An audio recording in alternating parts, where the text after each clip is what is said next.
Hello, I'm Bob Ross, and I'd like to welcome you to the 19th Joy of Painting series. If this is your first time with us, let me extend a personal invitation for you to drag out your old paintbrush and spend a relaxing half hour with us each week as we put some of nature's masterpieces on canvas here. And if you've been with us before, let me thank you for inviting me back for another series of painting shows. And I hope we continue to produce shows that you enjoy and that you learn from. So I tell you what, let's get right to it. Let's start out today and have run all the colors across the screen that you need to paint this little painting with me. While they're doing that, let me tell you what I've already got going up here. We have our standard old 18 by 24 inch canvas, but you use any size that you want. And we've covered it with a thin, even coat of liquid white, just enough to make it wet. This is a wet on wet painting technique, so the first thing that we normally do is make the canvas wet. So, thought today is such a fantastic day, let's just do a beautiful we'll do a little winter scene today, and I'll show you how simple it is to make a painting with a little tiny brush that you can do at home on your first attempt. So let's make a very colorful little scene today. I'm going to take a little Indian yellow. We'll use a little 2-inch brush here, and we just dab a little color onto it, just a very small amount of color. Maybe we'll just start out and we'll just sort of dance a little color in the sky here and there. Sometimes winter scenes can be so cold they're almost displeasing. So I thought we'd do one today that had a lot of very nice little colors in it. Take a little Indian yellow, and I'll mix a little cad yellow with that too. We'll just mix them together on the brush. So we have both colors on the 2-inch brush. Very little paint, very, very little paint. And we'll just take and we'll dance a little of that in there. The yellow ochre is sort of a gold color, so it'll just change the flavor a little bit. And all we're doing is just dancing a little color here and there, here and there. And just sort of let your imagination take you wherever you want to be and just enjoy. Now then, maybe without cleaning the brush, we'll go into a very small amount of the alizarin crimson. Very, very small amount. There. Now then, maybe here and there, we'll just add a little bit of the alizarin crimson. And this will just give it a little pinkish, warm glow. It'll make your painting sparkle. A little more of the color. And when you're doing your painting, you sort of look around and decide where you want all these little colors to be. And the more you blend them together, the more you'll get a little color that's sort of like peach. It's a nice way of calling it, just a peachy color. There. Okay. Then maybe just a little touch more. And as I say, just let your brush dance around and play and have fun and enjoy. Enjoy. There. And you can take it down to about like so. Anything that we don't like in this painting technique, we just cover it up. We don't do any tracing or drawing or anything like that, though you can if you would like. Some people prefer to trace a scene onto the canvas and then paint on it. And you can do that. The liquid white will allow you to see your painting or your tracing through the liquid white, and you can do that if you would like. There we are. I'm going to put just a touch more of that crimson right there. I want just a little more of this peach color that we have in here. Like so. There. And just blend it together. The more you blend this, the softer it'll become, until it just eventually just blends totally together. And when you're doing this type of painting, just sort of visualize a scene in your mind and let it go. You know, if you can see it here, then you can put it up here. But the first thing is that you need to believe that you can do it. You need to see that vision in your mind. Let's have some fun today. We'll take a little bit of red. I'm going to go right up here into the midnight black. A little bright red, a little midnight black. Very, very small amount of color though. Very small amount of color. And all I'm doing is just tapping the corner of the brush into that. Very, very small amount of color. And I have not cleaned the brush, so it still has the yellows and the crimson on it. There now. Maybe we back in our world here, there's some little trees that live far, far away. And we'll just use this 2-inch brush. We got it going. You could do this with your round brush, or you do it with a 1-inch brush. We have this one going, so we'll just use it. Now I want these to be very light because they're far, far away. They live way back in the mist. These are just beautiful little tree shapes that they're back there, but they're very far away. And we'll sort of vary the color. We'll add a little more black, a little more red here and there. There. But think about basic little tree shapes here. Don't just hit at random. Think about how you want your tree to look. See there? But very gentle, almost no color on the canvas. And that's what helps create that illusion of distance and depth in your painting. As things get closer to you in a landscape, they should get darker and darker in color. There, let's go up here to the top corner. Maybe up in here there's a big tree that lives way up here that you just barely can make out. He's a very quiet little tree, very subdued. There. Okay, same color. We'll just use the same old color. A little of the bright red, a little bit of black, just the corner of the brush, but a touch more paint this time. And that way, automatically, it'll become darker. And then we can come right up here. See? And because that's darker, it'll create that illusion that this bush is in front of that bush. And that's exactly what we're looking for. Let me get a little more color. There we are. But you can just build layer after layer after layer here. There. Isn't that fantastic? I thought you'd like that. I'm going to add a little bit of the dark sienna, a little Van Dyke brown into that now. We're getting a little closer, so maybe we're getting into some of these other colors. There. But all we're doing is just tapping with the top corner of the brush and putting in some very basic little shapes. But each layer gets progressively darker. Progressively darker. Maybe over here. Yeah, you're right. You're right. Here lives another happy little bush. And in our world, everything is happy. Everything is peaceful and quiet and gentle, no violence. It's a very nice place to be here. As I say, everything's happy here. If you want to see bad things, watch the news. There we go. There's another little bush. A little more of the bright red in this one, just to sparkle it up some. By varying these colors back and forth, it just makes your painting more interesting. Just more interesting. Now back into watch here. If we put a dark color right under that, look at there. See, it creates another layer just by changing the value of the color. And you can put as many layers in your painting as you want. Just sort of let your imagination go and take you wherever you want to be. Because on this piece of canvas, you have absolute and total control. Here, you can do anything that you want. You can create any illusion that you want in this world. Any illusion that you want. And if you put something up here and you want it to be softer, all you have to do is tap it. And it'll blend with the liquid white that's on the canvas. And automatically, it'll become lighter and lighter in value. There's a happy little bush right there. Look at that. Okay, maybe a little more of the Van Dyke brown and dark sienna just mixed together, just to change the flavor a little here and there. Big hair laying there. Just take the corner of your brush and pop it off. All right. We're not careful here, we're going to fill up this whole canvas with bushes. And that's all right. That's a super, super way to learn. Super way to learn.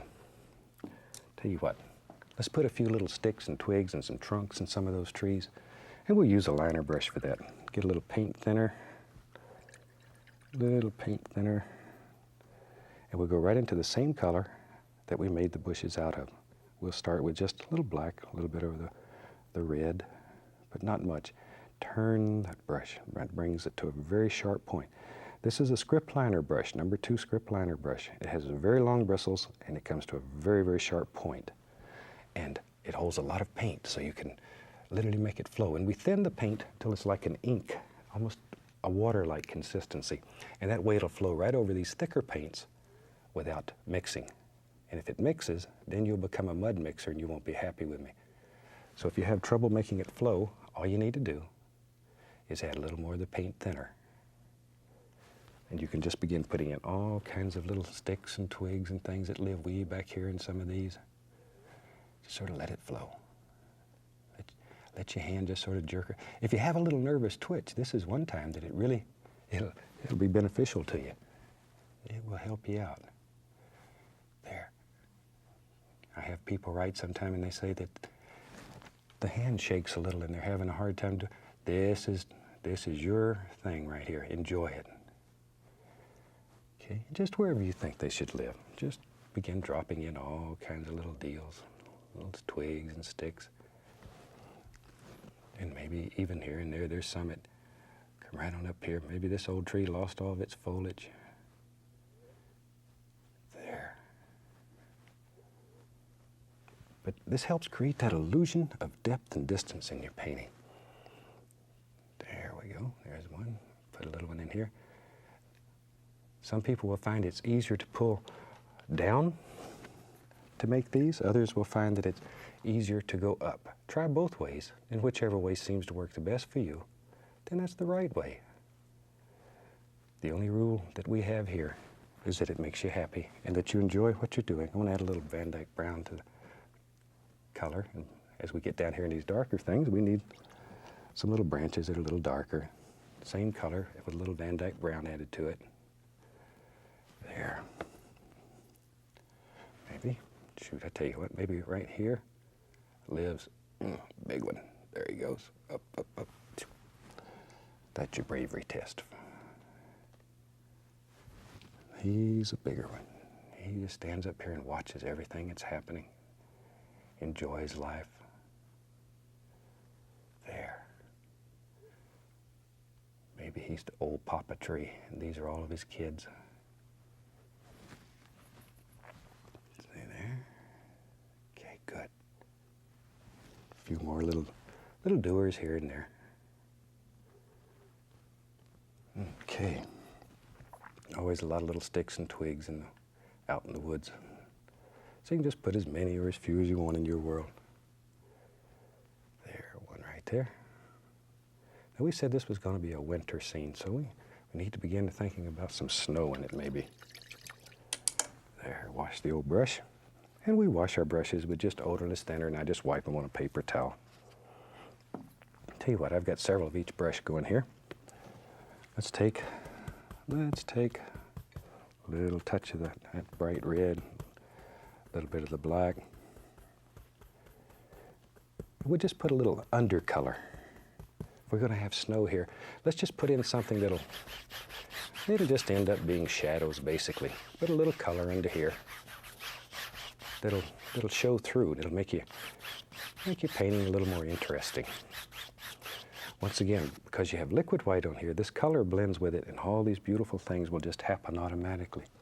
Now we use a clean brush. It's a clean 2-inch brush, and we'll go right into titanium white. And we just load some color on both sides of the bristles. A little bit of color. Now if you want to put the indication maybe of a little sunshine, be right back. Least little touch of the bright red in there. Least little touch. Tiny, tiny little bit. It'll set your whole world on fire in a heartbeat. Very, very little color. But see, there's quite a bit of paint on the bristles. And you just pull it. Now this is a very thick, firm, dry paint. So you can see how hard I'm pulling the bristles through there. Load your color. Okay, let's go up to the canvas now. Had to make some big decisions. Where's your snow live in this world? Maybe right here. See there? Just pull it and think about the angles that you want in here. Think about shape and form and where you want all these little things to be. Look at there. I'm going to reach up here and get the least little touch of phthalo blue. Least little touch. To put a little cool shadow in there. Blue is an extremely cool color. And this little shadow, it'll make your snow look just a little bit cooler. A little bit. But be very, very sparing with it. A little bit goes a long way. It doesn't take long to cover up your whole world. Now very gently, you can take and pull that and begin blending it together until it's just as smooth as silk. But always pull in the angle. Think about the lay of the land, the way the land's going to flow here. That's most important when you're doing things like this. It creates that shape that you're looking for. There. Now, maybe if you take pure white, and we can make a nice distinct little thing. See how that one stands out? So anytime you want to have one, go back to nice pure color if you want to show it like a hill or a bump in there. All right. Maybe. Tell you what, let's have some fun. Shoot. Sometimes it's nice just to get a little bit crazy. Maybe there's a little water right here. You know me, if you've painted with me before, I'm an absolute fanatic for water. I love water. Absolutely love it. And it's one of the nicest things that happens in this technique. Let's take a little bit of that bright red, a little touch of the black. We'll just mix them together on the brush. Be right back, right back. There we go. A little red, a little black. But mix them on the brush. That way you have a multitude of things happening right on the bristles. You don't have to worry about trying to mix all these colors. See, there's a whole bunch of things happening. Let's go up here. Now, if we want to have water, you need a reflection here. So all you have to do is take your 2-inch brush or 1-inch, whatever you want to use, decide where your snow ends and your water starts, and begin pulling straight down. It's most important, though, that it comes straight down. See there? Straight down. A little more of the color, a little red, a little black. See? Just make that big decision where it lives and drop it in. You could even add the least little touch of phthalo blue in there, just enough to cool it down a little, here and there. I don't want a lot of blue in there. I want it to reflect what's up above. Here and there you could take a little touch of the least little touch of the yellow ochre. Don't need to touch that blue though, or you'll end up with green water. And usually that'll disturb you in a winter picture. Now then, with a nice clean brush, we take and come straight across. Right across, and it'll create that illusion of reflections instantly. Instantly, that easy. But it's important that you go straight across with these brush strokes.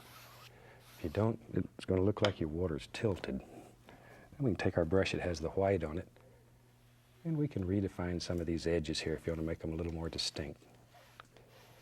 See there? And you can pull little peninsulas of land out or push them back, whatever you'd like. Now then, we'll take a little touch of the liquid white. We just use the old knife. And we'll add a little bit of the titanium white to it. One of our golden rules in this style of painting, a thin paint will stick to a thick paint. So we're going to start out with a paint here that's a little thinner than what we have on the canvas. Let me wipe the knife off and you can see up close here. I'm just going to take and pull across and get a little tiny roll of paint right on the edge of the knife. Now once again, this is liquid white and titanium white. The liquid white is only to make the titanium white a little thinner. Then we can go right up here and literally just cut in like a little water line, a little bit of snow laying out here in the water. Push firmly, really push firmly. This is where you take out all your frustrations and hostilities and everything. But it cleans up the edge, brings everything together, and gives you that little water line out here. There we go. Isn't that something? And you can do that. You can do that. Even if you've never painted before. Now, I'll tell you what. Maybe in our world, maybe there's some large trees that live right here. Clean off a little spot to work. We'll take some Van Dyke brown. Just pull it out as flat as we can get it. Go straight down with a knife. And we'll cut us off a little roll of paint. Sets right out on the edge of the blade. Let's go right up here. Now then, you have to make a big decision. Where does a tree live? You just sort of look, make a determination where you want him in your world. I'll show you a couple of ways here you can make these. We can make them using the knife. We're just using Van Dyke brown. Excuse my arm a second. I'll come over here and do the other side. And all you're doing is putting an undercolor, a base color. All we're doing at this point. Now then, maybe you're in a hurry. Sometimes we do get in a hurry. You could do this same thing, watch here. Watch here. You take a fan brush, load it full of the same color, and maybe you want another little tree. It lives right there. But this one's a little thicker, and when it dries, it'll feel like it has real bark on it. Maybe there's one right here. Watch here. Maybe this one here got stepped on when it was little, and it's got a little yaha in it. See, a little crook. A little crook.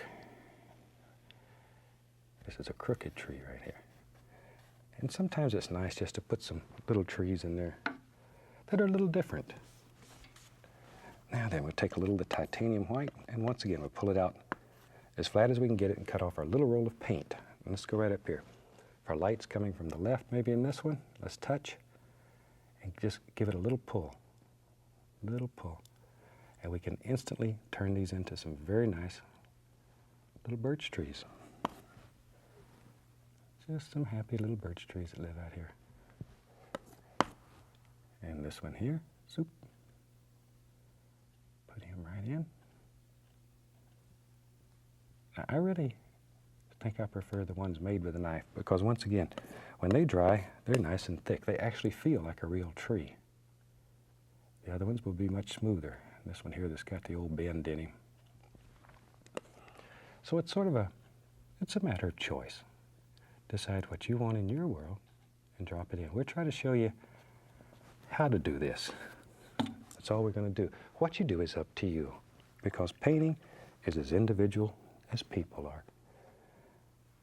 And I never try to get you to copy exactly what we're doing here. I'd really rather teach you a technique and let you do whatever makes you happy. Take a little bit of the paint thinner, a little Van Dyke brown on the liner brush. A lot of color. Let's go right up here. Maybe there's some limbs on these old trees here. There, see? But with this thin paint, it should just flow. And if it doesn't flow, add a little more of the thinner. And you have to make big decisions. Which tree lives in the front, which tree lives in the back. There we are. See, and just put as many or as few limbs in your world as you want.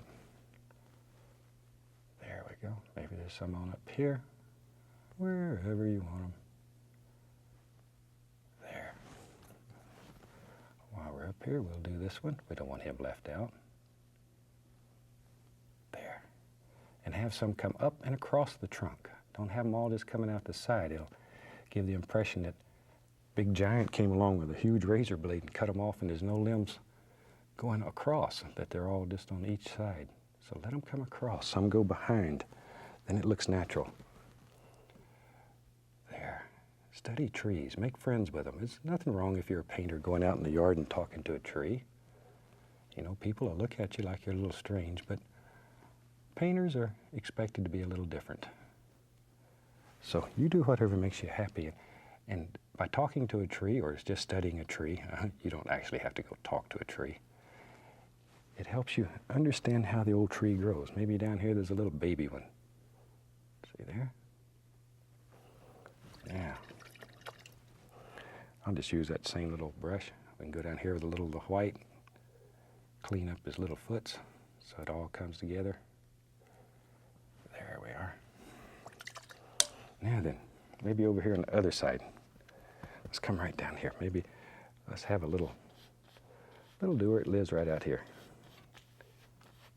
Put out a little bank. Then we need that reflection underneath it. So you put it in and then bring, zoom. Maybe there's another layer right there. That easy. Back to our knife, a little bit of that liquid white that's been added to the titanium white. Come right in there. Little tiny waterline. Maybe there's a different kind of tree on the other side. Shoot, we got a minute or so left here. Let's have some fun. Maybe this old tree lives right here. We'll just use a liner brush. Let's get wiggledy. Let's get wiggledy here. Maybe this old tree lives right there. A lot of paint thinner though. Maybe he's got a big old arm and there it is. It lives right out there. And you can make his tree as big or as small as you want him. Just sort of look at your painting and decide what you think would look good in it. Whatever you think. There we are. Okay, another little limb right here. There. And you can put hundreds of little branches on your tree, or you can just have a few. It's really up to you. Really up to you. There we are. Well, it's hard to believe this is the 19th series, and there's 13 shows in each series. Whew. I have to get my calculator out. That's a bunch of shows. And I certainly thank you for inviting me back for another one of these. There, maybe there's another little stick lives right here, wherever you want them. And there's usually some little weeds and stuff around here. Now then, you want to get crazy? Maybe in our world, maybe it's snowing a little bit. I'm going to take a little bit of the liquid white, a little paint thinner, lay the palette down. I need 2 hands here. I want this paint to be very, very thin. And we can take, we'll use a knife, very lightly. You might practice this a couple times before you do it, but just take the brush and flick it. Just like so. Just like so. See there, and you can create the indication that it's snowing, and it softens this whole painting, makes it very, very nice. And you can put as much or as little snow in your world as you want. That easy though. You can create that illusion. Isn't that fantastic? Shoot. I think with that, we just about have a finished painting. Take a little bit of the red on the liner brush, and let's sign this little rascal. I hope you've enjoyed it. This is a very nice painting. If you've never painted before, this is one that you can do, and I think you'll enjoy it. So I tell you what, from all of us here, I'd like to wish you happy painting, and God bless, my friend. Hi, welcome back. Certainly glad you could join me today. I thought today we'd do a fantastic little painting that I really hope you'll enjoy it. So I tell you what, let's start out today. Have them run all the colors across the screen that you need to paint along with us. While they're doing that, let me show you what I've already done up here. Today I have, well, it's a standard old 18 by 24 inch pre-stretched canvas, but you use whatever size makes you happy. I've already got it up here. And I've taken black gesso, and I've just covered this area in here with black gesso and allowed that to dry completely. And I sort of have an idea that I want to do something with a little lake here, and maybe we'll put a little mountain back here or something, I don't know. But the big thing I want to show here is try to make some rocks under the water that you can see.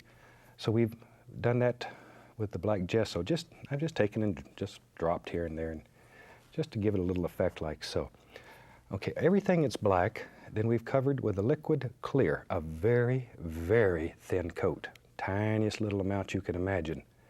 And then on top of that, I've covered all the black area with a mixture of sap green, phthalo blue, and then a little Van Dyke brown just to dull it down, because otherwise it's very bright.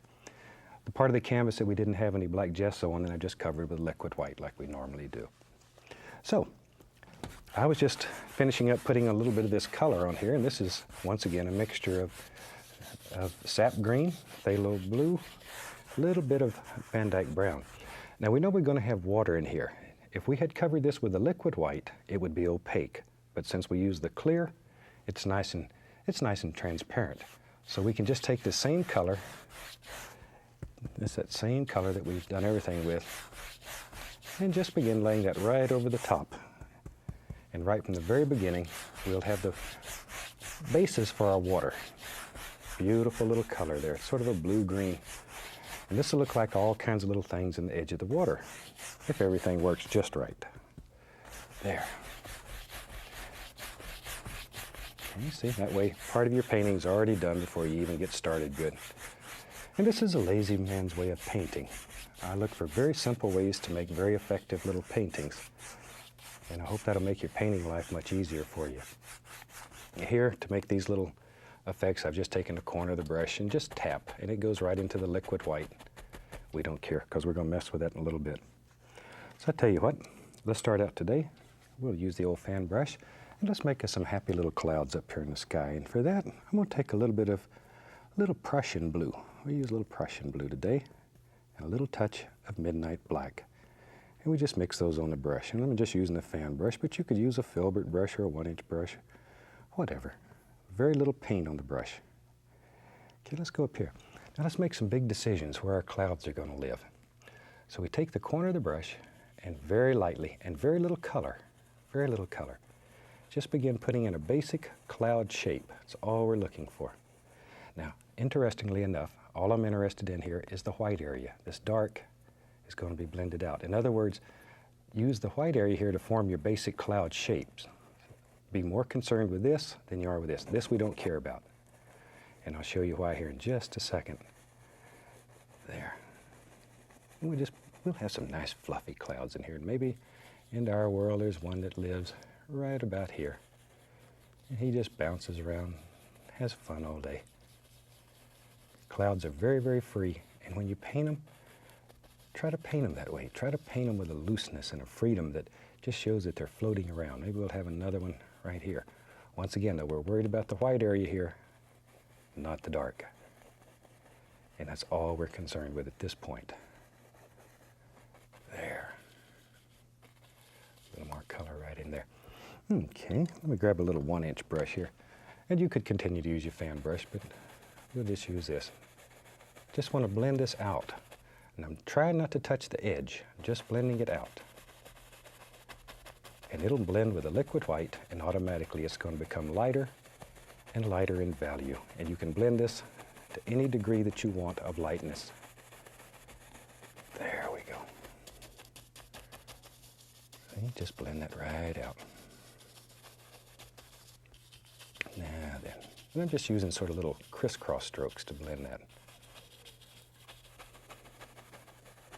And maybe right down here at water's edge, we'll just take a little bit of that color and let it blend up. We just picked up a little color on the brush from doing these other clouds. Okay, now then, let's have some fun today. We'll wash that old brush. Well, we wash our brushes, as you know, with odorless thinner. Shake them off and just beat the devil out of them. That's the whole fun part of this. Now then, let's grab a fan brush here. Go right into titanium white. I'm going to load quite a bit of color into the bristles on both sides. Very full. And let's go right up here and begin looking at what we have. Now then, we want to take the white and put it right on the edge. And this is where you make all your little fluffies. Right out here on the edge. There. Look at that. See them clouds? They just start coming right together. That easy. This is just straight titanium white, nothing else. But now it makes sense to why we were more interested in the light area than we were the dark area. And I'm just using the corner of the brush here, just to create all those little effects. Okay, we'll have one that lives right here, like so. Here's one. A lot of paint on the brush though. And just using the corner of the brush and making little tight circular strokes. There we go. Now, a little bit right in here. This is a very simple way of making very effective clouds. And easy to do. Even if you've never painted a cloud before, these you can do without any problem. Clean, dry, 2-inch brush, and very lightly now. I just want to blend that all together. Just blend it right in with that blue color that we put on first. And this is what will give you cloud dimension and shape, form, have some darkness underneath, but great big fluffy cloud. This is a fantastic way of making clouds and seascapes. Beat the brush there just to knock off excess paint that I've picked up, because there's quite a bit of paint up here. There. And we'll just blend this one in. We don't want him left out. He'll be all upset if we leave him out. But now we take that blue and blend it right in there. Just blend it all together. As I say, this is one of the nicest, easiest ways of making great, big, fluffy, very effective clouds. And it'll work for you. This will work for you. Very gently, we'll sort of fluff it up a little. Just very gentle. Good dry brush, clean. And we can just blend all that together. There. And the more that you work with this, the more gentle and subdued it will become. And you can work it and work it and work it to whatever degree that you want. Up to you. Up to you. Let's wash your brush here. I enjoy that. Okay, we'll wash this big brush. Shake it off. And just beat the devil out of it. All right. Let's have a little mountain back here. We said we was going to have a little mountain. We'll use some, how about some black? We'll take black and just a little bit of Van Dyke brown in it. So we just basically have black and brown, or brown and black. Pull it out flat, cut off our little roll of paint so it's right out on the edge there. It lives right on the end of the knife. Let's go up in here. Now we have to start making some big decisions. In your world, you have to decide where your mountain lives. So just begin placing in the initial shape, the basic shape. That's all we're worried about at this point. We really could care less what's happening in here. The only thing that we're worried about is a nice top, the outside shape. The rest of it, we'll worry about that later. But at this point, just enjoy. There. Just really push that paint right into the fabric. Get tough with it. Okay. Take a 2-inch brush and lightly pull it. This will blend the paint out, and it removes excess paint. It makes it easier to put the next layer on. But we want it to be very dark. There. Something like so. And a little bit here. Now, the more you blend this, the softer and more subdued it's going to become. And you can, if you look right here, you can see the brush strokes. That's a nice way of sort of laying a mountain down. It's just by using brush strokes, and you really don't even have to worry about what you're doing. Just let the brush work, and it can lay your whole mountain out, show you light areas and dark areas and all those beautiful places. Let's take a little titanium white, a little dark sienna. Maybe I'll put a least little touch of the bright red in it, but very little, maybe even a little Van Dyke brown. But try to leave your color marbled like this. So there's a multitude of things going on in it.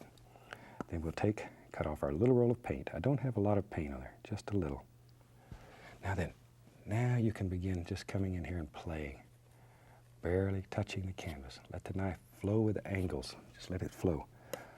I'm also going to mix up just a little black and white to make some gray. I want a little gray too, so we can sort of work back and forth between these two. Oh, that's nice. Makes it look very rough. I want this to look like a very rough old mountain. It's had a hard life. There. That's better. A little lighter. I think it'll show a little more for you. But allow the paint to break. Almost no pressure. No pressure. Just the weight of the knife. Little highlights here and there. You can bring all these things together. Let them go. Just enjoy. And the more you practice with this, the easier it'll become. We'll take a little of that dark color and use it to go right back. See, you can create a shadow by using that basic initial dark color.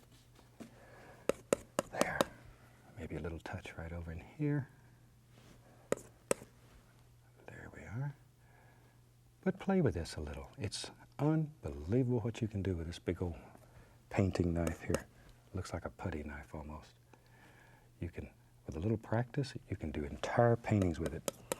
On some of the earlier shows, we did the entire painting using nothing but the knife. Back in some of the earlier series, just to show people that it could be done. And if you practice with it, you'll just fall in love with what happens. There we go. Doo-doop-doop-doop. But be happy when you paint. There, a little bit of the light color, just let a little light zing through there, and think about where the sun would play. Not too much though. I want these mountains to stay quite dark. Don't want them to get too bright on me. Maybe a little bit right in here. Just sort of make up your mind. Let me go back to some of the pure dark color. We can begin adding in some of these dark shadows. Not solid though. Let the paint break so you get all these little holes and bumps, and it just makes it so much more interesting. There. Otherwise it it looks sort of like you just iced a cake, and that's not what we're looking for. Think about all the little shapes. Little mountain goats live up here, and they need a little place to go up in here and hide. In the last series, I showed you my little squirrel, Bobette. She is so precious. Hope you enjoyed her. She's long gone now, though. She grew up and took off. She's living on her own now. Has a little house in Orlando, Florida. There. That's where I found her, so that's where I turned her loose. There we are. So if you see a little gray squirrel running around Orlando, that very well could be her. Say hello to her. Treat her nice. She's a super lady. And Annette and I had a lot of fun with her. Raised her from just the tiniest little thing, and in the last series I showed her biting me on the nose one time. I didn't believe she'd done that, but she did. Okay, enough of that. Let me wash my old brush and get it cleaned up. Shake off the excess. You ought to see our studio. Now then, I just want to create a little bit of mist right at the very base here. Not much, just a little. There we go. Just lift it up, lift upward. Tap it. That tapping creates a misty effect. There. Okay. Now then, as I say, those are some old dark mountains that live way back in the woods back in there. Let's take, we use some sap green, a little bit of black, some Van Dyke brown, a little Prussian blue. We'll just mix them together here. Very dark color though, very dark. Should look black on your palette. Let me wipe my knife off. Now then, we'll just use the old fan brush. Load it full of color, a lot of paint, both sides. Okay, let's go up here. Maybe in our world back here, there lives some little trees that are far back here on the other side of this little lake. There. So we just tap in some very basic little shapes. There we go. Like so. And one of the questions I get quite often is if they want to know, if people want to know if I'm using a palette that's different than the one that they have. This is just plexiglass palette. The only difference in the one you have, I take sandpaper and scuff this one all up so it doesn't shine so bad when the studio lights here shine on. But otherwise, it's exactly the same. We have to dull everything that we use here, including the brush furrows and everything. It's all painted black or dulled or something. But they are absolutely no different than what you use. There. Maybe here we'll just push up and then give it a little upward lift. We'll make these look like you're really far away. Like that. There. Push down a little bit because I want a little reflection in the water. Okay, now we take our 2-inch brush. You have to make a big decision. Where's your little reflection live? Maybe, yep, it's right there. See, just by pulling straight down on the bottom of these little trees, automatically you create your reflection. Automatically. There. I had a little touch more color right in there.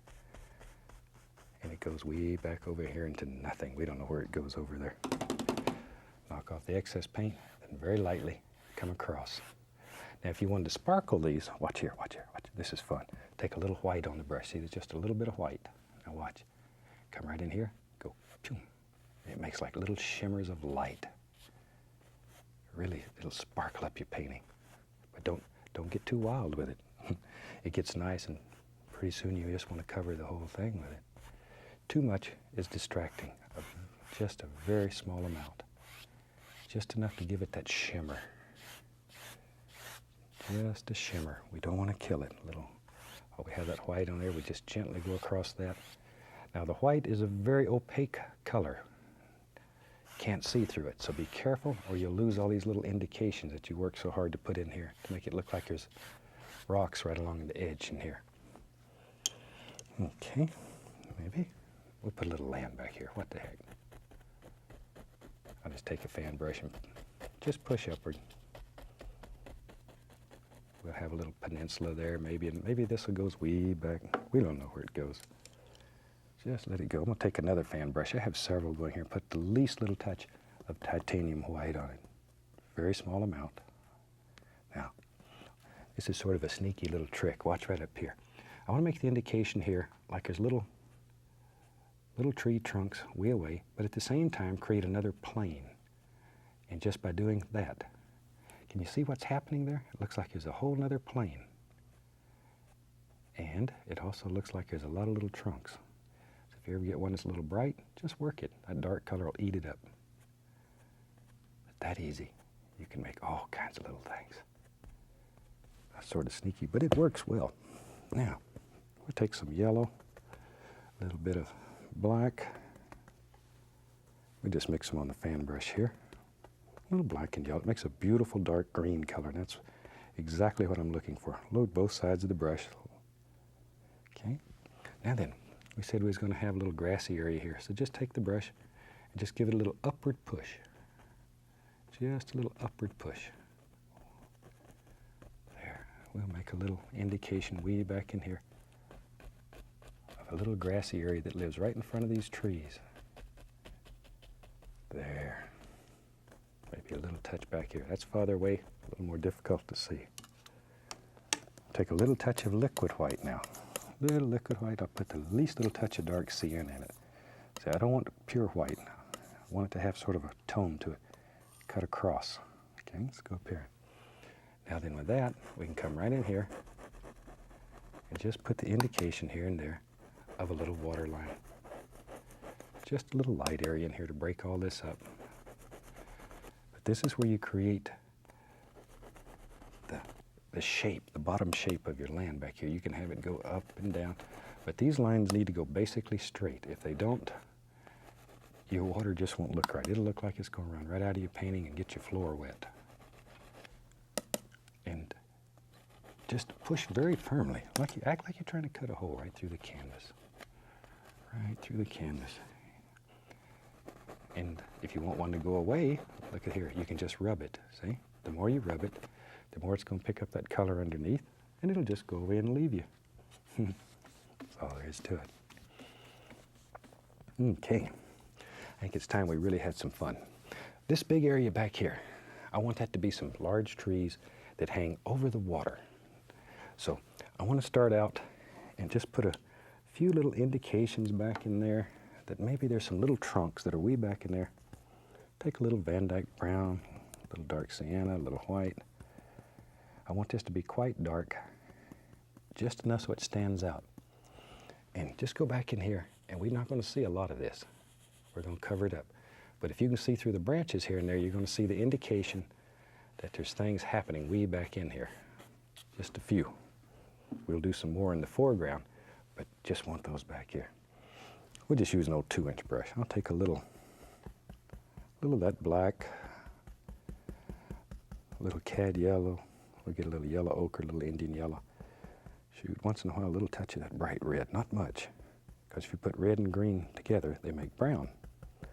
Okay, there. Now tap firmly. We want to push that. See that little ridge of paint that it's leaving behind? There's one just like it on the brush, and that's what we paint with. Let's go up here. Now then, you have to start making some big decisions in here. Where does all these little things live in the background? Start up in here. Just use the corner of the brush and begin tapping in. It's very gentle, very gentle. See here, but you can just make all kinds of beautiful little leafy indications just by tapping with the corner of that brush. But now it's very important at this point that you begin thinking about shape and form and all the things that make a tree an individual. Trees are like people. Each one's different. Some are tall, some are short, some are thin, some are a little heavier, some are great big. They're really individuals, just like people are. And when you're doing your tree, do it just like that. Think about the different shapes. Right there. Just drop them little rascals in, wherever you want them. See, as I said earlier, most of these are going to be covered up, but some of them will show here and there. and they're very pretty. Big old branch and hangs right out here in front of the mountain. But all that black gesso in there makes this so much easier. You don't have to put any of that dark in because it's already there. There. And just begin laying this in. Wherever. A little darker. Back in here, there's there. Hope you can see those. They're there. They're quite dark. But these are little things that live way back in the background. Now then, maybe we'll take some Van Dyke brown. Maybe in our world, we'll just tap in. There's a nice tree trunk. There's right there. We'll give him a friend. Just tap, firmly tap. Go right into a little white. Take the white, go right down this side. And then blend it back together. That'll give this indication of a nice tree trunk there. That easy. A little bit on this one. Got to make those little noises or it doesn't work. There we go. We take our liner brush, a little paint thinner, a little brown, and here and there, just put the indication of a few big branches that live right up in here somewhere. There. See? And you put as many or as few as you want in there. And then we'll go back to our 2-inch brush that we were using earlier. Make a nice little bit brighter green because I want to come in here. I want this to stand out. There. Just put the indication of some nice little leaves that live out here on this one. There we go. Not too many because I don't want to lose all that nice background that we had back here. Let some of them come right across the trunk, and that way it helps push that right back in there. Now then, down in here, we'll just have all kind of little bushes that live right down. And by changing the angle of the brush, you can create all kinds of different little shapes and little bushes. Little bunny rabbits have to have a place to hide. Change the color a little, just vary a little between the different yellows and all that. Now then, right along in here, just take the brush and begin thinking about the lay of the land.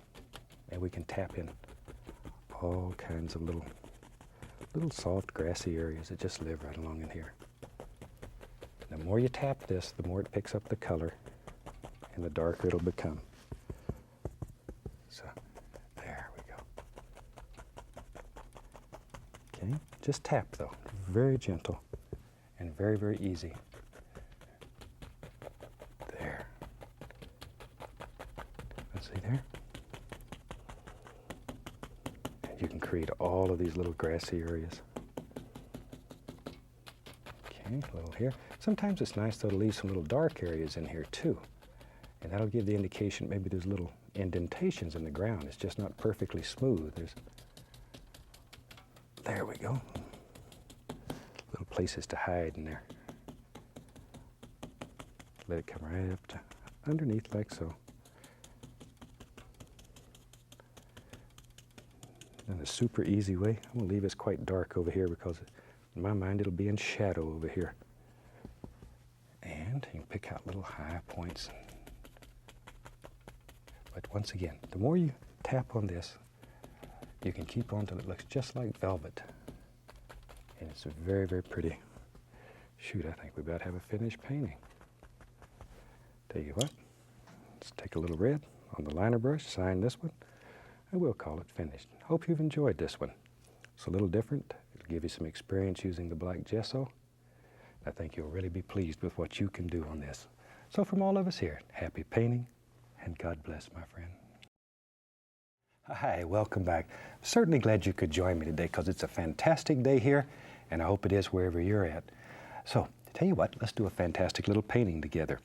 And let's start out, have them run all the colors across the screen that you need to paint along with me. And they'll come out right down there, okay? They come out in the same order that I have them on the palette, starting with the white, working around. But when you set your palette up, you do it any way that's comfortable for you. Let me show you what I've got done up here. Got standard old pre-stretched canvas, and I've put a little contact paper cutout up here. This is just contact paper you buy at the hardware store or something. I've stuck that on, and then I've painted the center here with black gesso. Just a nice thin coat of black gesso. Allowed that to dry completely. Once that's dry, then we've added some transparent colors, and I'll tell you what colors I've added because I thought today we'd do a little sunset. And right across here I've put Indian yellow, and Indian yellow is a transparent yellow, so it works very well. You may get a little greenish hue when you put it on, but don't worry about it. As soon as we add some color, it'll pop right in there. Right across here, I've added a little bit of alizarin crimson, and then on the top and the entire bottom is alizarin crimson and phthalo blue, which makes a nice lavender color. And we just sort of blended that a little bit.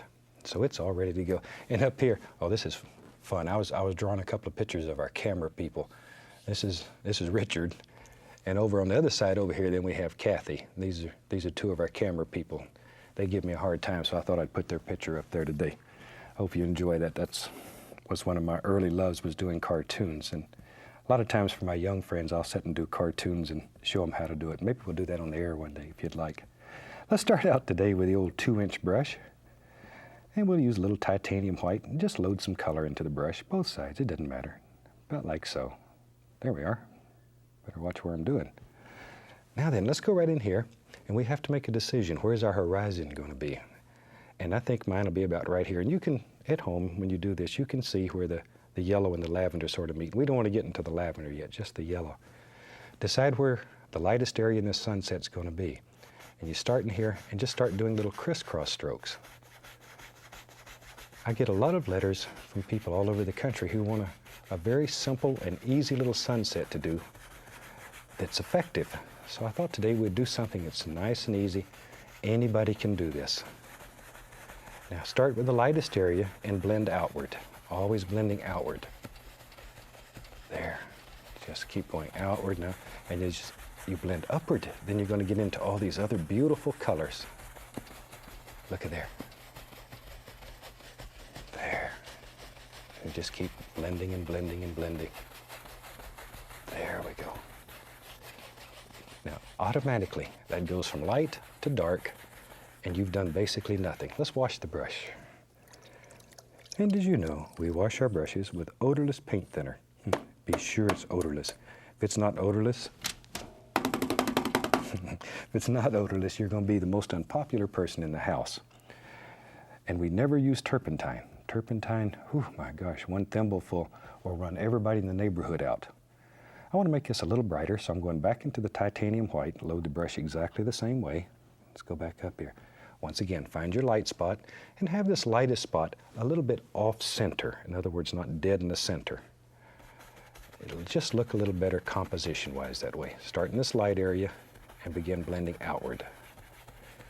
But you need to clean the brush every time, otherwise you'll bring this dark color down in here and you'll lose this beautiful glow. And that's what we're looking for. There we go. Just like so. And just work it out. Now you can do this as many times as you want to achieve a desired lightness. You could do it 3-4 times if you wanted to.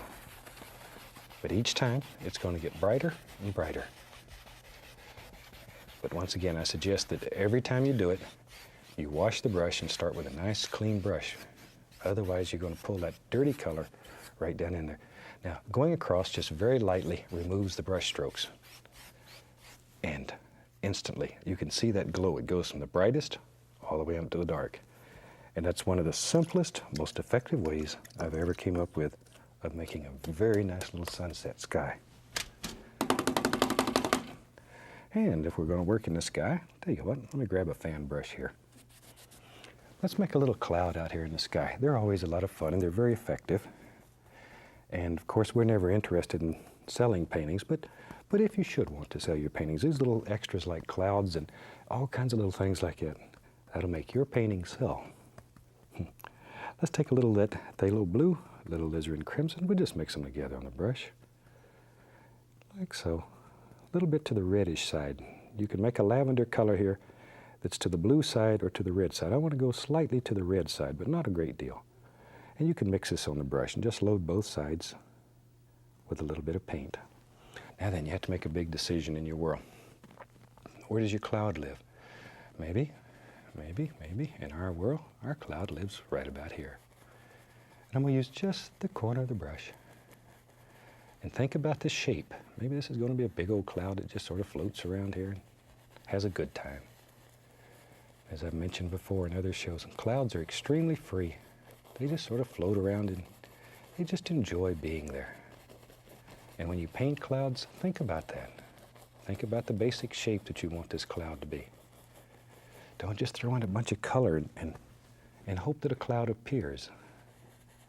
This is very simple, but you do have to put in a basic shape. There we go. Maybe we'll give him a little leg here. There. But just think about how you'd like this cloud to be. If you were a cloud, what would you like to look like? You'd like to have a lot of nice designs and shapes and beautiful little forms. That's what we're looking for then. There. And you can get carried away and cover up the whole canvas if you'd like. That's all right if you learn from it. Maybe in here, tell you what, let's get crazy. Maybe there's some little stringy clouds in here. And all you have to do is just pull the brush back and forth. Let it barely touch. And you can make all kinds of little clouds. I've got a little more of the crimson here, so it's a little bit more into the red side than even this cloud is. Only because it's a little lower and I think there'd be a little more light hitting it.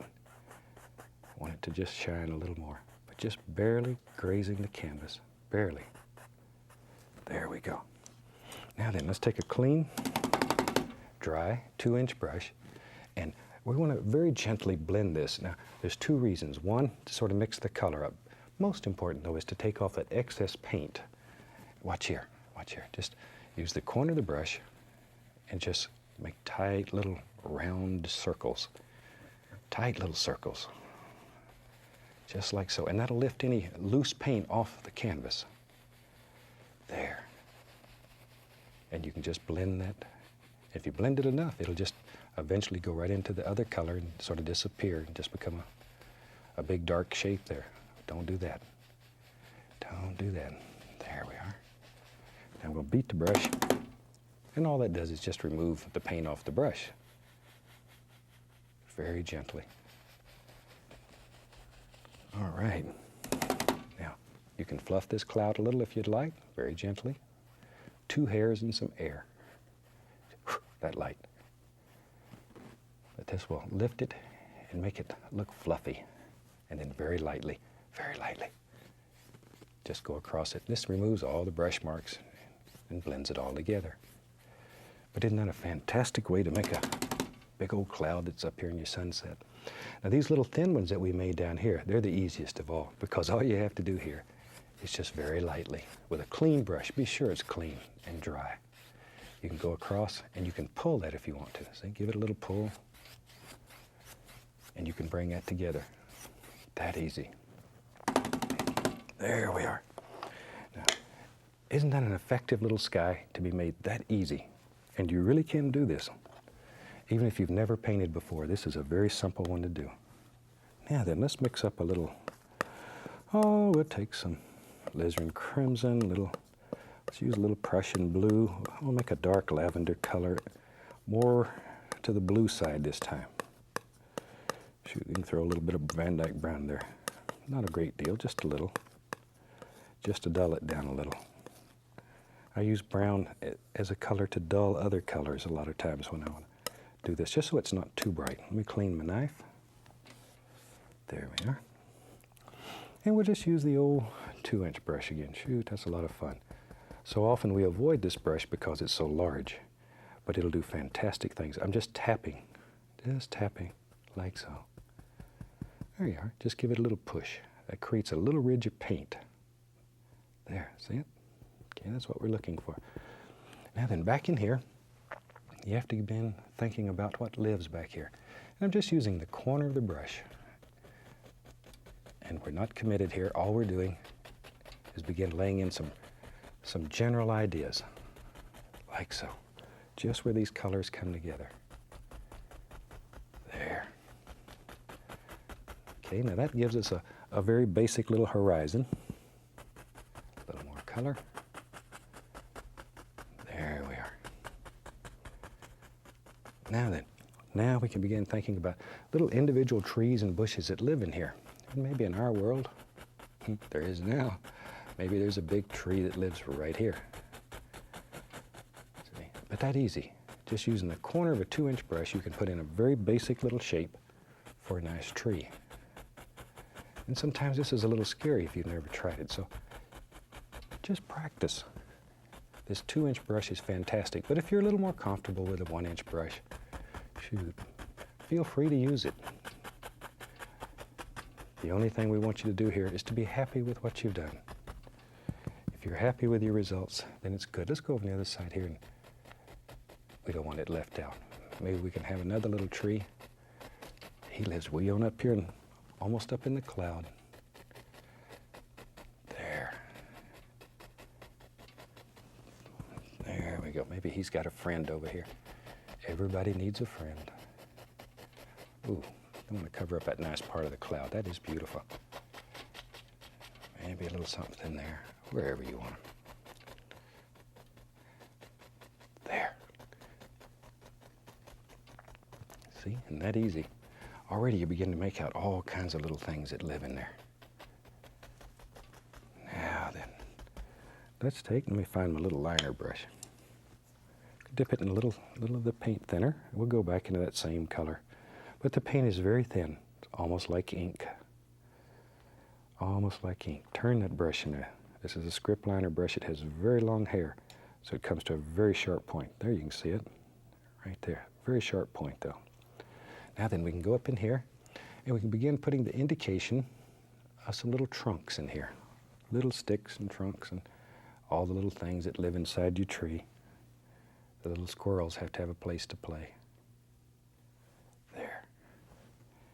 And if you've watched the series before, you know I'm sort of a fanatic for little creatures. And I just have a special liking for little squirrels, I guess, since there's so many around where I live. And I've raised quite a few of them.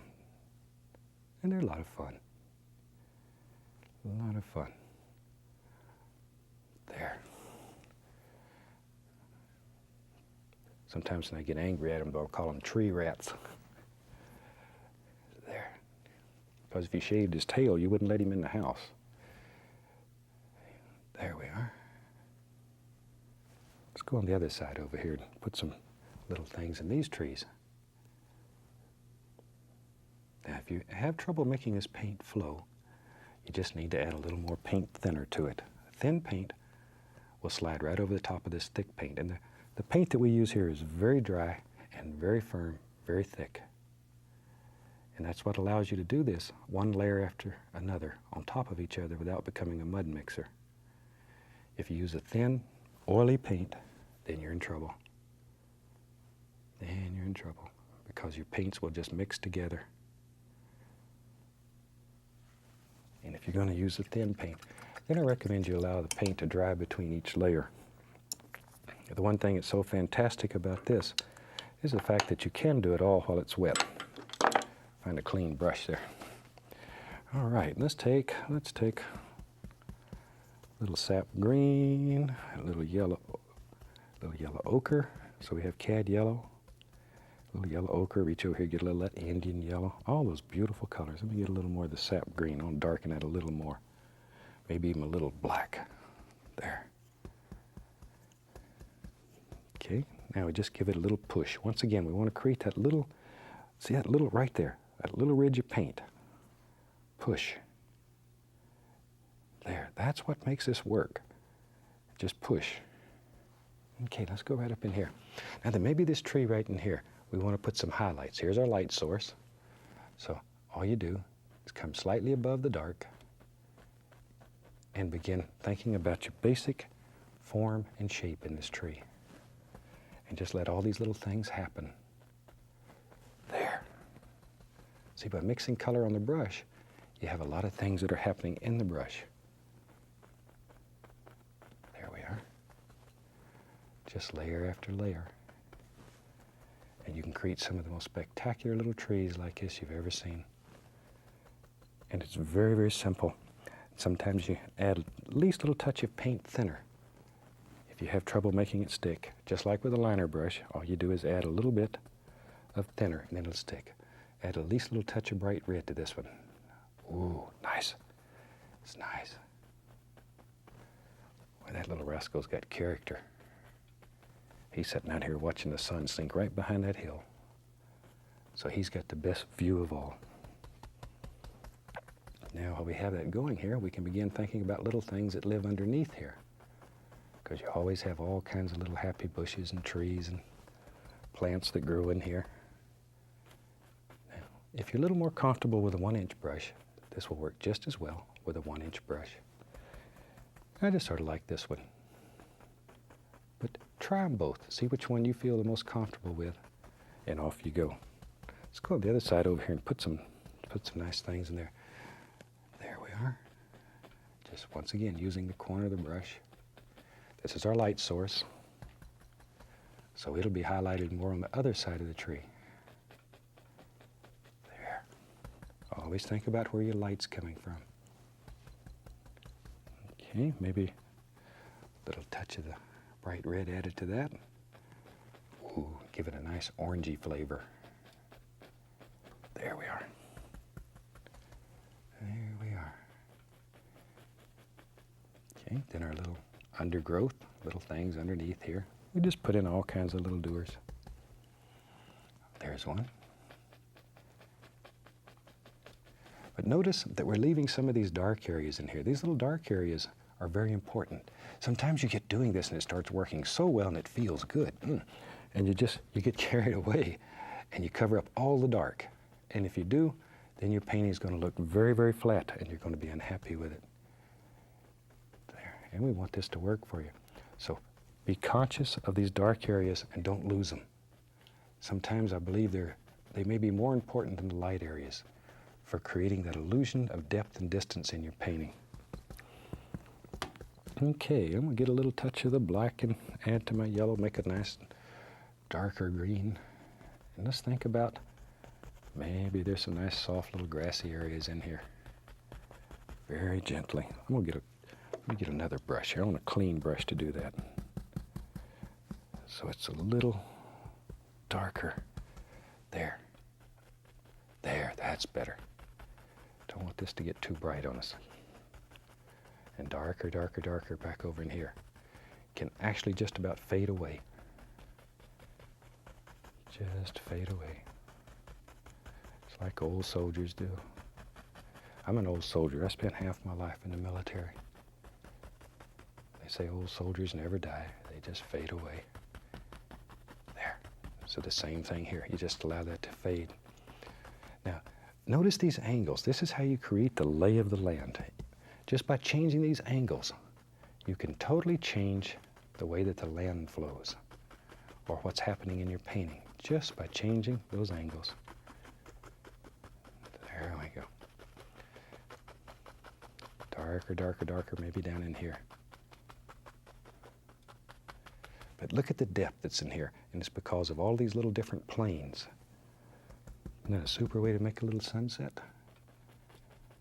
And even if you've never painted, this one is so simple you can do. This black gesso is one of the neatest things that I've ever developed. I hope you enjoy it. There. Okay, like so. These little cartoon characters I showed you up at the top up here. When I was young in school, I used to do these all the time when I was supposed to be doing my lessons. I would sit and draw cartoons, and for many, many years I wanted to be a cartoonist. But it just never worked out. But this is the next best thing. But it's a super way for young people to get into it. Every day I get letters from people all over the country, and a lot of my young friends send me letters and they draw cartoons for me, and they're beautiful. You can't believe what's happening. And I feel so fortunate that this show has got so many young people interested in art. And I know some of them are going to be fantastic. And whether you do it for a living or for pleasure, as I've said so many times, art is one of those things that should make you happy. And if it makes you happy, then it's good. Let's go over here. I want to put a little of that yellow ochre over here too. It looks so nice on the other side. This side's getting jealous. There we go. Well, that's a beautiful place to have a little path or a happy little stream coming right through there. And these things, if you come from each side, this will just sort of happen automatically. Don't just try to copy when you're doing these. Look at You're painting, and look at what happens, because every painting in the world is going to be different. There are no two paintings that'll ever be alike. So look at your painting, and you pick out little things like this, and follow them. Go with them. Let the canvas work. My gosh, that's fun. That's when you really experience the joy. Let's take a little dark sienna, a little Van Dyke brown, a little touch of white. I don't want this real dark. We'll just use a fan brush. Let's go right up in here. Now, if you want a little path, all you have to do is just take a fan brush and work it back and forth in here. Make it small in the back, and then as it gets closer to you, let it get darker, darker, darker, darker, darker, darker. But I'm sort of doing this, I'm exaggerating now, but like so. So that way it'll look like the ground's sort of been wore down a little from all the little creatures or people maybe. I don't know, maybe there's a little pond over there that everybody goes over and fishes in. But from animals or people walking in here, it sort of has a little roundish area. And see, if you decide you want to move the path over here, just go right over whatever's there. Shoot, you have tremendous power here. You can do anything that you want to do here. You can change this any way that you want to. Now, if you want to show a little highlight, take a little white on your brush, and very lightly, just let it graze. And you can create the illusion of a little light zinging through your path. That easy. But darker, darker, darker down here toward the foreground. But a lot of distance can be created just by doing that. Let's have some more fun. Shoot, grab that fan brush again. I'll go right into let's take some black and some Van Dyke brown, mix it together. I want a dark, dark color. Very dark. Maybe in our world there lives, right here. This is your bravery test. Maybe there lives a big tree. Zoom, right there. Maybe he's got an arm on him. Tree needs an arm too. Like that. Now you know me. I think everybody, even a tree, should have a friend. So let's put another one right there. Right there. Maybe we'll give him a little arm that's crooked out. That way, however you want him. Take a little of that same color on the liner brush with paint thinner. Let's go up in here. Put the indication here and there. Oh, some little limbs. Little tree needs some little fingers sticking out on his arms here. There. I got a letter one time from somebody that told me I had really lost it now. I was telling everybody that trees had arms and legs and foots. But you know, painters are expected to be a little weird. So that's all right. If it helps you in your painting to make up little stories, even if they're a little silly and people laugh at you, it's all right. Anything that works for you is wonderful. Now I'm going to take a least little touch of the bright red, thin down. I'm just going to run right down these edges here a little bit. Just that's beautiful. Boy, that sparkles. Just enough to let that stand out a little. Don't want a lot. Just, isn't that something? And just let it fade right back. Now then, let's go back to our 2-inch brush that has the dark color on it. We'll go right into a little black. Maybe be right back, a little alizarin crimson mixed together. There we are. Let's go right up here. We need a few little leaves on this. Just drop in a few. We don't want a whole bunch, just sort of silhouettes. Don't want to get too many or we'll lose all of our beautiful clouds and stuff back here.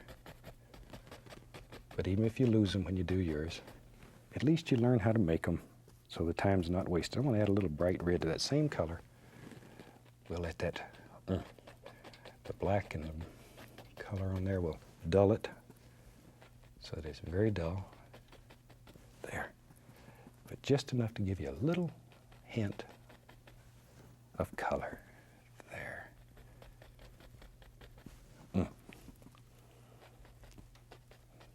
Okay. Son of a gun, that makes a nice little silhouette. Now we can go back to our 2-inch brush that we made grass with, put a little color on it.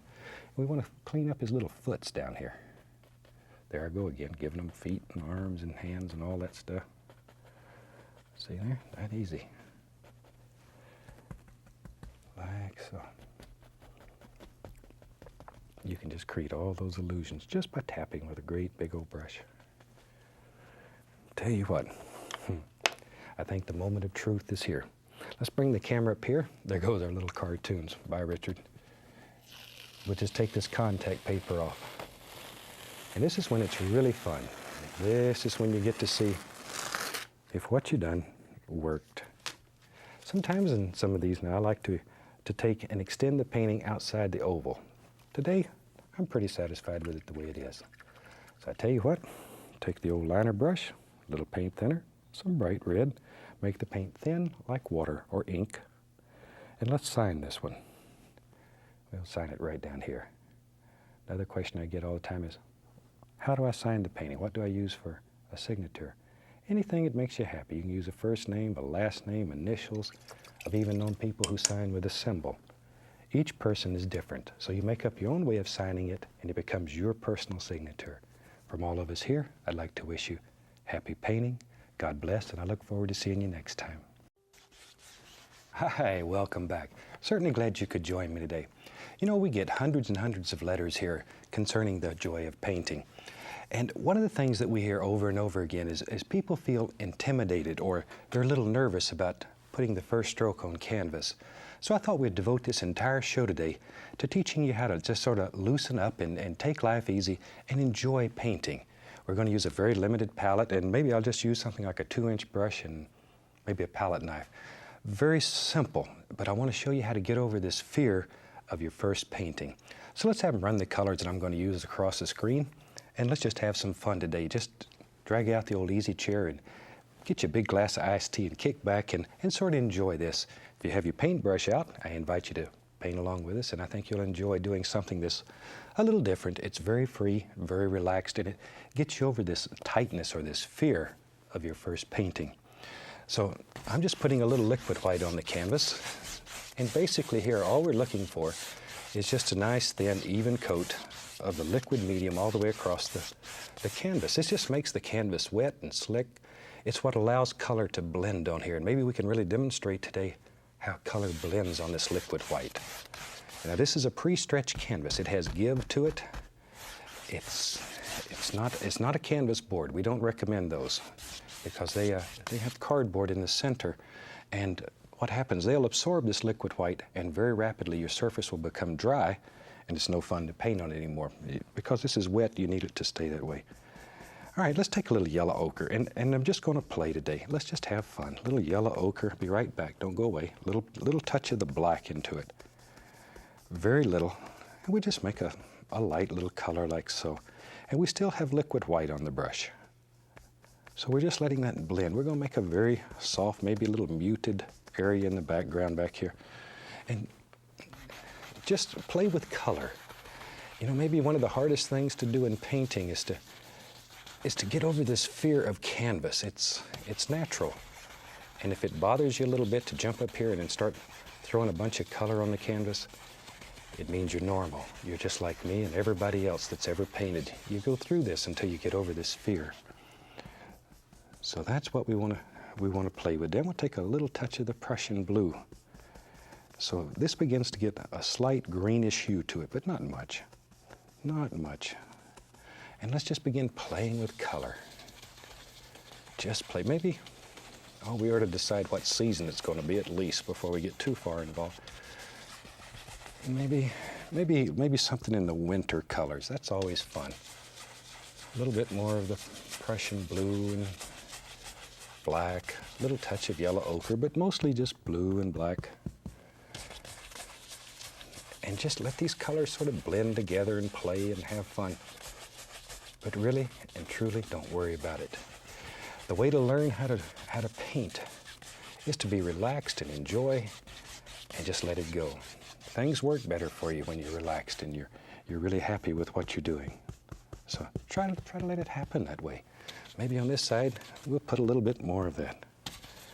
There. See, we'll just sort of let these colors come together here. Like so, but very loose. Very loose. There. Okay. And we let them go wherever. Doesn't matter. There we are. But see, that easy, you have a very nice little sky. One of the best ways to do this, nearly every time you do a painting, you're going to have a bunch of color left over. This is a super, super way of using up that old color and enjoying the freedom of just painting and just letting your imagination run wild with you. So try this. I'm serious. There's nothing that I know of that will teach you looseness more than this. I'm going to make this side over here a little bit darker. See, and as you begin painting, you begin seeing things. All these little things just sort of happen. So now automatically, we have a light area over in here. Just because we've made these sides a little darker, I'm going to make it even a little darker yet. What the heck? This is our world, so we can do it any way that we want. But just make little criss strokes. We'll do it backwards today.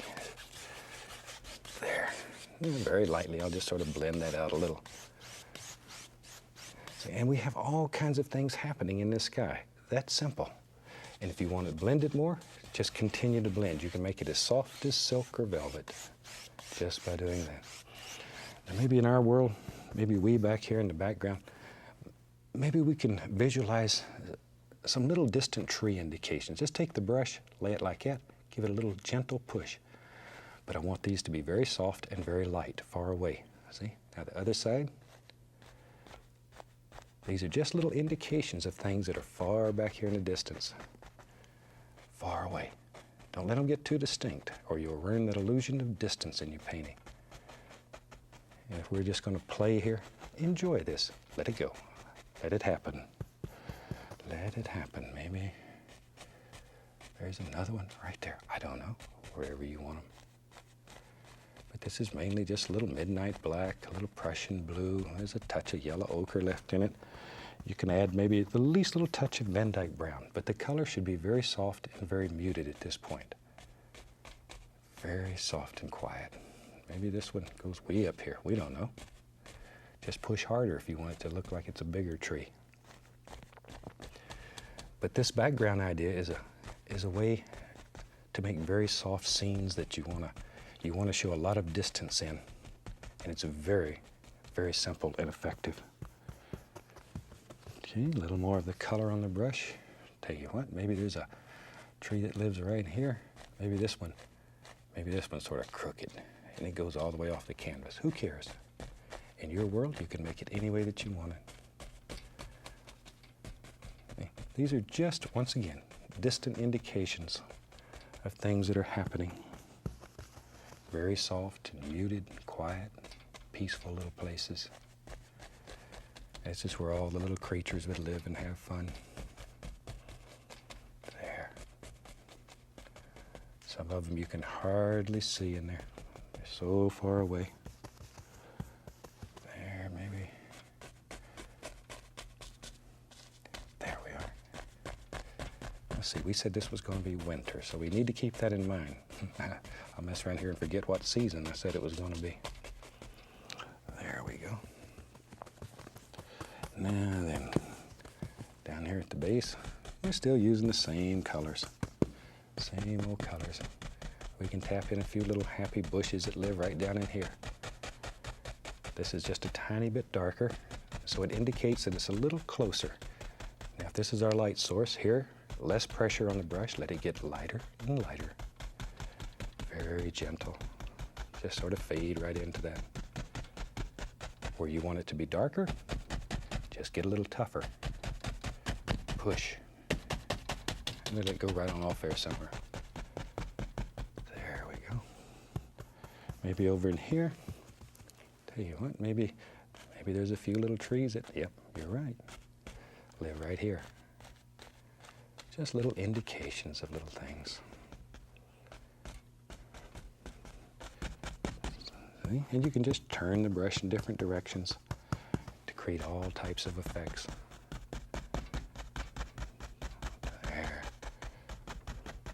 And just sort of look at it once again. This is such a fantastic way of painting because you have you don't trace a painting up here and you don't have any guidelines. The only thing that restricts you here is your imagination. Just your imagination, nothing else. And imagination is like anything else. It's like a muscle in your body. If you practice with it, You exercise your imagination, it gets stronger. Very soon you're able to visualize more and more things in your mind. So use it. God gave you this gift. Take advantage of it. We may be the only creature on earth that has a vivid imagination. There. Then again, we may not. I don't know. Don't know that it matters. There. I'm going to start adding, we'll take a little more of the black and the blue, Van Dyke brown, maybe a little touch of the dark sienna here and there. But as we work forward, I want this color to begin getting a little darker. And see, I'm just loading the brush by just going back and forth. Doesn't matter how you load it. Doesn't matter. There, a little blue and black, a little Van Dyke brown, all those beautiful, beautiful colors. Now then maybe, watch here. See, all you got to do is take this brush and push upward like that to make, look at that. See, that easy. You can make the illusion of little grassy areas back in here. Just like so. Shoot, maybe we'll have some over here. And we're going to sort of change the lay of the land here a little. So it has some interesting things happening in here. It's just not all the same. Let these little things just happen. There. All kinds of little doers. Maybe over in here again. See, you begin seeing these little doers. But just pushing upward, bend the brush very hard. You're not going to hurt the brush. But it makes all these little grassy looking effects. They're very simple, and you can do them. I know you can do them, because you can do anything that you want to do, as long as you believe you can do it. Anything that you believe you can do, you really can do. Let's take a 2-inch brush, and I have several 2-inch brushes, so I don't have to spend all of my time here just washing brushes. Just going to pull through a little bit of that titanium white. This is going to be winter, maybe. Maybe in our world, there's a little snow laying back here. But I want the snow to reflect some shadows from whatever it is we have in here. So go up into the color a little and grab it and begin pulling. Now, watch here. Let's just mess something up. If you mess up the top of this one, don't worry about it. You can either completely wipe it out, or you can go back and very simply drop it in. Because you know, if you've painted with me before, we don't make mistakes. We have happy accidents. Because there's nothing that you can do on this canvas that with a little practice you can't fix. Think about the lay of the land now. Watch here. Let me grab this other old brush. You can go right back in here. See here? And pop that right back in. And that's nice because now it looks like your snow behind it. See? These little things work for you. So you could put one over here. Like that. See? And it looks like your snow back in there. Make this just as smooth and peaceful. Maybe we'll grab that. See, we got quite a bit of color there. That's nice. That'll make a very nice shadow area. There, and just sort of bring it together. This old 2-inch brush will just do wonderful things for you. Just fantastic things. And already though, look at the depth in here. And you've really done nothing. You've really done nothing except just take a 2-inch brush and play a little. Let's take that same color we're using, take a little paint thinner on the liner brush. Maybe we'll have a few little sticks and twigs in there. Maybe a few. Just pull this out, turn it so it brings it to a very sharp point, okay? Now, we want these to be very subdued and quiet. We don't want these to be too bright, too strong. Very subdued. Few little things that live back in here. Ooh, that's what I'm looking for. You almost can't see them, but they're there.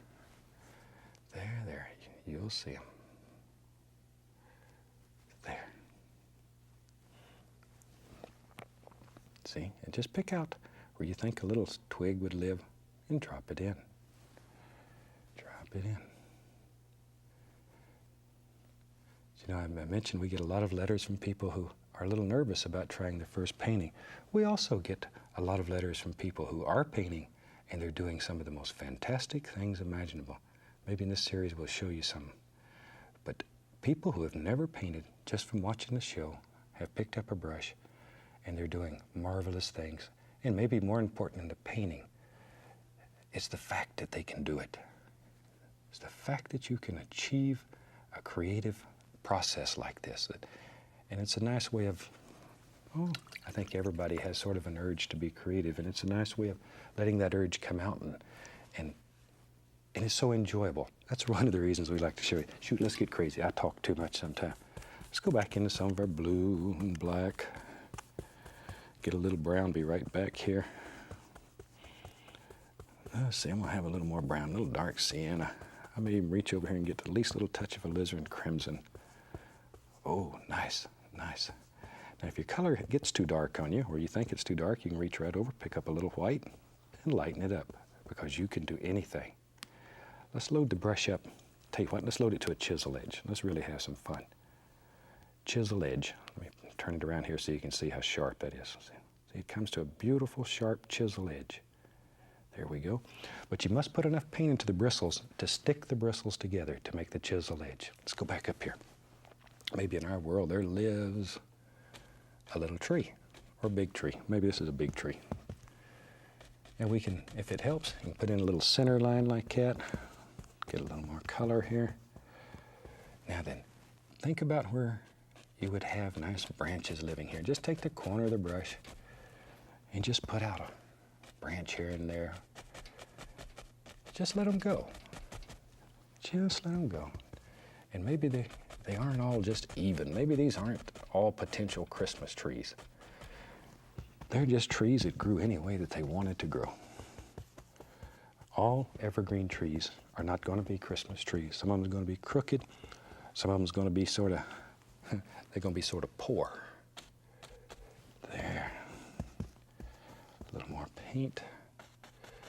Now, just to have a general idea of where we're going, and let's just take the corner of the brush once again. There. And just tap in some very basic little shapes. There we go. Maybe even we can see a little touch of the trunk here and there. Who cares? This is your world, and you do it any way that you want to do it. See, maybe this tree had a bad year right in here. It didn't grow too hot. Maybe when he was little, maybe some hungry creature decided to chew on him a little bit. We don't know. Don't know that we even care. Okay, now as the trees come closer, they should get a little darker. So I'm going to add a little bit more of that Prussian blue and a little Van Dyke brown, dark sienna. But they begin taking on a darker tone, black, blue, brown. There we are. Sounds like my body condition when I stay out too late. Black, blue, and brown, that's what I get when I get home. There we go. Maybe in our world there lives another little tree right there. Okay. But just let these little trees just fall right off the brush, wherever. Doesn't matter. Black, blue, and brown. This one goes all the way off the canvas. What the heck? He's a strong, tall tree. But if you practice this painting very loose, you will not believe, number one, what you can do. Secondly, it'll create a looseness and a freedom in your painting that you've never experienced before. And I think you will find that's very refreshing, very, very refreshing in your painting. I have a lot of people who have painted for many years that take classes with me and my son Steve and the other teachers that we have. And they take classes in this technique mainly to learn to be loose with their painting, because it's very easy to get tight and stiff and used to staying in the lines and just drawing little pictures and following those. This will give you freedom. Absolute freedom. There, let's go over the other side here. A little blue, black, back to our brown, dark sienna, just mix them together. There, wiggle that brush till that brings the paint right out to the end. You can make it sharp. All right, maybe look at what a sharp line that is now. See how sharp you can make that line? Now then, just the corner of the brush. Let's put in some little things here and there. See that? You can do this. You really can do this. There. Let's give him a friend. You know me. I think everything and everybody should have a friend. Friends may be the most valuable commodities that we have. Treasure them, take care of them, treat them good. There we are. Now maybe, look, just push upward. See? Maybe there's a whole nother thing that comes right out like that. Just by pushing up with a brush, you can create that illusion. Just by giving a little upward push. Let's go back to the brush that has some white on it. And with that, let's come back in here and we'll lay in a little snow. Once again, pick up some of this color though and drag it out there. Get tough with it. Because the canvas is wet, you can move this color. If this was a dry canvas, you might be able to move it, but it would be very difficult and you'd work yourself half to death trying to do it. There we go. Maybe on this side. Once again though, figure out how the lay of the land is here, or how it flows. And it's sort of nice to have a little recessed area right in here. It just gives you a nice place for the animals to walk and just good things to happen. But any of these little bushes and stuff here that you don't like, you just lay snow over them, just like nature does. There. Look at that. Now then, we could take some of that same color on our knife and here and there, if you wanted to, you could just add the indication of a little stronger trunk. Depends on what you're looking for. But once again, very loose, very relaxed. Just let it go. This is fun painting. There. You know, this would be a super place to have a little cabin. Let's do that. I think we have enough time. And a lot of people have problems with a cabin. So let me show you. Let's go right up in here. Decide where your cabin lives. And let's just scrape out a very basic little shape. Maybe we'll have a big cabin here. It shows up better. See, just take the knife and scrape out your basic shape. Now, right there is where the stretcher bar is. Don't worry about that. We'll cover that up. Now, one of the things that you're looking for when you're doing a cabin is your perspective. If you're going to have a cabin like so, one of the most important things you can do is have this part of the roof a little bit higher than the back. Otherwise, it won't look right. Try to keep that a little bit higher. If you put that a little lower, which is almost a natural tendency, it'll look like your cabin is sort of, well, maybe the front of it fell down into a hole. I live in Florida, and sometimes we have sinkholes there. It almost looks like your cabin fell into a sinkhole. See there? All right, let's just put a little, we'll just use dark sienna and Van Dyke brown, mostly Van Dyke brown. Let's just lay in, all I'm doing is laying in some color now. Just laying in some color. There. You could do this with a cement trowel, it doesn't matter. A little something like that. See, and the bottom at this point, don't be concerned with, because you can come along here with your knife and do a cabinectomy and decide exactly where everything should live. That easy. Now maybe, we said this was going to be a log cabin or something that gives you the impression of a log cabin. So we'll take a little brown and white and let's just come along in here and think about this angle right here. And let's just tap in some little indications here and there. See there? All right. Okay, just drop it in. There. We can take that dark color we picked up earlier and go back and help create that illusion. There. Over in here, this is going to be very dark on this side. We don't want much color over here. I think I'll put a tree there. What the heck? Put the indication of the end of the logs, just using the point of the knife. Very easy. Maybe we got a door in here. Let's put a little door. We got to have a way to get in and out. That's all there is to it. Put in a little door. A little light around the door. Now we need a little, let's put a little snow up here on the roof. See there? But just pull it down. Just pull down. We said we'd have a tree in front of it, so we don't have to worry much about the back of it at this point. We do need a little bit of snow over on this side, just so there's snow on both sides. Now then, let me go back to my brush here. Let's take, watch how you can move trees. Let's take some of our brown and black and blue, a little dark sienna. Okay, let's go back up here. Now maybe, let's take this tree right here, and let's make a big decision. This tree lives on this side of the cabin. See how you can change your mind? You can pull this tree right over here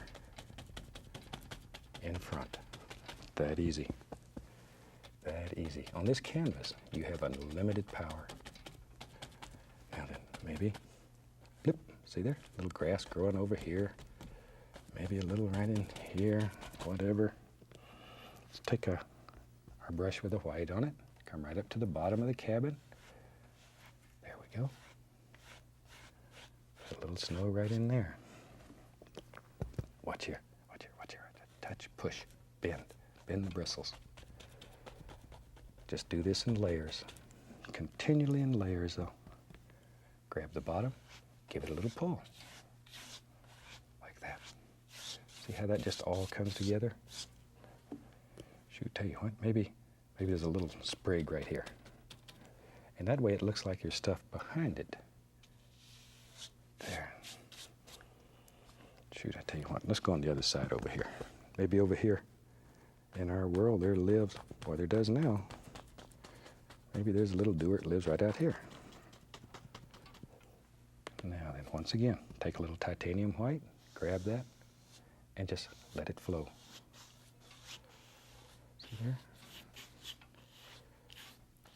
That easy. Maybe, see how you can break that up and it creates the illusion of depth in there. Shoot, we messed around here and about have a painting. It's not half bad. And I was just going to show you how to relax and enjoy this. But I really hope you try something like this, because it's a great deal of fun. It teaches you how to use the equipment. It gives you confidence with the equipment. And once you have the confidence, then you can do anything. You can do anything. We'll put a few little sticks here and there. There's one. And you can just go around in here and there and tap in a few like that. That's really all there is to it, wherever you think they should be. And I think we'll call this finished. I really hope you've enjoyed this experiment, and I hope you try it. Let me hear from you. From all of us here, happy painting, and God bless. Hi, welcome back. Certainly glad you could join me today. You got your old brush warmed up and ready to do a fantastic little painting? Good. Tell you what, let's start out today and have them run all the colors across the screen that you need to paint along with me. And as usual, they'll come across in the same order as I have them laid out on the palette, starting with the white and working all the way around. So let's go on up here and let me tell you what I've done. I've got my normal old canvas up here, and I've covered it with a thin, even coat of the liquid white, so it's all wet and slick, and it's ready to go. So let's just do a nice little painting today. It's such a beautiful day. Maybe we'll do something with some warmth, and let's take a little alizarin crimson here. And we'll just use this old 2-inch brush and just tap a little bit into the bristles, like so, and tap the bristles firmly here. That assures a nice even distribution of color all the way through it. Let's go on up here. Maybe right up in here, we'll just put a little bit of pink in the sky today. When you're doing this, be careful that it doesn't get too bright on you. This crimson is quite strong, and very quickly it can take over your whole world. And we don't want to set this sky on fire. All we want to do is create the illusion of a nice little glow up in here. That's all we're looking for. It's a beautiful little glow. Maybe today, maybe let's do some nice mountains today. That's always fun. I enjoy mountains very much. I lived in Alaska for about 12 years, and it's one of the most beautiful places I've ever seen. Certainly God was having a good day when he made Alaska. It is unreal. Now then, let's take, we'll use a little phthalo blue. What the heck? Won't even clean the brush. We'll just add a little bit of phthalo blue right on there. The blue is much stronger than the crimson, so you can add it right on without cleaning the brush. No big deal. Then we can go up here, and using our little crisscross strokes, let's just lay in a happy little sky all the way across, just like so. There. And just let it come right down to this pink area. Once again, the blue's so much stronger, it'll just eat up any of this pink that you cover. You don't have to worry about it. Now then, maybe we'll have a little water in this one too. What the heck? What the heck? While we have this old brush going, let's add a little bit more of the blue. Just a little. And let's go down here in the bottom. And maybe our water lives right down here. Just pull from the outside in, like so. There. A little more paint. And just pull. Now, we'll have still water today. And still water is always flat, it's always level. So try to keep these strokes as straight as possible. You don't want your still water to be going uphill or downhill.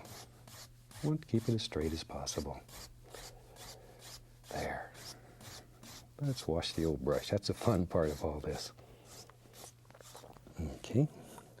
We wash our brushes, as you know, in odorless paint thinner. We shake off the excess and just beat the devil out of it. Okay, now with this nice clean brush, all we're going to do here is just blend these colors together.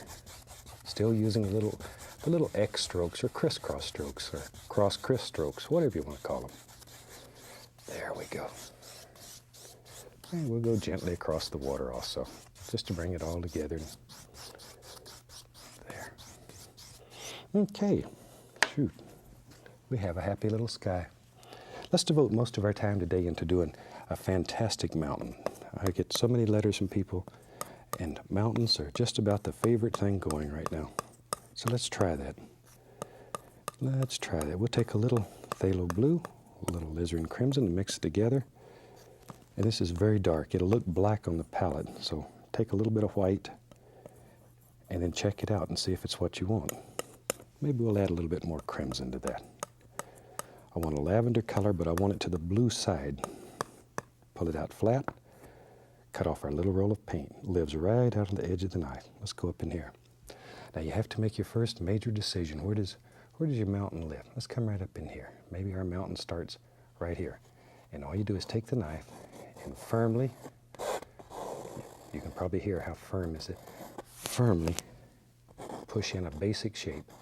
And the only thing we're interested in at this point is just the top up here. We could care less what's happening with the bottom. Don't worry about it at all. Don't worry about it at all. I said big mountain. I wasn't kidding, was I? This is going to be a big mountain. Maybe it'll come all the way over here. Now we're scraping off all the excess paint. There. And scrape it hard. This old canvas is tough. You're not going to hurt it. Don't worry about hurting it. Just really get in there and scrape it. Now we take a clean, dry, be sure it's dry, 2-inch brush, and I want to pull that out. That'll do two things. First of all, it'll make the mountain lighter at the base than it is at the top, which is exactly what we're looking for. Secondly, it removes excess paint. It makes the next layers much, much easier to apply. Much easier. If you have a lot of loose paint on there, then it's difficult to make the next layer stick on top of that. There we go. We'll just let it just blend right off into nothing over here. There we go. Now one thing that's very nice when you do your painting, this little bit of pink that's left down here at the bottom, if everything works just right, that'll look like mist. So try to save that. It can be your very good friend. There we go. Maybe it sort of looks like a natural place to, maybe the light's coming from the left side today. So let's just take a little titanium white. Let's make a mountain that's very easy to make. We'll take a little white with a little touch of blue in it, but very little, just enough to cool it down a little. Maybe even a little bit of black into it also. There, it makes a nice bluish gray color. Ooh, that's nice. And don't overmix it. Leave it sort of marble. And I've got the small knife. Thought I'd use it today. but once again, our little roll of paint. And let's go up in here and begin making some decisions. Think about where the light's coming through here and just zinging and playing and having a good time. And maybe it comes right along in here. There. Just begin applying all your little basic shapes. Just think if you were a sunbeam and you were zinging down the valley down through here, where would you hit? There. So this is a very simple way of making some nice mountains. There we go. This little knife, I like it because it sort of gets into all the little places here, and you can make all these little doers. Just all kinds of little things. Wherever you want them. Once again, just think about where light would strike and lay it in. But there's not a lot of paint here. Not a lot of paint. There we go. See, and if you don't like one, you just rub it and it goes away. There. And down at the bottom here, I want it to just disappear. So here I'm applying quite a bit of pressure. Up on the top, no pressure. But as you work down, I want it to disappear. So there I'm adding more and more pressure. So just sort of experiment a little and see what works well for you. Think about where all these little shapes and highlights would live. There. And you can put as many or as few as you want on your mountain. There we are. In Alaska, there's a lot of mountains that look like this. And they're so beautiful. As I mentioned earlier, I'm sure God was having a good day when he made Alaska. There, maybe there's a little bump there. You can do that just by taking the basic shape of the knife and putting it in. Let it just sort of disappear back here. And then once again, more pressure down here. And you begin to see how that little pink area is showing through. And that's what's going to create that illusion of mist down at the base. You could do this with a large knife if you wanted to. It works just as well. I just sort of like this little one for things like this where you want a lot of detail and you want to create shapes. You can paint entire paintings with these knives. There. Okay, see, and just sort of think about it, let it go. There. More and more pressure down here. But see, it's really very simple. It's a matter of angles when you're working on these mountains. That's really all it is. It's just a matter of angles. Maybe there's, look at that. See, maybe there's a little thing right there. Wherever you think they should live, that's exactly where they should live. Right. Maybe over in here. A few more little doers in there. Just wherever. And you can put all kinds of little details. It's up to you. Painting is as individual as painters are. There's as many different ways to paint the same scene as there are painters, as many different ideas. It's really an individual thing. So you can add a little dark here and there, not a great deal, just enough to give some little indications of some shadows in those deep areas. Don't want a lot in there though.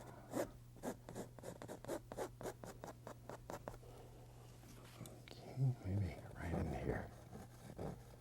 Just rub it a little and you can just blend it together, just using the edge of the knife. There. Now, if you've never painted mountains before, this is one of the easiest ways that I've ever came up with to make very effective mountains very easy. Let a little bit of that light color just pull back here and there. And here I'm using the small edge of the knife. Use both edges. That's why it has two edges on it. And that way you can create all kinds of effects. All right. And that's basically all I'm looking for. I want that mountain to be far away and distant. Let's have another one right here. Shoot, that works so nice. Or let me show you something here. You could take the brush. If you wanted to create more mist in this area, you could take a brush and tap it, and then gently lift it. But always follow those angles that you've created. There. Okay, now then, same color. Come right over on this side over here. Let's have us a nice mountain. It lives right there. Okay, let it come right on down. Wherever. Maybe it comes down here. Maybe bloop. There's a big drop off right there. Like so. See, just sort of let your imagination go. Mountains grow in every kind of shape. Just whatever happens that day, let it happen. There. Maybe it comes right on down in there somewhere. Now, if you want this mountain to look closer, it needs to be darker. So I'm going to put a little more paint on this one than I did that one back here. So I want it to be darker, stronger. There we go.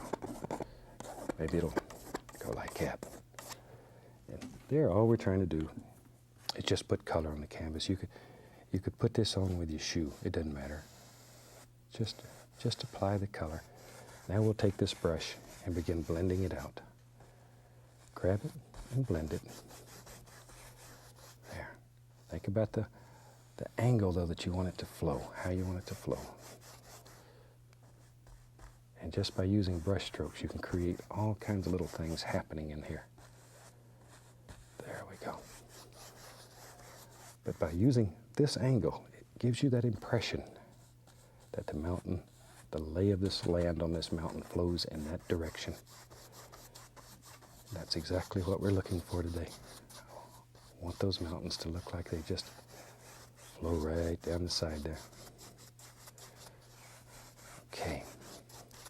Good. Very gently, very gently. Just bring it all together. Okay, shoot, let's wash the brush. And we wash our brush with odorless thinner. Shake it off. And just beat the devil out of it. Tell you what, let's do. Maybe take a little of that titanium white that I had here. Maybe right in here. Let's just lay a little white. That has the least little touch of the phthalo blue in it. Maybe there's a little snow or a glacier or something that lives in there. There. But I don't want it to be pure white all over. I want it to be like shadows. I don't want it to be too bright. Put this in first, and we can add a few highlights here and there if we want them. There we go. And then we could take a little bit of the pure white and just highlight this. Let it just bounce. Very gentle. Barely caressing the canvas. Allow the paint to break. It'll create all those little things in there. There. And just let it follow those angles. Like so. Okay, we can take our large brush in and very gently, just blend it together. But this is 2 hairs and some air. And I think I'm going to put a bunch of trees in there, so most of that's not going to show. So don't spend a lot of time worrying about it. Let's build us a tree. We'll take some black, some Prussian blue, very dark, a little Van Dyke brown, a little bit of the sap green. Shoot, you can throw in a little crimson too if you want. Mainly a good dark color. Good dark color. Okay, let me wipe off the old knife here. All right, let's make some evergreens with, we'll use fan brush day.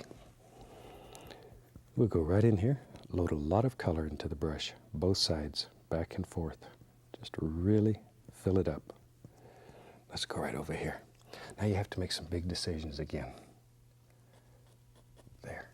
Our tree lives right there. Take the corner of the brush and just go back and forth, just like so. There it is.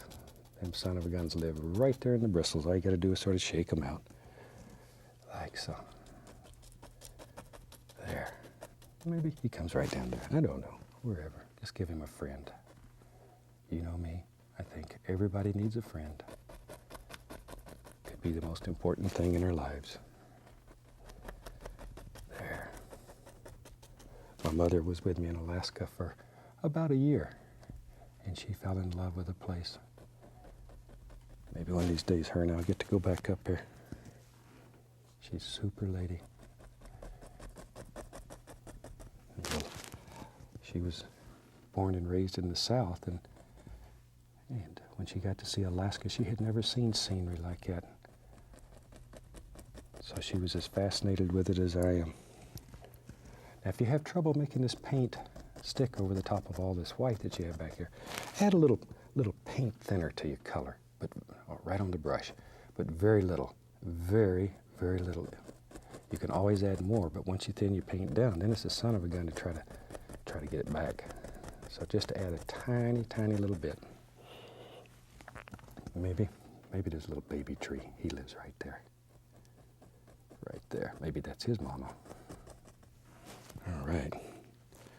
Okay, let's see here. Maybe, I'll tell you what, maybe there's another little tree right there. Let your imagination just take you wherever you want to go. Shoot, you can put as many or as few trees as you want in your world. There. Shoot, let's have a big tree right there. We'll have a whole forest, it looks like here. Now, in painting, one of the biggest things that I like about doing paintings is to show depth and distance. Each one of these little things here creates another plane in your painting, so it looks fun. Let me show you something. Let me show you.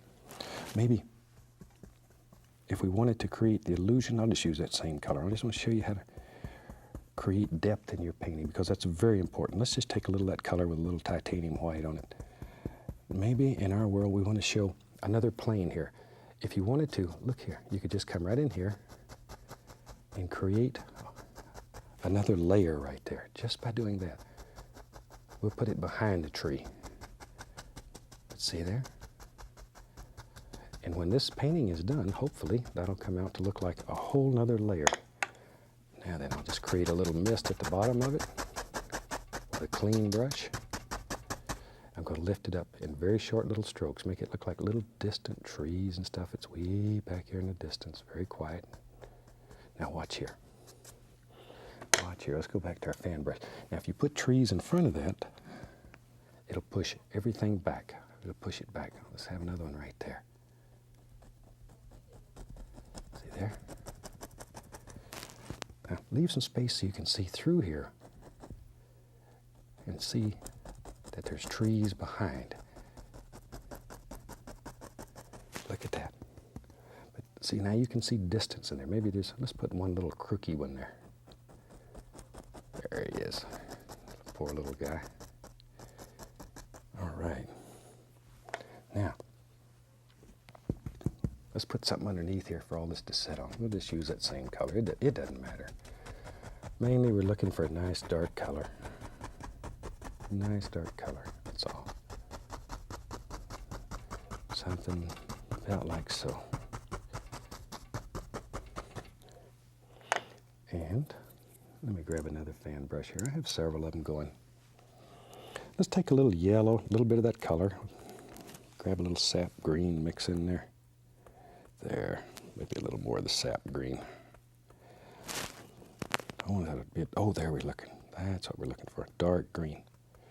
Let's go up in here and let's see, our light's coming from the left. Our mountain tells us that.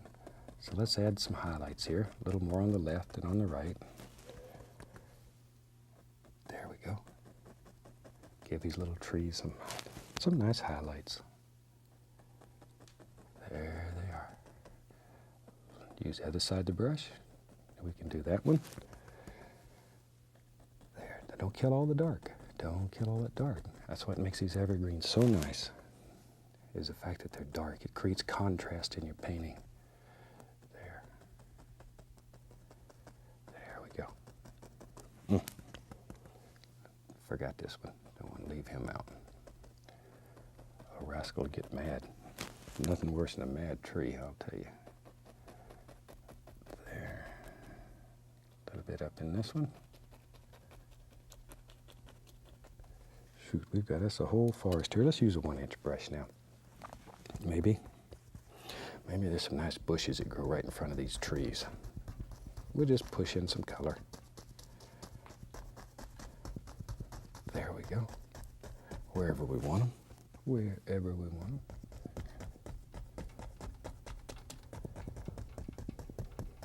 There. Okay. Now, I'm going to use another 1-inch brush. I'm going to add a little touch of paint thinner or liquid white, either one to it. And let's go right through this yellow and green that we had here. That's sap green, cad yellow. We can pick up a little Indian yellow, a little bit of the yellow ochre, all those yellows. I want to make various shades of green. Pull that brush in one direction, load a lot of color into it. See, when that brush is sort of rounded, you pull it this way and then turn it over. And it's rounded. Look at the end. There's a lot of paint there. All right, let's go up here. Now, let's come right up in here and let's begin creating all kinds of individual little bushes and trees that live back here in front of these evergreens. Just push them in. And if you have trouble making this stick, add a little bit more of the liquid white or paint thinner. If you use paint thinner, though, add very, very small amounts. In a heartbeat, it'll get you paint so thin that it'll just run. Very, very small amounts. Here's a little right here. Wherever you want these little rascals. A little more of the yellow ochre, just to change the flavor a little. But do one bush at a time. Give them names. There. So we travel around the country talking with people. That's one of the questions that people talk about over and over. They have trouble making these bushes. And the problem normally is that you try to do too many at once. I know sometimes it looks like here we just take off and we sock in 50 bushes at once, but they're one at a time. One at a time. I'm going to take a little bit of that green and yellow and mix it on the 2-inch brush. Let's have a little land under here. There we go. There we are, see? Angles are most important here. Most important. Wherever you want this to go. A yellow ochre in there, or Indian yellow. There. Now then, shoot. That's all right. Tell you what, let's have a reflection in there. All you gotta do is grab the bottom of that and pull it down. Just pull it straight down. It's important that it goes straight down now. Let all those little colors just go right into the water here. There. But straight down. There. Come across. And that quick, we have instant reflections. Now then, take the knife. We use a little Van Dyke brown. Maybe there's a little bank in here. Just bring it wherever you want it here. Like so. Here and there, maybe it runs up into there. Okay. And then you take the fan brush with some of those same yellows and etc. Pop in a few little grassy areas right at the bank. Right there at the bank. If you want to reflect a little of that in there, grab the least little amount of it and pull it down. Least little amount. Not much, not much. And very lightly, once again, just go across. Like so. Maybe we'll have a tiniest little bit of waterline. I don't want much in this. I want to keep it dark as possible. A little liquid white on the knife and drop it in. There. So I say we travel all over the country and get to talk to people and do shows for PBS. And if we ever get to your area, shoot, come and see us. I'd love to have the opportunity to meet you and talk with you and see photographs of what you're painting. So if we do get to your area, stop in and see us. There. Let's have a little bush lives on this side of the water. Maybe he lives right there. Right there. Create a little reflection like that. Go across. A little bit of highlight on this bush. The yellows and the greens. Like that. That quick you can create a little bush. Put a little bit of land under it, and we're about to finish painting. There we go. I think we'll put a little water line under there, call this one finished. A few little sticks and twigs. That's all there is to it. Hope you've enjoyed this one. Hope to see you soon also. From all of us here, happy painting. God bless. Hi, I'm certainly glad to see you today. Thought today we'd do a fantastic little painting, and I'm glad you're here and going to paint along with me. So I tell you what, let's start out today and run all the colors across the screen that you need to paint along with me. While they're doing that, let me show you what I've done up here, because we have something a little bit different today. Let me explain what's happening here. Standard old 18 by 24 inch canvas, but you use any size that you want. And I've taken black gesso, and I have an idea in my mind today, and I thought I'd do a little waterfall. So I've just painted this with black gesso, and I've even put in a basic indication of where my little waterfall will be, and let that dry. Then I've taken a little bit of liquid clear and covered the entire canvas. The liquid clear is there only to make the next layer go on easier. Now while the liquid clear is still wet, I've covered the entire canvas with a thin, very thin coat of alizarin crimson and phthalo blue to make a lavender, sort of to the bluish side. And with that, we're going to do a fantastic little waterfall. So I hope you enjoy this one. Shoot, let's start out, Dave. We'll use this little tiny 2-inch brush here. We'll go right into some titanium white. I like these kind of paintings because they work so nice. This black gesso is the most fantastic thing you've ever seen. We'll put a little of that white on there. Let's go up here. Now maybe our light source is going to be right up here above the waterfall. So take the white. Now there's very little color up here. The clear allows you to put just almost like a glaze. There's not a great deal of color. If you don't have the clear on there, you end up putting so much paint that when you put white on there, color's too strong. Anyway, watch here though, because it's such a small amount of paint, I want to create the illusion of light shining through here. And by just taking a little of that titanium white and making like little crisscross strokes, we can do that. Very little color on the canvas. Now you could do this several times to achieve a desired lightness if you wanted to. If you wanted this to be brighter, well, I'll show you. Take a little more white. Maybe you want it to be a little brighter right in here. You can add a little more white in there. There. But see, already it looks like there's light just exploding through there.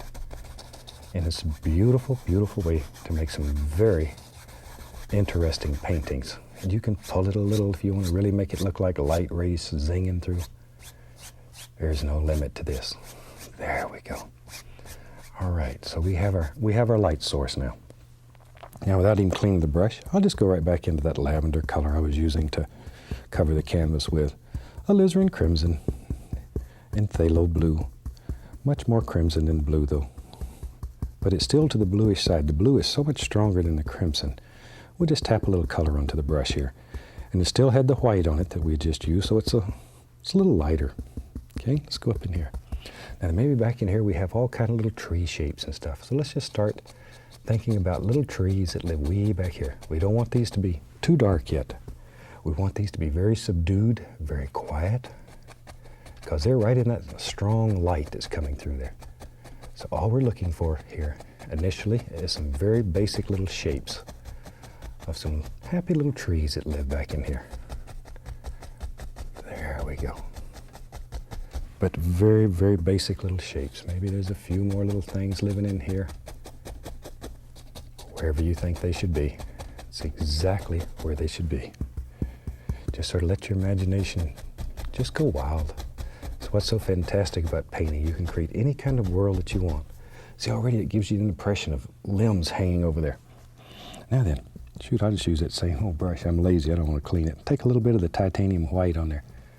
And we'll put a few little highlights on some of these that are far back in here.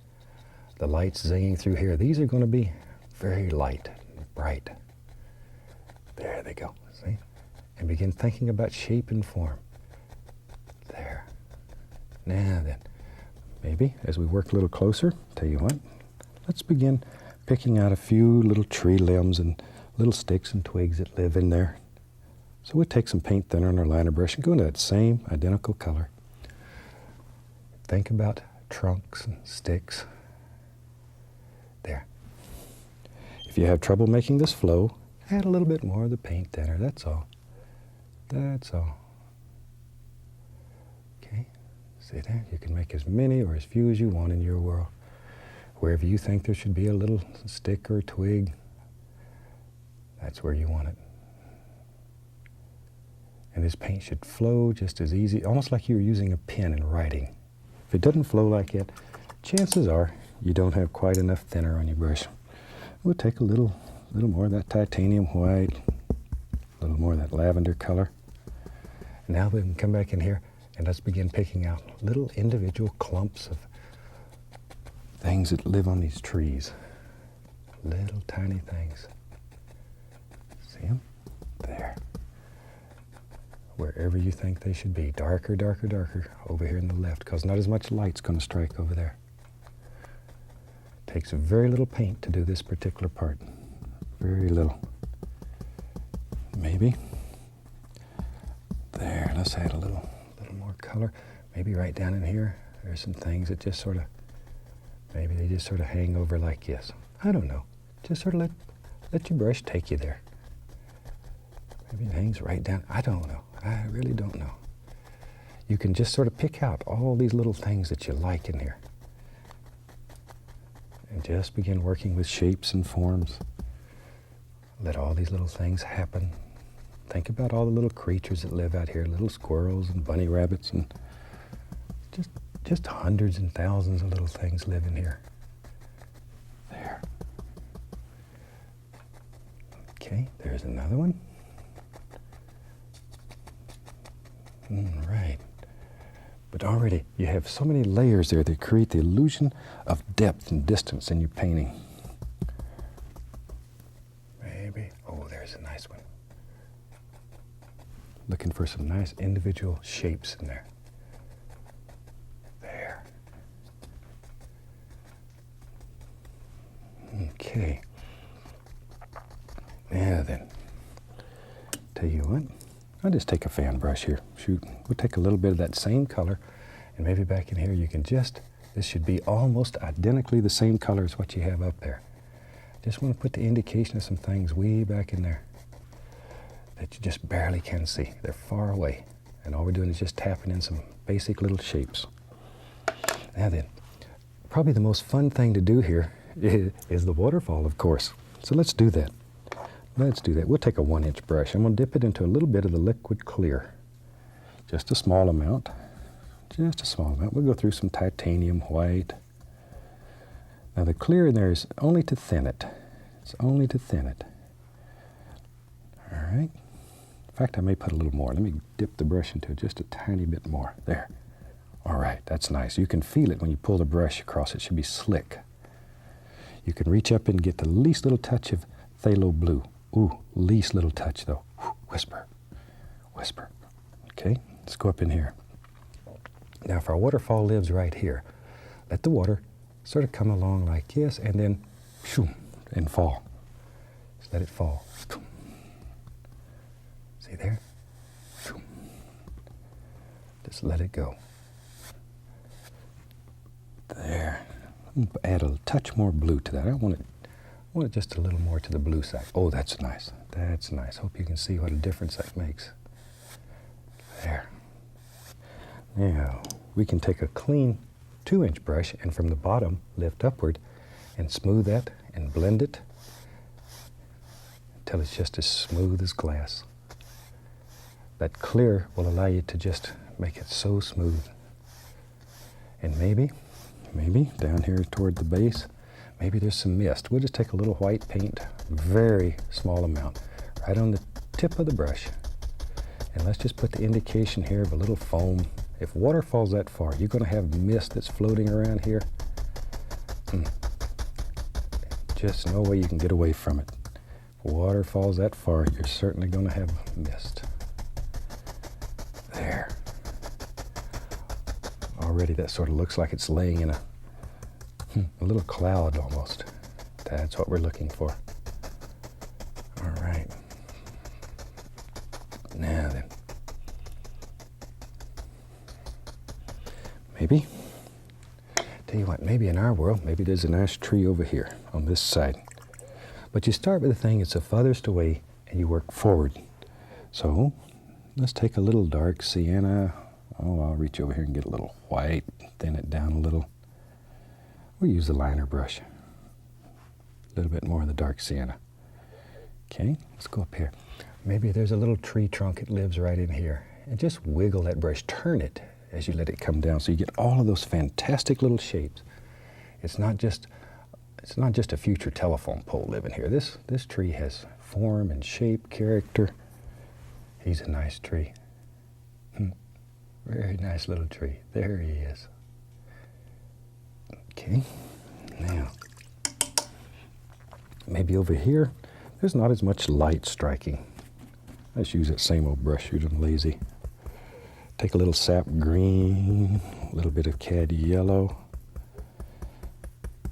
Reach up here and grab a little midnight black. That'll, ooh, there, see what makes a beautiful dark green. Push that brush, load that little ridge of paint right out on the edge of the bristle. That's an excellent shot there. You can really see that.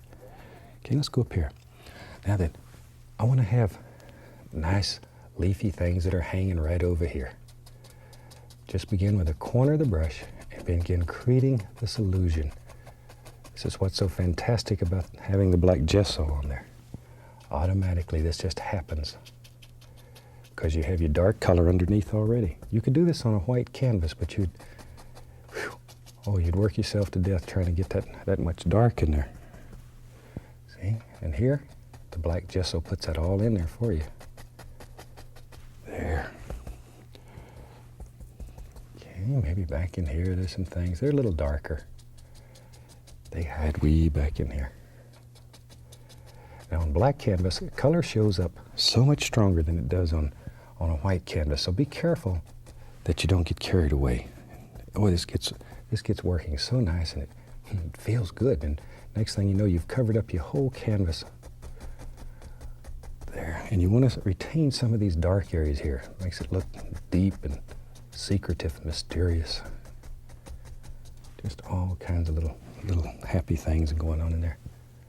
But just think about form and shape and all the little limbs that live in there that create all these illusions. Most important. Just don't throw it on at random. It won't look right and you'll be unhappy. I don't want this to work for you. Take a little knife here. We'll take a little Van Dyke brown, maybe mix a little dark sienna with it. Now we need some land over on this side of the waterfall. See here? That'll help push that waterfall back. Is it just brown? Both browns. There. See? Just let this work right on down. Even if you can't see it, it's there. It's there. We're putting a dark color on there. There we go. And we can take the least little touch of titanium white mixed with those same brown colors. Same old brown colors. Little Van Dyke, little dark sienna. Mix it to just a marbled appearance. Don't overmix it. And then start up here, and we can create the illusion of maybe there's a little cliff right here, a little place where the bunny rabbit can run around and get him a drink out of that waterfall. Of course, if he's not careful, he slips in there. Whew, we're gonna have rabbit stew. Now then, just basically a clean knife, grab the edge of that and allow a little touch of that color, just a small little touch of that color to be pulled down. Just a very, very small amount. It'll create that illusion of big cliffs through in there. There. Now maybe in our waterfall, maybe there's all kind of little grassy things that live right up here on the top. Shoot, I tell you what, maybe some of our little grassy things start right in here. Just use the corner of the brush. Maybe there's all kind of little ferns and stuff that just sort of hang off there. If you have this much mist, chances are you're going to have a lot of beautiful plants that just sort of hang off the edges of these and grow everywhere. There we go. Here's some over here. Wherever. Just sort of think in your mind where you believe all these little things would grow. There. Maybe they come right on down. Here and there we can have a little brown. Maybe there's a little stone that lives there. There we go. Take a little touch of color, just let it graze. Oh, most delicate touch. A little bit of color up on top of this to give that rock some shape and form. Not much though. Not much. Now then, you can come right back and just hang some of your little grassy areas right over it. Right over it. Maybe there's a few back here in the mist, but we can't see a lot of them because the mist is beginning to cover them. There we are. Look at all them little rascals. But just do this in layers. Think about what's farthest away and work forward, forward, forward. Maybe there's another big stone. Lives right down here. A little brown. And then take a little brown and white and see, just put a little highlight on that stone. Then we come back, hang some grass right over the top of that. Let that disappear right back in there. There. See, isn't that easy? We've got quite an effective little area here. Scratching a few little sticks and twigs. Let all those things happen. Maybe, watch here. Watch here. I see something here. Let's do it this way. Take a little white on our brush. Decide where you think the water will be. Grab it and pull straight down. A little titanium white on the brush. Put good right under this stone here.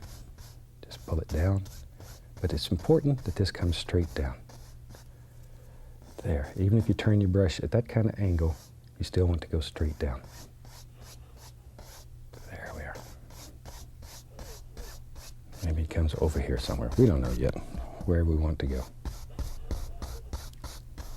See, it's picking up that color that's underneath. And all these things, these beautiful colors, will just happen automatically. Very lightly go across. Just enough to distort it a little bit. Wheel back in here. There. See, isn't that easy? You have the illusion of water. Now then, you ready to get crazy? Tell you what, let's take a little Van Dyke brown, a little dark sienna mixed together. Maybe there's a big cliff. Let's come right down in here. Maybe there's a big cliff that lives right in there. Just sort of make a decision. Maybe it comes, choom. Gotta make those little noises though. Just putting a little brown here and there on the canvas. So when we hit it with a little touch of the brown and white, little highlight, it'll jump right out at you. Look at that. See? There we go. Little touch right there. But very, very little paint. It's just, it looks like there's more paint there than there really is. The reason it looks like it is because, once again, color stands out so strong against the black canvas.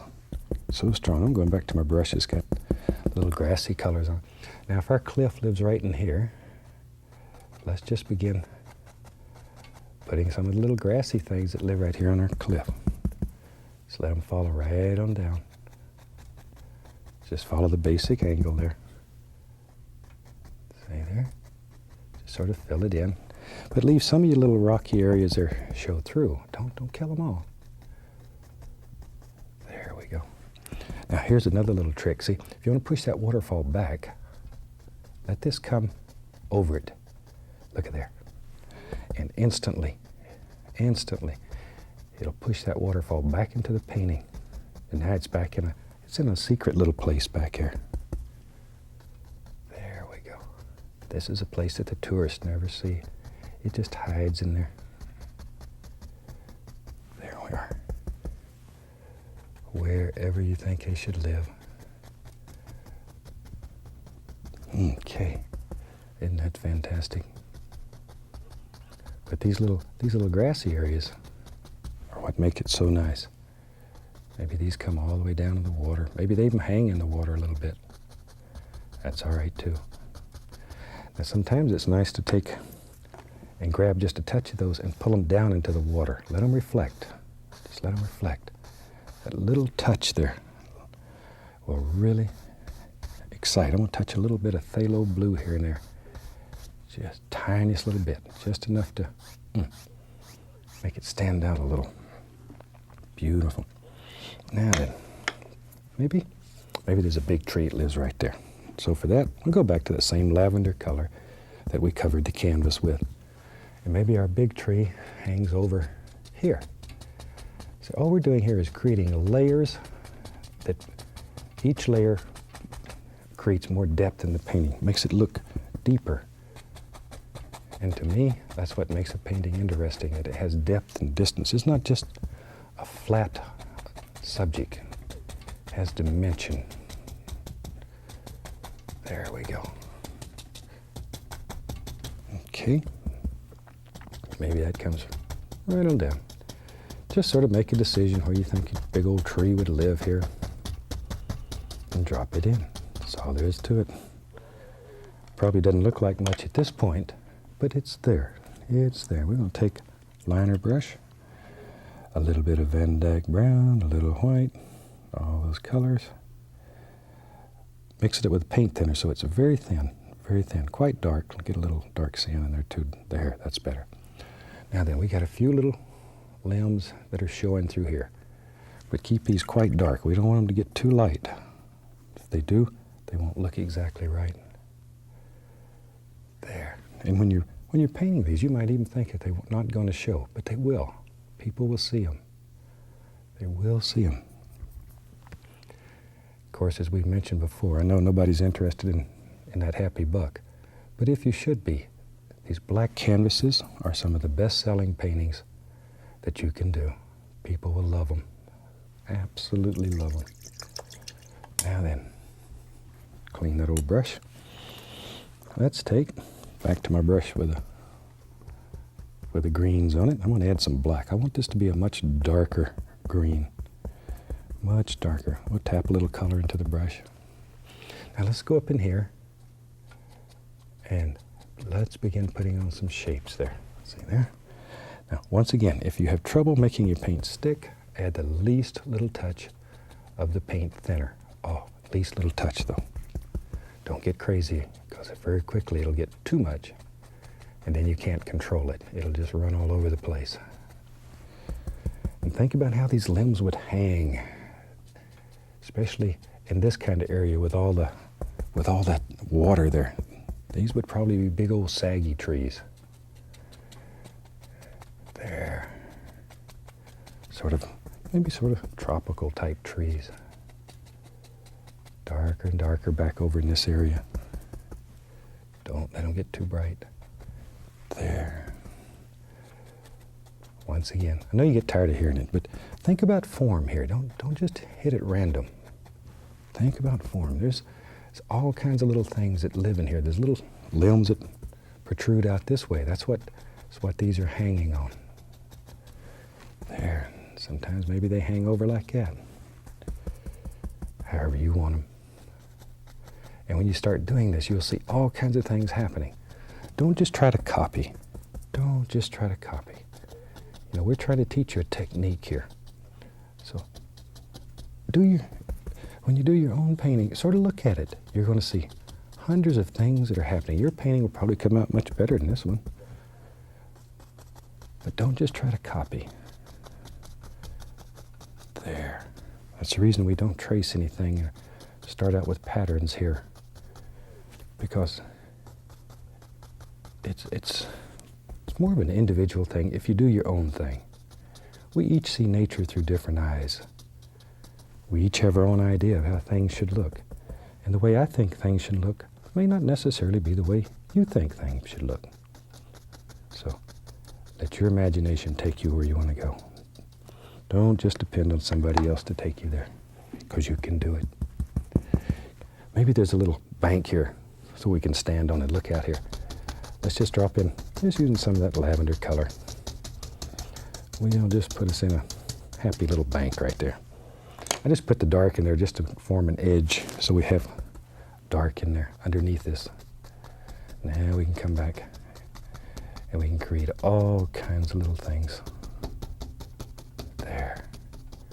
Shoot. Now if you want to show depth under these, leave a little dark area underneath those bushes, because that's where the little creature would hide. Tell you what, maybe there's a little stone lives right there. Put a little brown, take a little brown and white, There. We'll just create us just a happy little stone that lives out here. He watches all this water play and fall. There. Something like so. There we are. Now then, let's take, I'm still using a little small knife. I like it. I'm going to take the least little bit of color on the knife, almost none, and very firmly just scrape in some little things here and there just to bring that together. Clean up those edges around the stones and everything. There. Not a great deal though. A little bit out in here. See there? Look at that little bit of blue that's right there. Doesn't that shine though? But when you do this, use it sparingly. Use it sparingly. That's what makes it so impressive, is that there's such a small amount of it there. If you had a lot, it would lose its effect. So that's a little treasure. Hang on to it. There we are. Just a few little ripples here and there. And take our liner brush, a little bit of the brown and the white. There we go. Maybe here and there we can pick out a little stick that lives in there. A few little things that hang over wherever you think they should be. You see these sticking out when you're looking at the woods and stuff. Put them wherever you think they should be. I think we're about ready to sign. That one looks finished. Take a little thinner, a little bit of the bright red. Let's sign it right down here. There we are. Luckily, I have a very short name, so it only takes a second. There we are. And I hope you've enjoyed this one. It's a little bit different. It'll give you some experience with the black gesso, and you can do a fantastic painting to make you feel good in here. From all of us here, I'd love to wish you happy painting. God bless, my friend. Hi, welcome back. Certainly glad you could join me today. I thought today we'd do the little painting that you see at the beginning of each show, the little covered bridge. So I tell you what, let's start out, have them run all the colors across the screen that you need to paint along with me. And they'll come across as usual in the same order as I have them on the palette. So I tell you what, let me tell you what I've already done up here. I've got my standard old pre-stretched canvas up here, and I've just taken and cut an oval out of a piece of contact paper and just stuck it on there. Then I've covered the center of it with liquid white, and it's wet and slick and ready to go. So let's just have a good time today. Let's start maybe with a little small amount of the cad yellow, and I'm going to put a little tiniest little amount of the yellow ochre in with it. Tiny little bit of color. And let's go right up in here and up in the sky. Let's just put in a little bit of that yellow color. Now we want to do a sky today that's very nondescript. It doesn't pull your eye away from the center of interest. But we do need something in the background. So this is a simple way of doing a very nice little sky that you won't even notice is in the painting when it's done. Okay, without cleaning the brush, let's go into a very small amount of the midnight black. Takes very little, just a tiny bit. There, that's good. Let's go back up here. Now right at the top, we'll put in a little bit of that black color and just let it blend right down into that yellow ochre and cad yellow that we have on here. But very quiet. There. And tap in the indication of a little stringy cloud here and there. But once again, if this gets too much going on in it, it's gonna distract you from the main interest in this. We'll just use that same old brush. Heck, we'll go right into a little bit more of that black. Very small amount. Now you could do this with a round brush or a 1-inch brush. I'm going to use a 2-inch since I have it. Tap a little bit of color right into the top bristles here. We want to make some little trees that are far back here in the distance. Some little background shrubbery. That's basically all we're doing. Just some little background things, like so. But very quiet, nondescript. Once again, you should hardly even notice these are in the painting. But you need something back here behind your little covered bridge. There. A little touch more of the color. And wherever you want them. There we are. We filmed the shows in Indiana. There's a lot of beautiful covered bridges here in Indiana. In fact, I've done some demonstrations at a couple of covered bridge festivals that they have here. There. Okay. It'll give us just some very subdued little indications. All right. Let's take the old liner brush.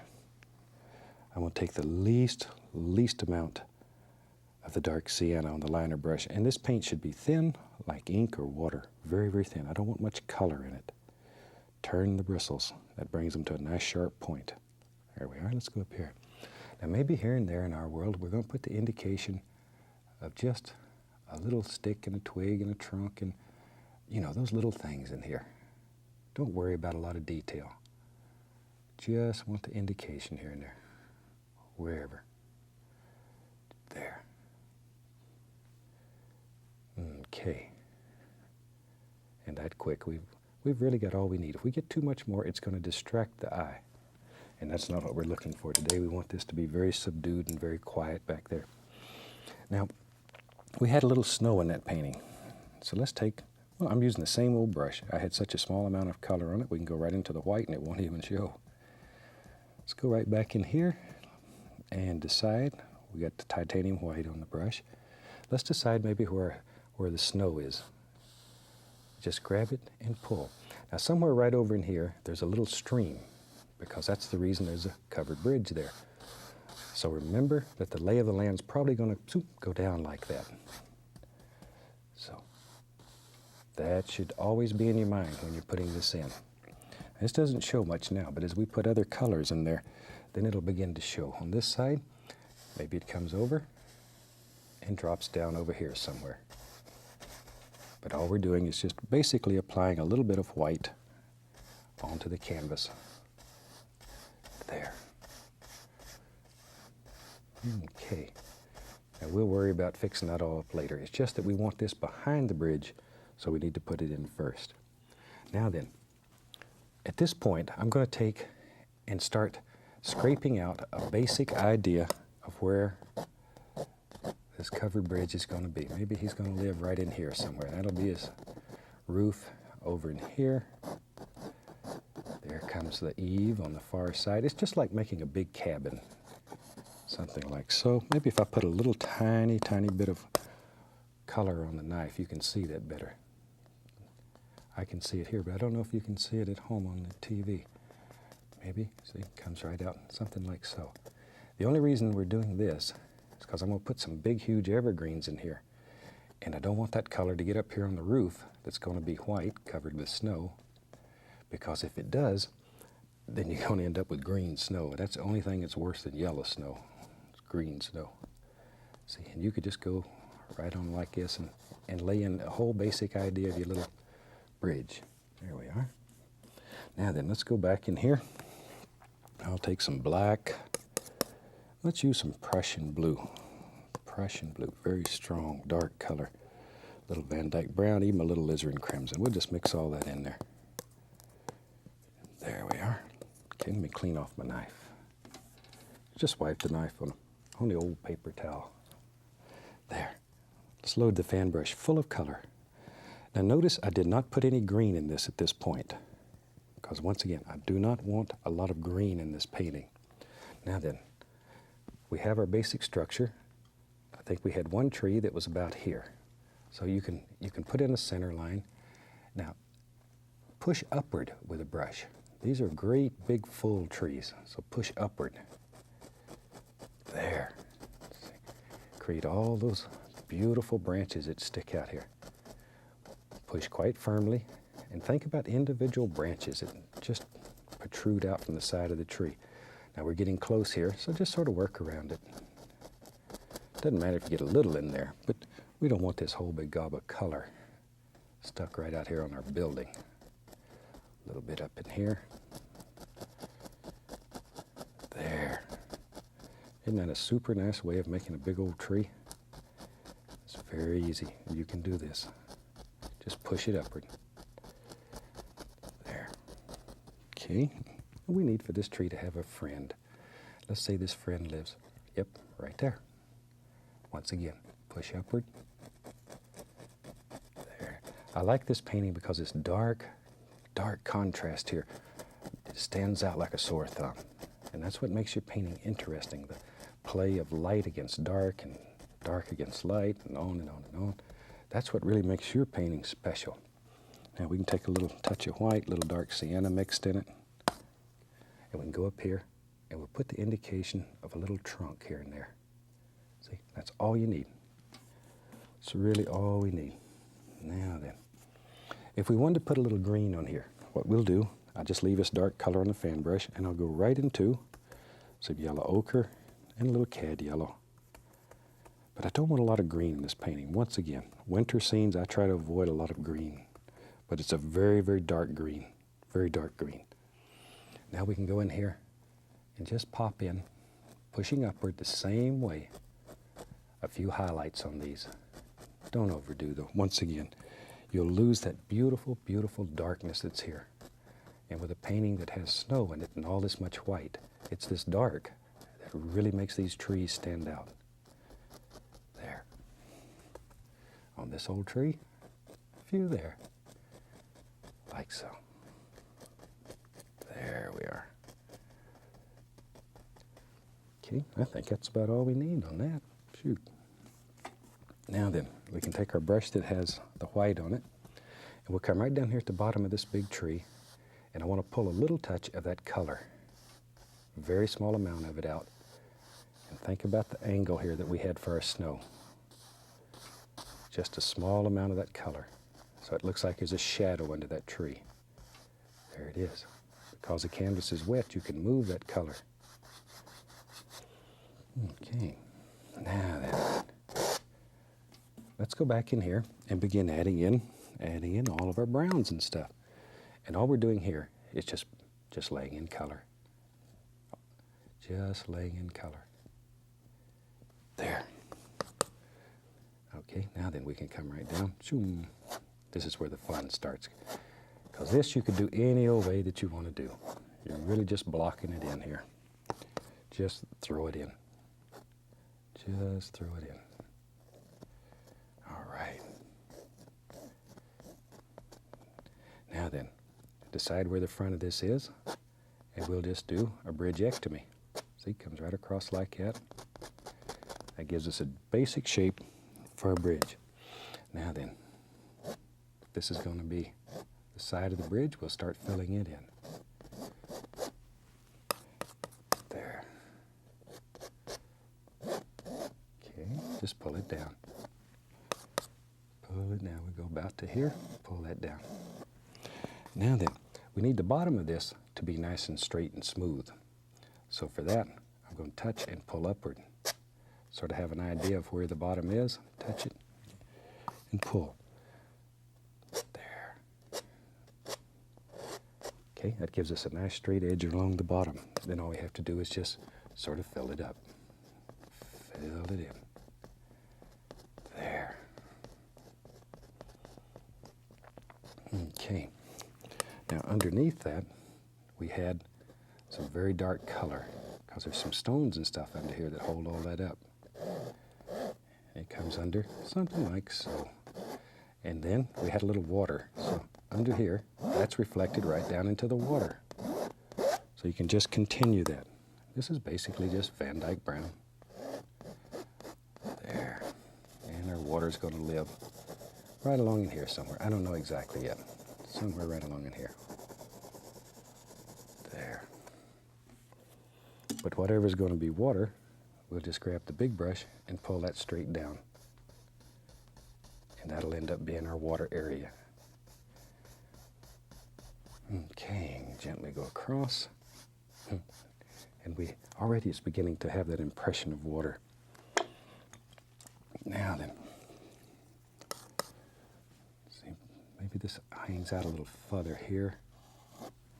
And there's a bank over on the side, and it sort of comes around. All right. Now then we can start having some real fun here. I want to darken that one area a little bit underneath. Ooh, that's much better. I like it better. See, now you can see that reflection.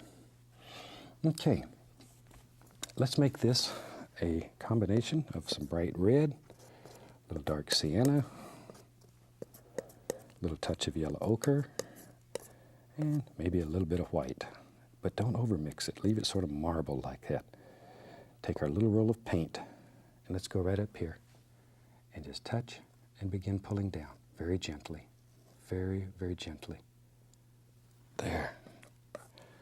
And from down here, I'm going to gently do the bottom and pull up. Once again, I need a nice straight edge at the bottom here, so I don't want to lose that. Just sort of pull it up, just like so. See? Grab it and go upward. You can go either direction, upward or downward. There.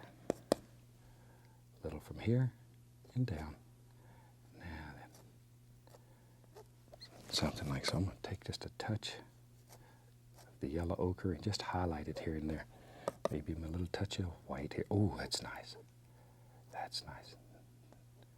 Look at that. Looks like old wood already. Old wood. But leave it sort of old looking like that. Don't overdo. Now then, on the other side, I'm going to add the same color. I'm going to add a little dark, Van Dyke brown to it to dull it. I want this side to be less bright, not as bright as the other. There. Just pull it down, let it break, just like you're painting mountains. That's all there is to it. Now you got to have an entrance way to get in here. So basically, figure out where that's at, and we can just begin scraping it. I'll tell you what, I'm going to get the little knife. I like it better. It gets in these little areas. We got a door like so, comes over and down. There we go. There's our doorway. Now we need to fill it up full of dark color so it looks like it's very dark inside there. Not a lot of light's going to get in. There. Okay. Isn't that neat? Now then, we'll take, let me see here, I'll add a little yellow ochre, a little touch of brown and white. We'll make the side there so you can see it. See, a little across the top. Over there, just a little outline. Now you got an entranceway. I want a window back here. So to make a little window back here, I'm just going to take and pull. Just pull it. There's our little window right there. Just like so. You can see right through that, and you have a little window. Now we take a little of our highlight color and just go around the edges. There. Now, tell you what. Let's take a little of the Van Dyke brown, and in here, I want to make this look like old boards. Just take a little brown and touch here and there. There we are. Now then, let's have some windows out here. Let's have one right here. Just pull it down, like so. Now, in my mind, in this window here, you couldn't see anything. There would be no light hardly coming through it because it's dark right in there. Now, then maybe we'll have a second window. A lot of these old covered bridges have windows in them. Maybe there's another one here. But now in these, in my mind, because you're looking through at sort of an angle there, you would see a little bit of light coming through. So we'll just put a little light in there. A little light in my window. A little light in my window. Isn't that what everybody wants? There we are. Now then, let's put some snow on the roof.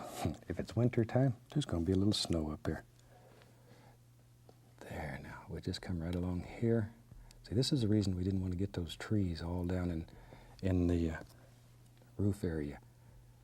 Because when we pulled the snow down, we'd ended up with a tremendous amount of this color. So be sort of careful there when you do that. Make you unhappy if you end up with a bright green roof on your covered bridge.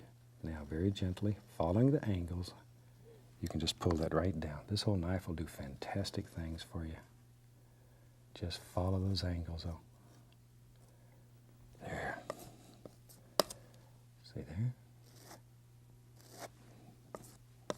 Okay, right on down. Okay, a little more color. Now you can take a knife and just sort of smooth that all out. All right, good. that easy. You can make a nice snow-covered roof on your covered bridge. But as I say, it's basically just like making a cabin, only big. Certainly is a big cabin. Now then, we could take a little bit of our dark color and just very carefully fill in these little areas here.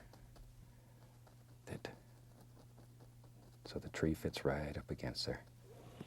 Okay, we got that.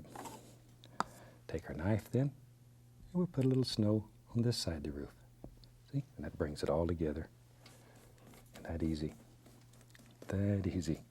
You have a very nice little thing. There. All right. Now then, over here, let's have some stones that hold all this up. For that, I'll just take some white, a little midnight black. There we are, a little tiny touch of phthalo blue. Not much, not much. Mostly black and white. Maybe a little touch. There, that's what I'm looking for. Something like that. Now, take the little edge of the knife, and let's just put in the indication here of a few little stones. Want them basically straight across the front. And you just drop them in, like that. You make them sort of different sizes. Shoot, when these old covered bridges were built, they'd use whatever size stone they happened to be laying around.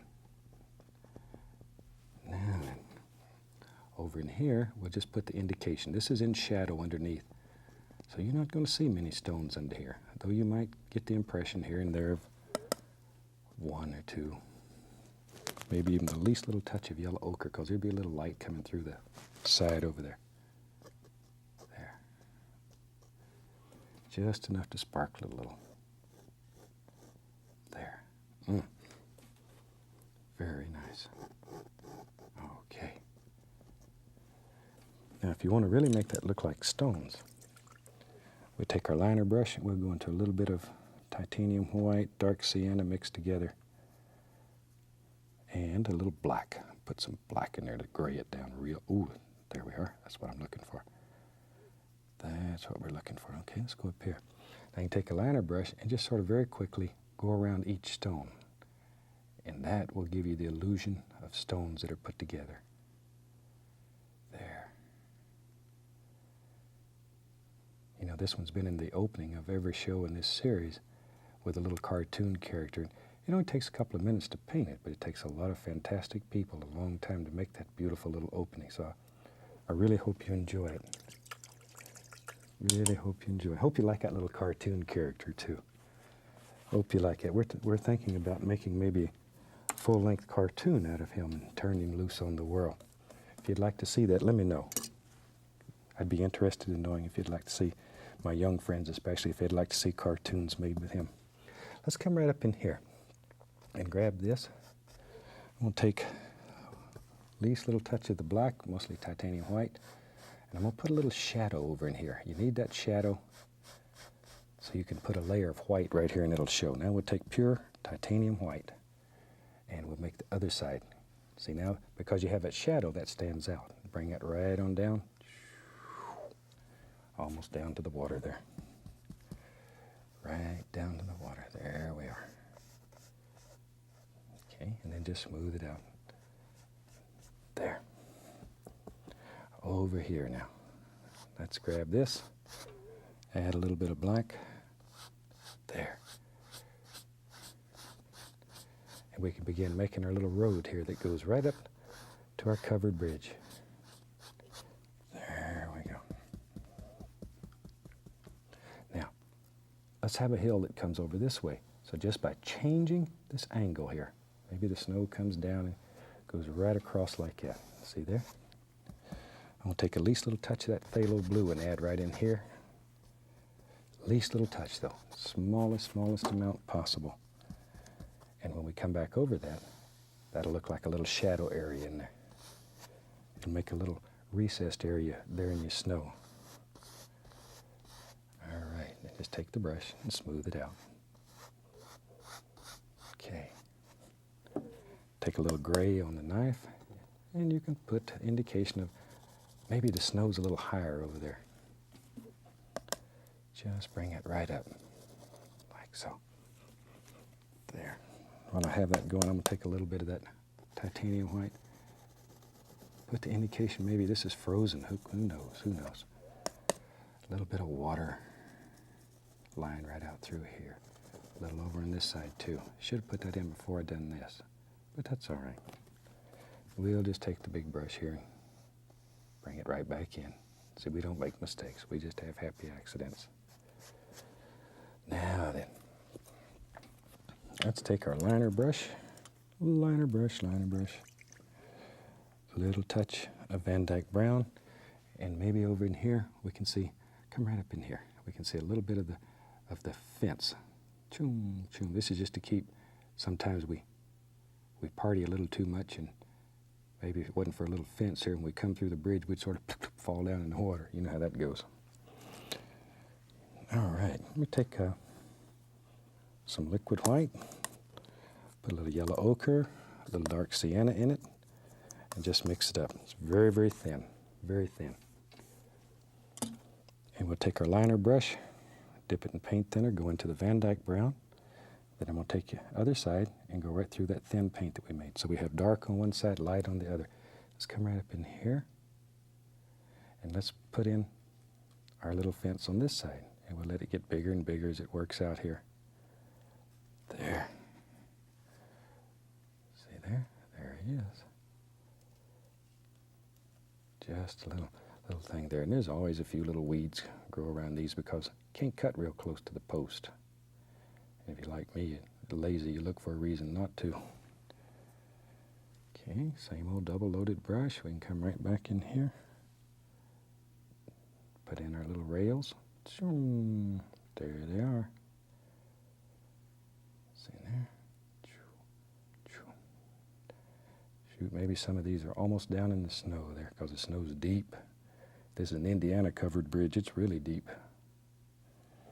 Okay, a little touch of the liquid white, put a little snow right up on the top of these little rascals.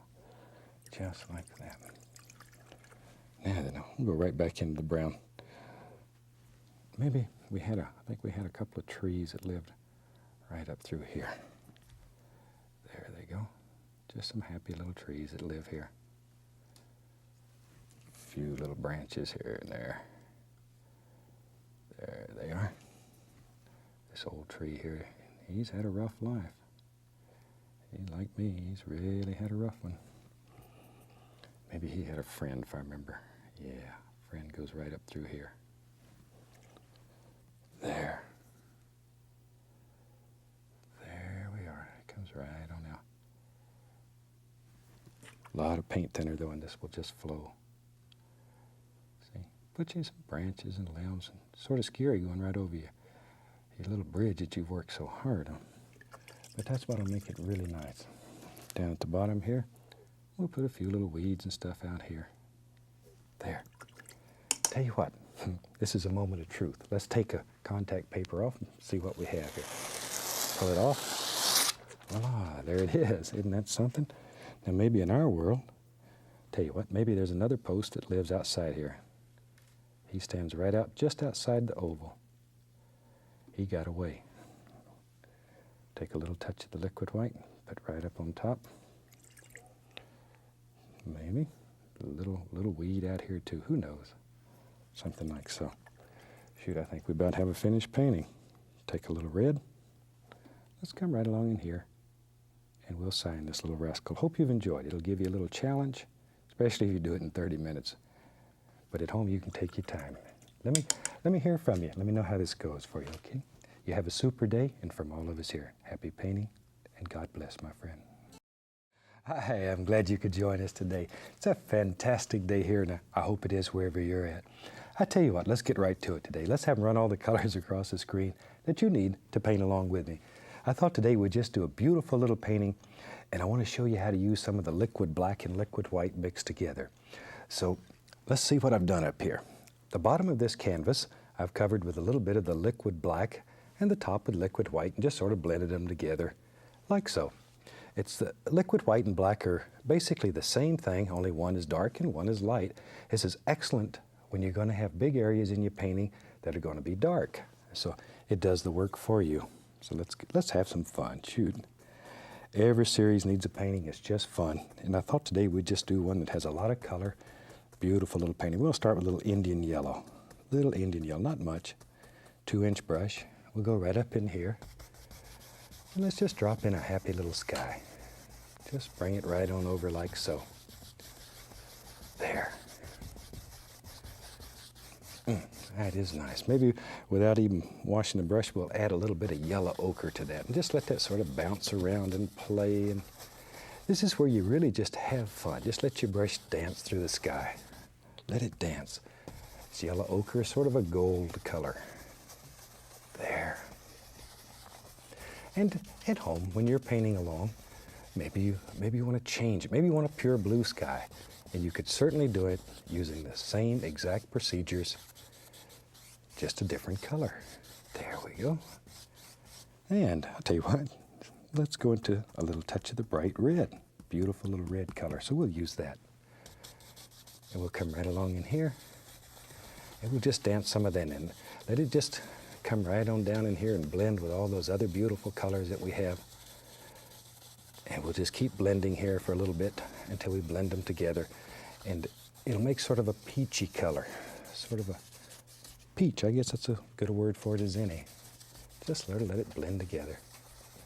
And the more that you work this, and the more that you go back and forth doing these little crisscross strokes, of course, the more it'll blend. And you can make this so soft that it's unreal. But you want to blend it until you can't tell where one color stops and the next color starts.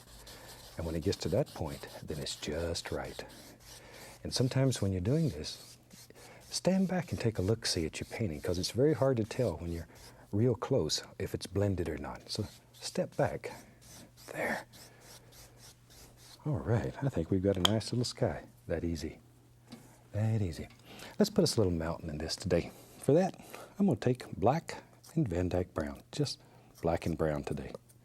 Or brown and black, black and brown. It doesn't matter, whichever way you want it. There. Pull it out as flat as you can get it.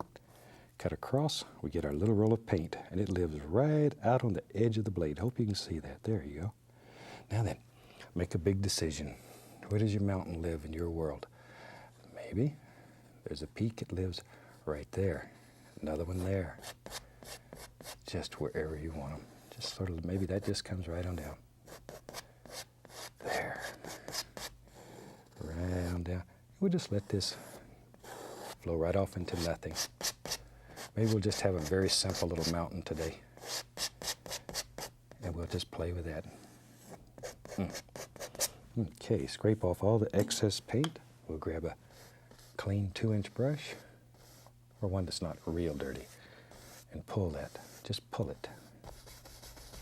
Just pull. See, because the canvas is wet, you can move that color. You can create all kinds of effects. If you were on a dry canvas and you did this, you would be in Agony City right now. And probably you'd be upset with me. But because the canvas is wet, you can do all that. There. And we want the bottom of it to blend out till it looks like it's just sort of floating in the mist and the big old mountains in the sky. And it's all happy and having a good day. Let's use a small knife today. Take a little white, a little dark sienna, maybe a little of the Van Dyke brown. But leave it marbled like that so there's a lot of things happening. Don't just mix it to one old flat dead color. Then we'll cut off our little roll of paint, just like we did before, only with a small knife. Let's have our light coming from the left. What the heck? And in your world, you decide maybe you want it coming from the other direction. I think you'll find if you're right-handed, it's a lot easier to have it coming from the right. But as a practice exercise every once in a while, you'll try one of these left ones so you don't. It's sort of easy to get into a habit of having them all your mountains highlighted on one side. There. See? But I like a small knife for doing these little things like this. It's one of the neatest things I ever invented. There we go. But just let it go. And if you just let it blend into nothing, that misty area right here will show through, and automatically it'll make the mist at the bottom of the mountain.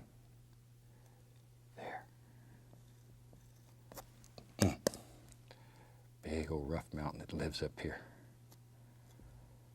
There, very gentle, no pressure, absolutely no pressure.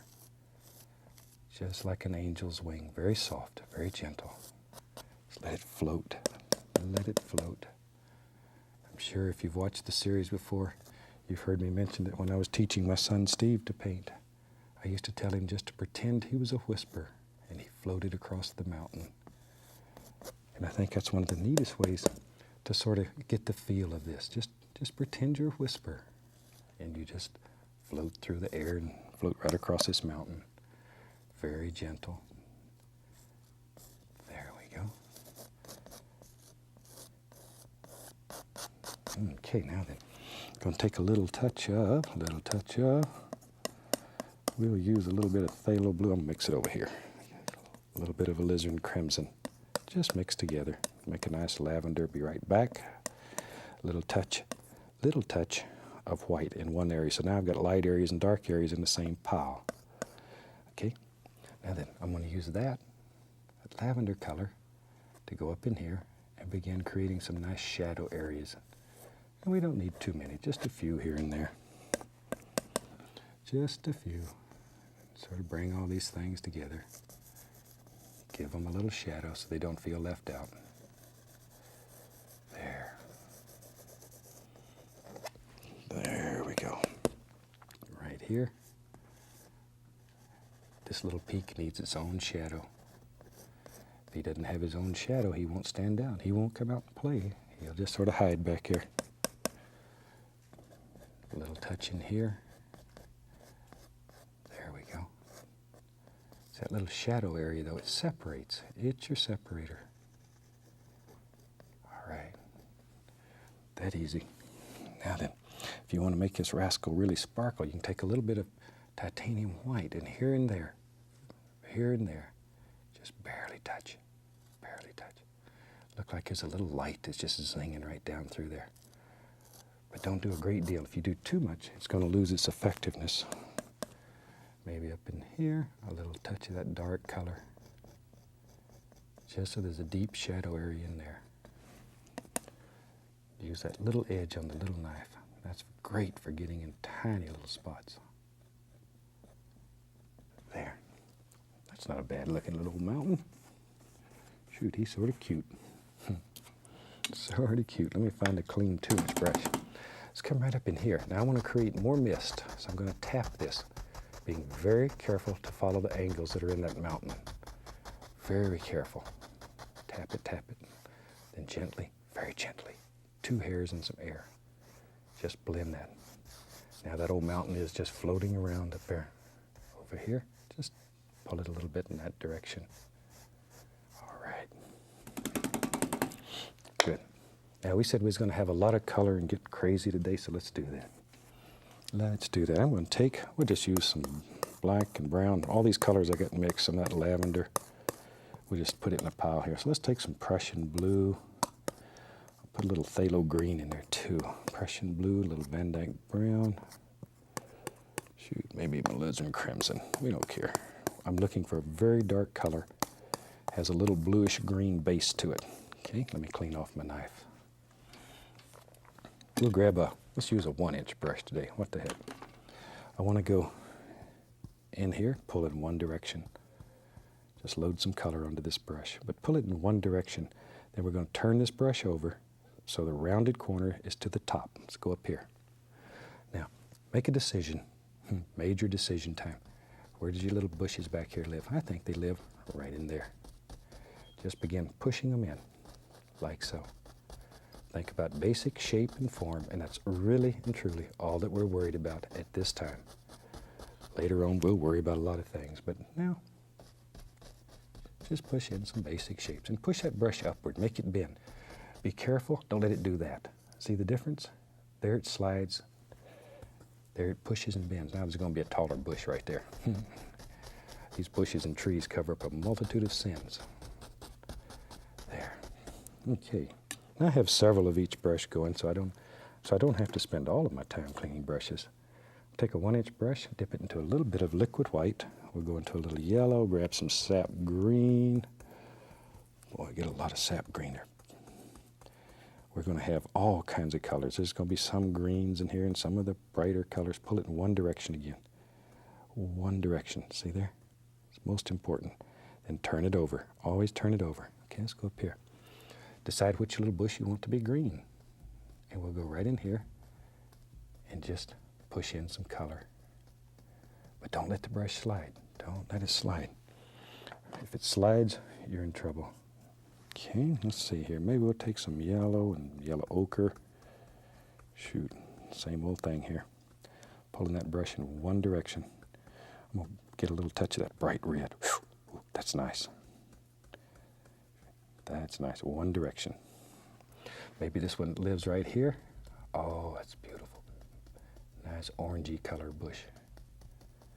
And each time just draw it through some more color, and you can change the color a little. And we'll just have all kinds of little things right in there. Think about one little bush at a time. Don't get greedy. I know. Sometimes it's tempting just to get in there and sock in about 50 of them at once. Take your time. Speed will come automatically. It really will. There we go. Just all kinds of little happy things in there. Now then, let's really get crazy. We need some land in there so all those bushes don't fall over. Take a little Van Dyke brown. And I don't know exactly where the land's going to be yet, but we'll just put a little dark in there because I know it's going to be underneath. Other than that, I don't much care. Don't much care. Maybe it'll... There. Look at that. See what happened? Isn't that a super place to have a waterfall? Let's do that. Let's do that. As you paint these, you begin to see things in them. Don't fight that when it happens. All you need is just a basic idea in your mind of what you want. But when things happen, enjoy them. They're little gifts. They're little gifts, or big gifts. There, we just scratch in a few little tree trunks and stuff. Okay, got a little bit of dark sienna and white still left there. Just want to put a little indication of some highlight up here. Something like so. Don't want a lot at this point. Then I'm going to grab it, pull that in the dark down so we'll make a bank. We're going to put us a little waterfall in there. We need something to hold the water on that far side. Let's have some more fun. Same old dark color, the black, Prussian blue, little phthalo green, crimson. Just mix them up. Doesn't matter. But you might as well mix a pretty good pile of color. Okay, let me clean the knife. Just clean them off. We just wipe the knife on old paper towel. Let's use the fan brush. Fan brush is one of the most versatile brushes that we have. You can do whole paintings with it. A lot of color. Let's go right in here. In our world there lives, pling, where there does now, doesn't there?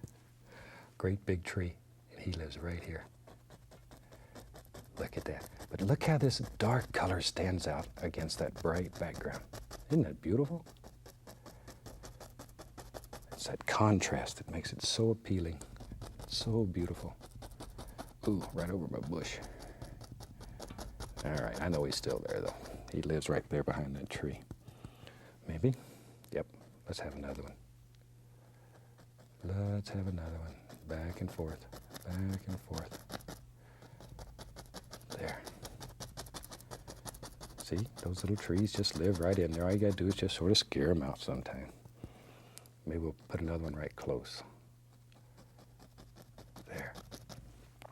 Just sort of let him hang around. See, it doesn't matter much. I have another one there. Now watch. Even though there's 3 trees there, you really only have to paint a couple because that other one is just ate up by this one. But he's in there. We know he's in there. There. Well, let's see. We'll have another one there. Things sort of look better if you have odd numbers. Sometimes intentionally I'll put even numbers just to upset the critics, I guess. There we go.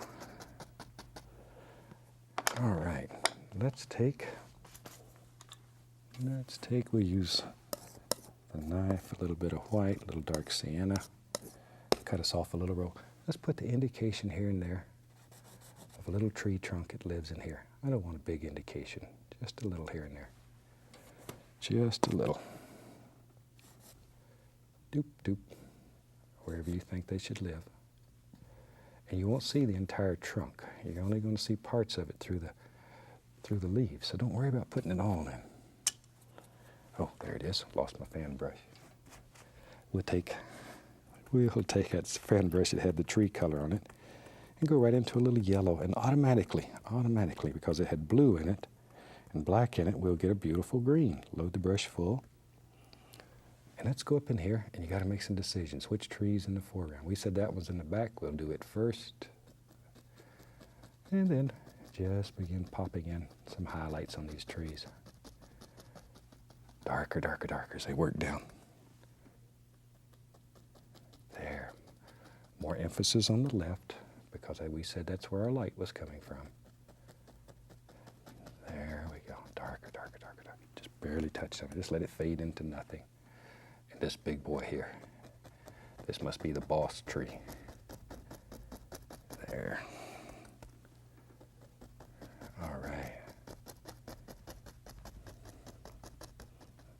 Right on down to nothing. I'll tell you what. I've got several old 2-inch brushes here. Let's get one. Put a little of that dark color. Let's just fill this in right here. Maybe we'll have a big bush that lives right here in front. So just put some dark color in so our lighter color will show. Maybe something like so. We'll make those decisions later. Now then we can start putting in all the little things here. Let's try this. We'll take some sap green and some yellow. Load the brush full of color. Now, stay right there. I'm going to go right over in here, and with the corner of the brush, look. See, I've picked up a little bit of red. Let me turn the brush. See, it's green, but a little red on top. Now, if that works just right, we'll make a green bush with little red flowers. Come right up here and watch. See there? Oh, isn't that fantastic? And people will go crazy trying to figure out how you done that. See there? Don't you tell them. That's our secret. Our secret. And I'm trusting you with it, so don't you tell nobody. Enjoy it. Maybe there's a little bush lives back here. Wherever. We don't care.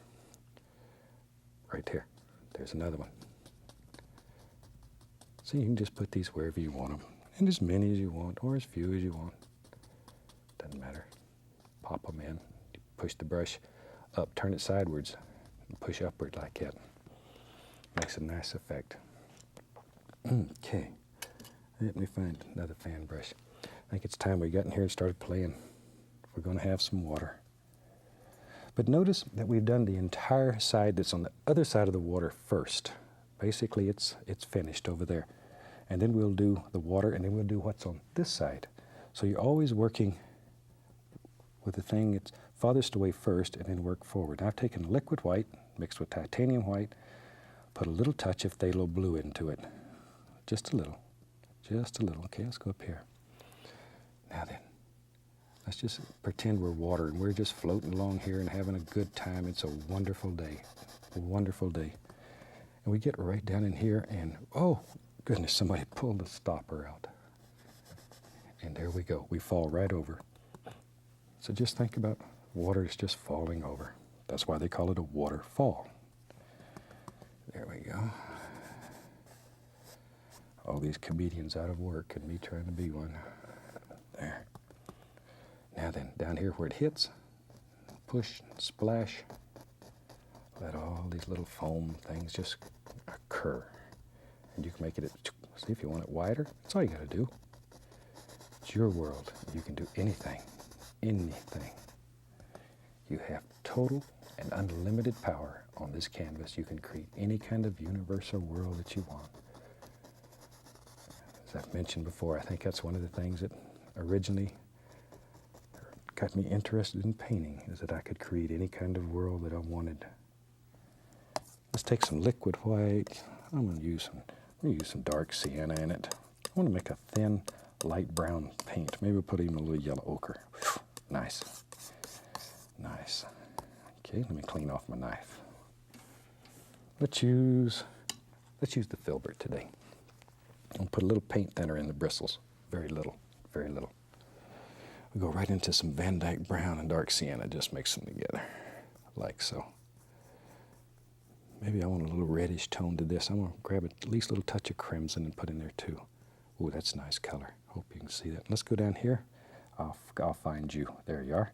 Now, that thin color, see we have dark on both sides. Now I'm just going to go through this very thin, and now I have white on one side, dark on the other. Let's go up here. Now then, back here in our world, there live some beautiful little stones. Look at them. See them? See there? How you can make those? And they live all along the bank here. However many you want. And maybe right in here lives, maybe there's a big stone. That's what holds that waterfall together, so it doesn't get away. There's another stone, and you can make as many or as few as you want in your world. Shoot, maybe there's even some out here in the water. Right out there in the water. So just drop them in. Take your fan brush, it has that thin color on it. Pop in all kinds of little things right around. Tell you what, watch here. Maybe there's another one. There's another one. See, but just do them in layers and then put a little water splashing around them and let that go. There. All right. Tell you what. Let me find an old 2-inch brush here. I'll just go right into a little bit of that color that we had. Maybe there's some nice little grassy areas growing right down to the edge of the water. Right on down. There they are. Right down to wherever you want them. Okay, take our knife, a little bit of brown. Put a little bit of brown there to indicate a little bank. Just a touch of highlight on it here and there. Now then, we go back and find our brush that has, lose my brushes sometime. When you get old, the mind goes, and mine's going sometime. There. We just let that little water just travel right down here. But see, basically all we're doing is painting right over the liquid black. And because you have that dark in there, automatically your little stream will just happen. Tell you what, let's go into a little touch of dark sienna with a 2-inch brush. I want a nice background tree here, so I'm just using dark sienna. And let's just put in the, this is going to live in the background. We won't see much of him. Won't see much, but you'll see a little bit. I think I'll put a few big trees in there. There. Let me find a 1-inch brush, put a little paint thinner in it. I'm going to go right through Van Dyke brown. I put the paint thinner in there to thin this brown down a little. Now, I'm going to take it and go right through on one side through that thin color we had the light brown in. Maybe in our world, right here. Be brave. This is your bravery test. There, nice tree lives right there. And we'll give him a friend there. But see, you can make both sides of the tree at one time. Let's give another one here. And in your world, put as many as you want. Shoot, we'll have a 4th one there. What the heck? And then take our liner brush, some brown, and we'll just put a few limbs in here. There. Just a few big old limbs to hold all this up. A few that hang down like that, however you want them. However. I'm going to put some leaves on these, so you don't have to be very careful with them. Look at that. There. But now you see why the little tree's in the background. It shows through, and it's pretty back here. There. A few little doers here and there. And we'll take, I have several fan brushes going. We'll take a little dark color, and let's just go right in here. Whoops, too much color. And let's just pop in the indication. Oh, that's nice, good and contrasty. These are some big evergreens that live right out here in the front. Told you this was crazy painting. But it'll bring you a lot of fun, and a lot of practice. There we are. Okay, and we've got another fan brush here that has green on it. We'll come right back, pop in a few little highlights, just here and there. There we go. Sometimes I use the number 3 fan brush for this. It seems to have a little more control. So try both. See which one you like. Okay, now then, let's get our 1-inch brush. Shoot, let's put a nice bush it lives. Boom, right there. We got to fill all this in here. There we go. A little green. Just begin putting in all kinds of little bushes. See there? There they go. There they go back in here. There's a nice one. But look how these colors on that liquid black just come alive. They just literally jump out at you. They're so, so nice. There. See, maybe this comes right down here. Wherever you want it. Wherever. Maybe it's a nice little birdland. And the old clock on the wall tells me it's about time to go for today. So, as we finish this one up, I think we're going to call this one done. I really hope you've enjoyed this. It's quite a painting. Give you a challenge, and you'll love it. From all of us here, happy painting. God bless. Hi, welcome back. Certainly glad you could join us today. I thought today we'd just do a fantastic little seascape and show you a very simple way of doing a seascape that I think you'll enjoy. Let's start out and have them run all the colors across the screen that you need to paint along with me. Let's go on up here. Let me show you what I've done. Today I took a piece of contact paper and cut a little oval in it and just stuck it onto the old canvas, and I just covered the canvas here. The top part is just a little liquid white. And I have a little piece of masking tape across here. This is going to be my horizon. And down here is liquid clear. And we put the clear on because down here I'm going to have some dark colors, and I don't want to dilute the color. Up here, I want to dilute the color. Okay, so that's basically all we've done. Let's start out today and just have a good time. Let's go with let's try a little bit of cad yellow. We'll make a beautiful little sky today. It's a super day, so it's a nice day to make a pretty, bright, shiny sky. A little yellow. Let's go right up in here. Maybe like in, right there. Right there. Maybe we'll put a little sun up in the sky. That sounds like fun. Now then, without cleaning the brush, I'm going to reach right down here, get a little bit of yellow ochre. In the same way, making little X's, little crisscross strokes. Just lay a little bit of that ochre right around there. And the ochre is sort of a gold color. It's a very pretty color. It'll make you happy. There. Now then, still, without cleaning the brush, I'm going to go right into bright red. And let's just go right around the edges here. Beautiful little color. But be careful, it's very strong, and it'll eat up your whole world in just a heartbeat. There, maybe a little touch more. You can always add more, but it's the sun we're going to take it off. There.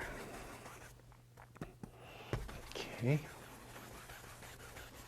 Something about like so. Okay, now then,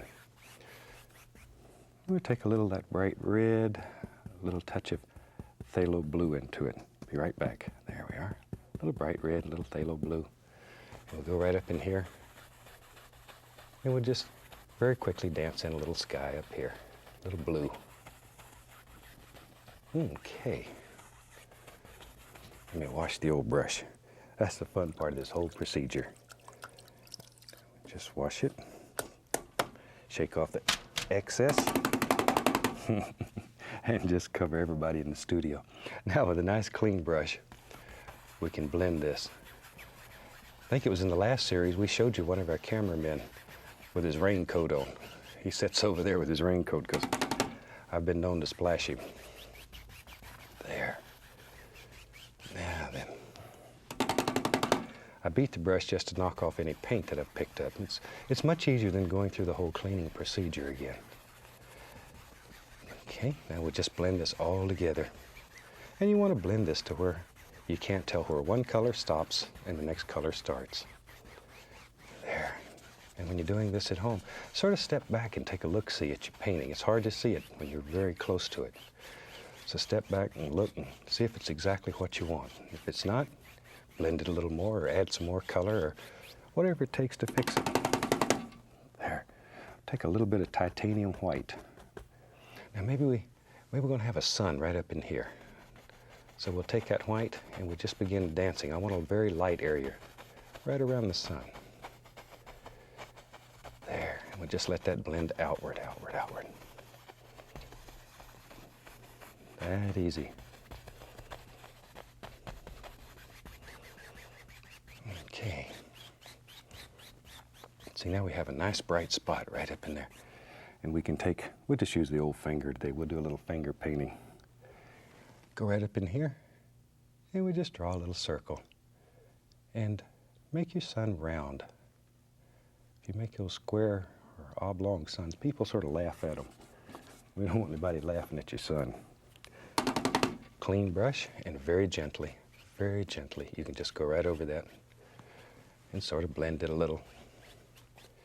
And it gives you a nice little indication of a little sun way up there in the sky. Okay, maybe we have a couple happy little clouds in our sky. So for that, let's make some lavender. We'll take a little alizarin crimson, a little touch of the phthalo blue, just mix them together. Now it's very difficult to see what color that is, so we can take a little white, put over here, and check it and see if it's what you want. That's pretty good. Okay, let me grab a brush. Maybe today we'll use old fan brush. Take a little bit of color, a little bit of white, so it's not real strong. There, just load some color into the fan brush, back and forth. Now then, let's go right up here. You have to make some big decisions.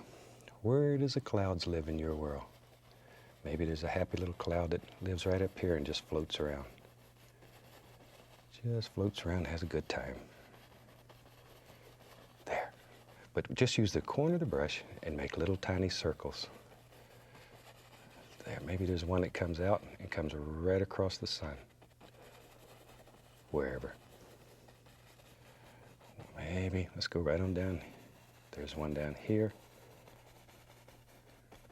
But in your world, you put as many or as few clouds as you want, because painting is very individual. Everybody sees things differently, and so you should paint things the way you see them. There. Maybe over here there's a nice cloud. Just floats right along, and this will be the horizon right here. So we'll just let this cloud float right along in here. Okay, maybe there's some little stringy clouds. To make those, all you got to do is just sort of pull the brush like so. A little more color on it.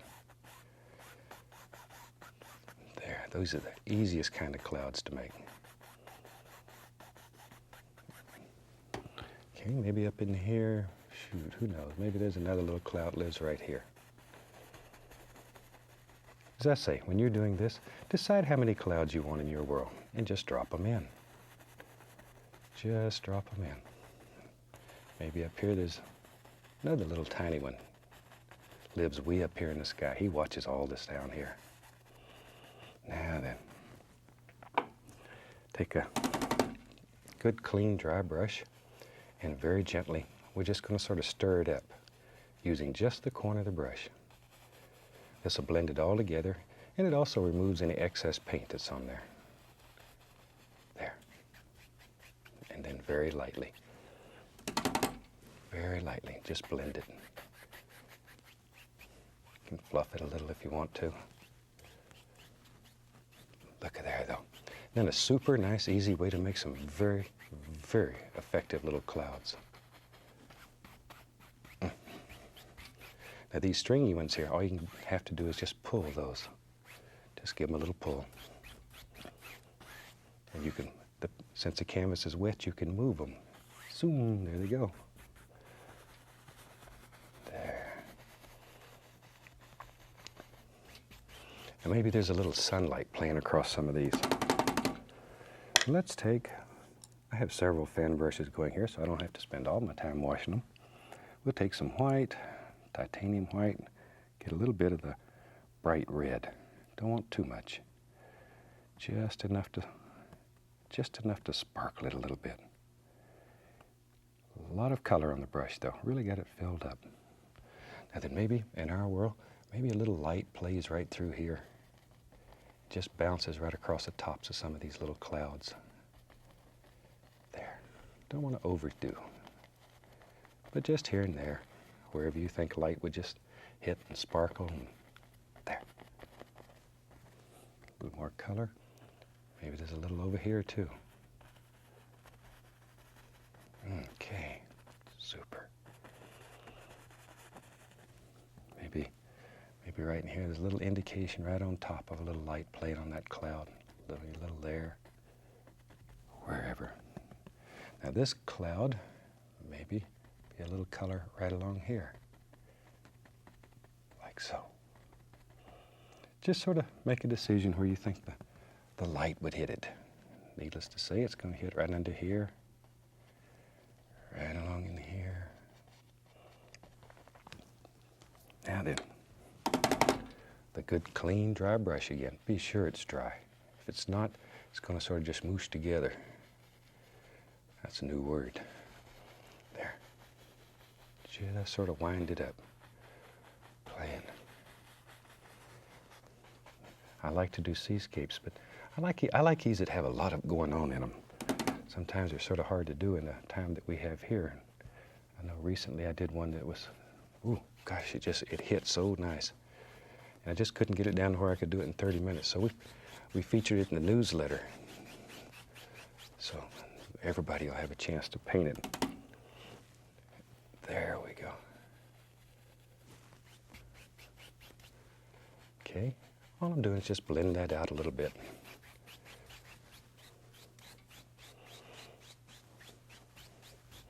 Okay, I think that's easy. We've got quite a nice little sky going there. Now you could use this idea for a sky in any kind of scene that you want. It doesn't have to just be a seascape.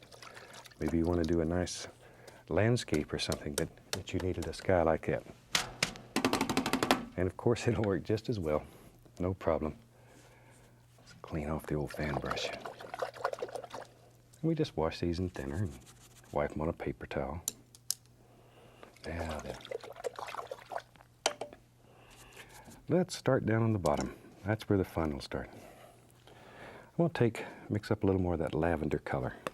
Alizarin crimson, phthalo blue, proportionately much more crimson than blue. Much, much more.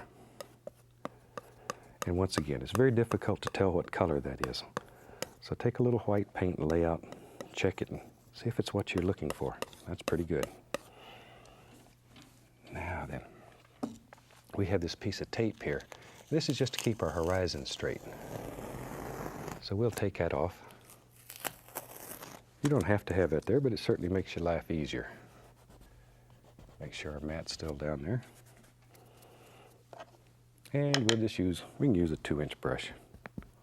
Go right into a little bit of that. And we're going to come right up here. I'm just going to cover this part of the canvas with a little bit of this lavender color. And you could use any color that you want. Just thought today we'd use a little lavender. And we try to keep that horizon as straight as we can. There we are. As I say, I enjoy doing these seascapes. They're a lot of fun. And you can really play with color and make some very interesting seascapes.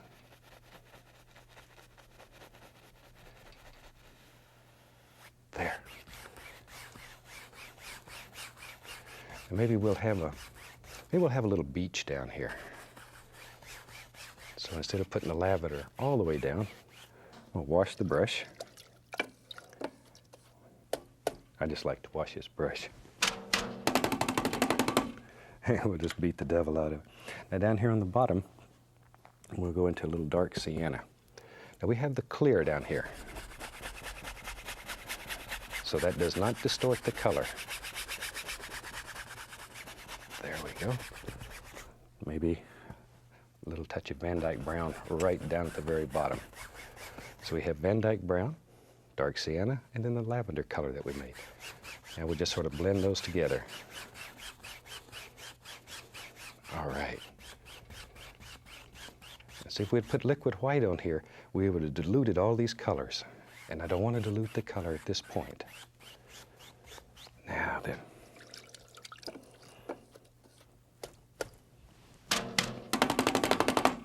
Get to shake the brush again. All right, let's play with a little filbert. First thing I would do is decide where the major wave's going to be in here. So come right up in here, and you make this big decision, and just sort of take the brush and sketch it in. I don't want this to be a very big wave. Maybe just a little one that lives right in there somehow. Sketch out a basic shape. Now there's several ways you can do this. If the eye is going to be right here, you could take a paper towel, and you could remove a little of that color. Or you could just paint right over it, but it's a little easier if you just remove a little of it. Let's take a fan brush, and let's outline where our major waves are going to be. Here's one back here, like that. That'll be the little curl right there. Now then, clean our little brush. Now all we're interested in is what's behind here, so very gently take this, and let me exaggerate. We're going to make a motion like that. And I'm exaggerating it there. But that'll create the trough between the waves. That easy. And back here, same thing. There. See, already you begin to get the impression of waves there. And you haven't done hardly a thing. It's a very nice, easy way of making a little wave. Is quite effective. There we go. Nice clean brush. Now we'll take a little titanium white, the least little touch of the cad yellow into it. And we're just going to use the old filbert brush, what the heck. Load some color on it. Let's go right up in here. Now, let's do the eye of the wave. That's always the most fun part. That's what everybody wants to do immediately. So let's do it and get it out of the way. Put a little color in there and just scrub it in. Just scrub it in. Now you can do this several times to achieve a desired lightness, if you need be. There. Now we'll take a clean and be sure it's really dry. If nothing else, wipe your brush on some paper towels and then feel it to make sure it's good and dry. It's important. If it's not dry, it's going to it'll all go together. Now just put the tip of the brush right here and just turn the handle. It sort of just winds it up. And you can't believe, see there? Good shot, good shot. Can't believe how smooth it'll make it. There. There was a time I would have never believed you could have painted paintings like this using great big brushes. But you can. You really can. There. Now then, let me wipe off my little filbert brush. And we can begin working on the foam. For that, we'll take a little white, a little of that lavender color. What the heck? There we go. It's a nice color. A little of that lavender and white. And let's go up in here and think about where the foam's going to be. We'll put it in right here. And just scrub it in. Think about that water crashing and having fun.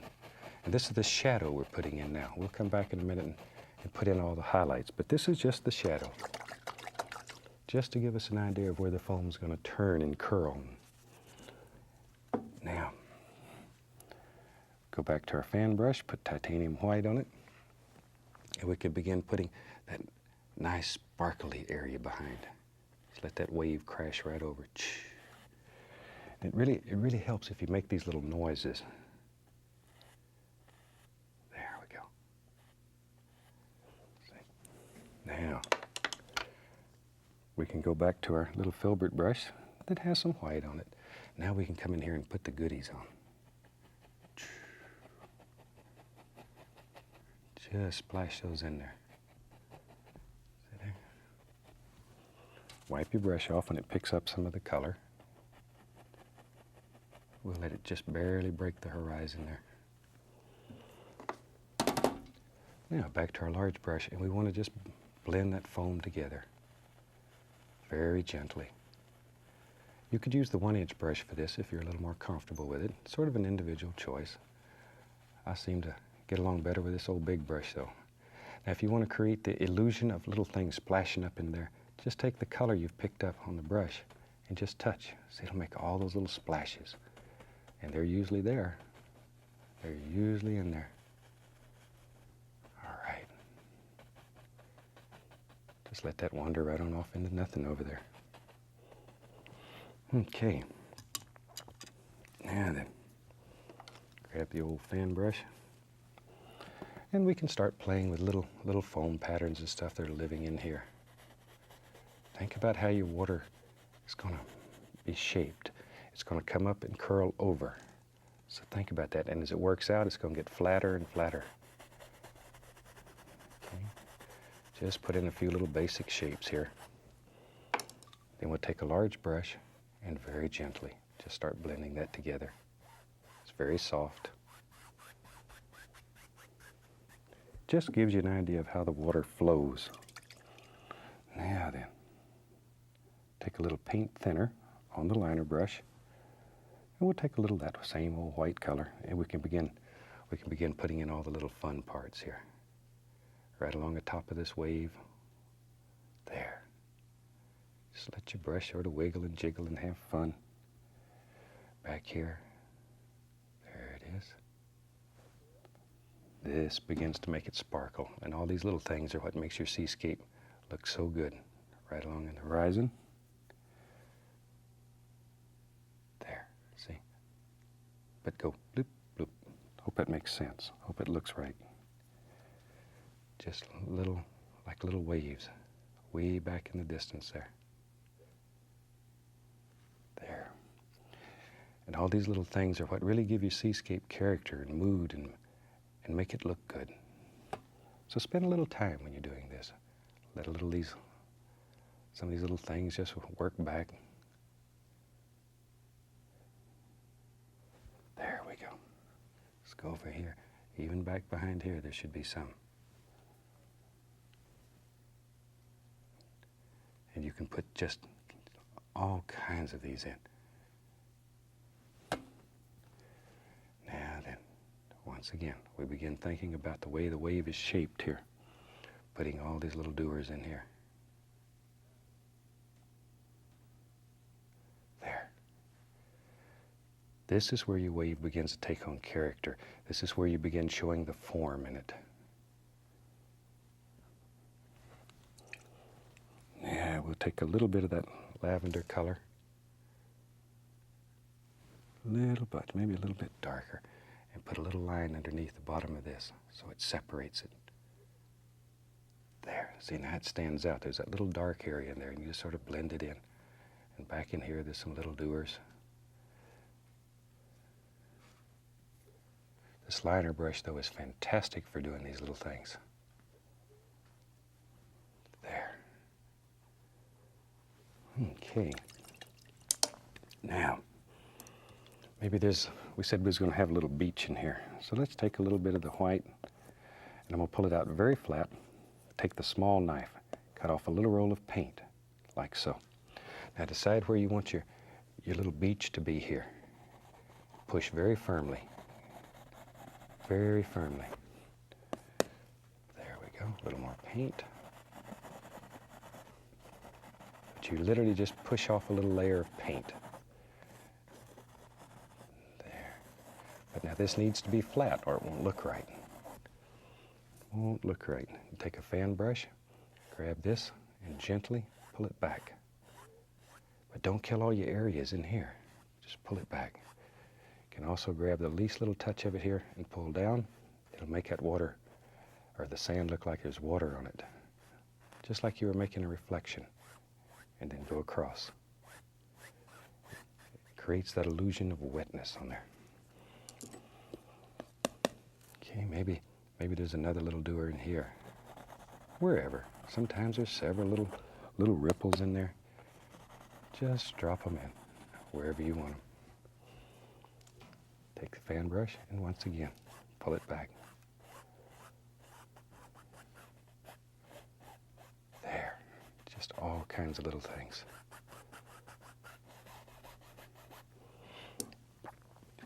Okay, and then we can go back to our liner brush.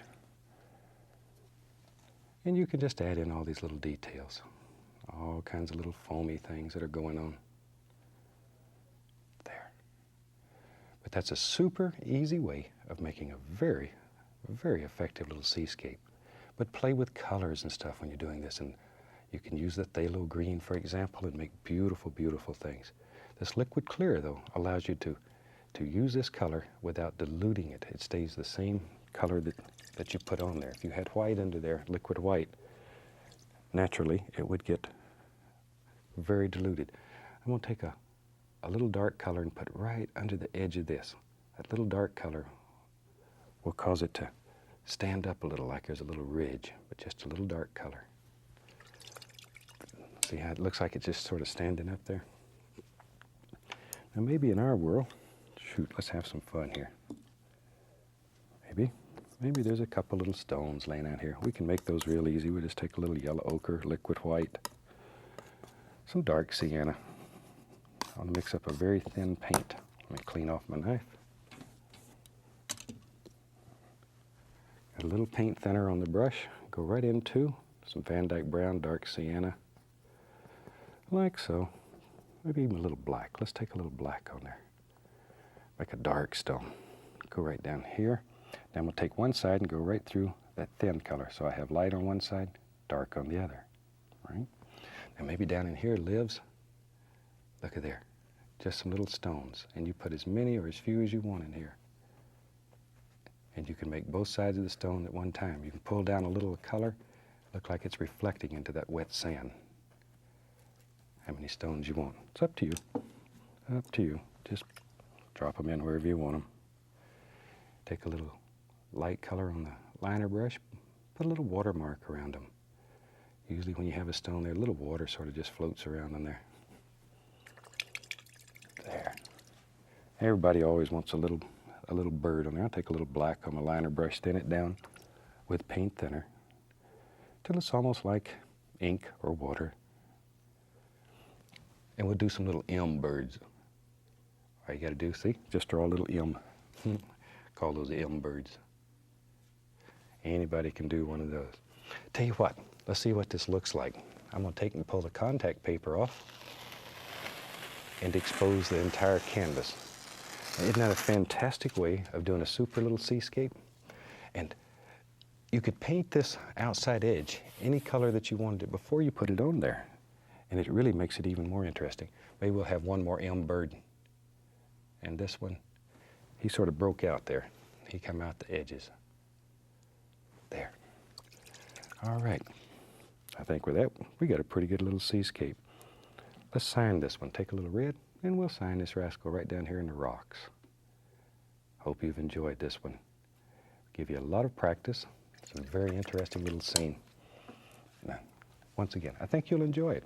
So from all of us here, I'd like to wish you happy painting, and God bless, my friend. Hello. I'm certainly glad you could join us today, because I thought today we'd just have a fantastic time. So I tell you what, let's start out today and have them run all the colors across the screen that you need to paint along with us. While they're doing that, let me show you what I've got going up here. I have my standard old 18 by 24 inch canvas, but you use any size that you want. And I've just taken black gesso, and I've just sort of painted a little design. I thought today I would do a scene where maybe you're deep in the woods and walking through a little path. So I've just painted that basic design and that idea on here with black gesso. And then we've allowed the gesso to dry totally. On top of that, then I've added a little bit of liquid clear. It's very, very small amount of liquid clear. And then we've taken a little transparent color, and I just made that from sap green, phthalo blue, and a little Van Dyke brown, and covered the entire canvas. So we have sap green, phthalo blue, and Van Dyke brown, and then a very thin coat. We put the liquid clear on there so that you just have to put a very small amount of paint. If you don't have the clear, it takes a lot of color to cover the entire canvas. But use it sparingly. One can will probably last you the rest of your life. It takes very little. So let's have some fun today. Shoot, we'll take your old 2-inch brush and let's start out in some titanium white. I'm just going to pull a little color into the bristles. Be right back. Be right back. I'll wrap at least a little touch of cad yellow. Maybe a little bit more. There we go. See, but very little color. Let's go right up here now. I want to have a light source coming out from here. So we'll start with this white with a little yellow in it and just begin making little crisscross strokes. Just like so. I love these little scenes where the light's coming from behind, or it's coming from behind a tree or something and just projecting through. To me, those are so beautiful. And it's unbelievable what you can do with them. Now then, just blend it outward, outward, outward. But you want it to get darker and darker as it moves away from that light source. There. About to there somewhere. Now you can make this as bright as you want it. So you could go back and pick up a little more of that same color and come right back in here and do it again. You can make it as bright as you want. Do it several times. There. And already it looks like there's a glow happening back here, and that's what we're looking for. Okay, and very lightly we'll just brush it a little to take out the brush strokes. Sometimes when you're doing these, it's interesting if you want to put the indication of light rays, you can just pull. I don't know if you can see that or not, but it'll make the indication of little rays of light zinging through the woods or wherever it happens to be.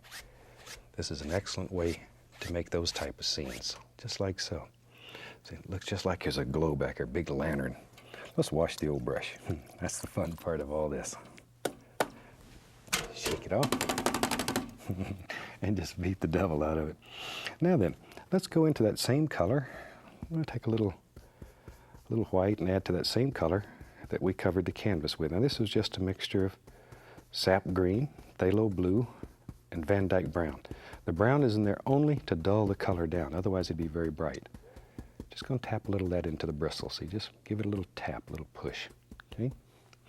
Now then, let's begin thinking about little shapes back in here. So we'll just take this brush, use the corner of it, so you just tap. But begin thinking about how maybe tree branches and stuff would be hanging over here. Just let it go like that. There we are. Think about shape though. How do you want your tree to look? And all we're interested in is just the very basic shape. We're going to come back and put a few little highlights on that. So we're just looking for some little basic shapes. That easy. There we go. All right, a little more color. Maybe a few more little things. And already it begins to giving the impression that it's layered, and that's what we're looking for. Want to make it look like it's just layer after layer after layer, beautiful trees hanging over. So I say maybe we'll have a little path in this.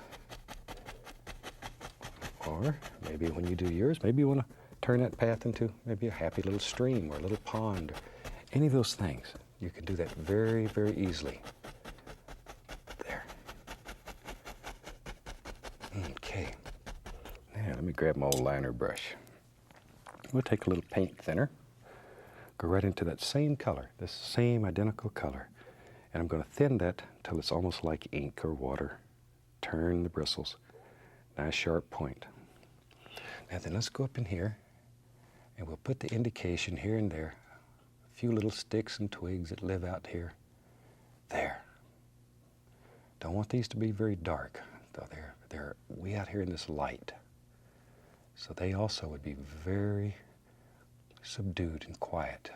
Don't get too strong with them yet. We'll make some on the other part back here that gets a little farther away, and they'll be a little stronger. But initially, we want these to be very subdued. You almost can't see them. There. But we know they're there. We know they're there.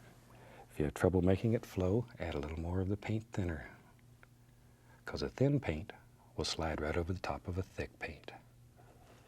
All right. Now, just wash it off with a little thinner. We just use that same old brush. What the heck? I want to just tap this right into some white. And it still has the other color on it, so it's going to make it a sort of a light greenish color here. Greenish blue. But push, that creates that little ridge right out on the edge of the bristles. Now we can come back in here and create the indication that the sunlight's just zinging right through here and sparkling these. There. There we go. But think about shape and form once again. Most important. Most important. There we go. Little individual things.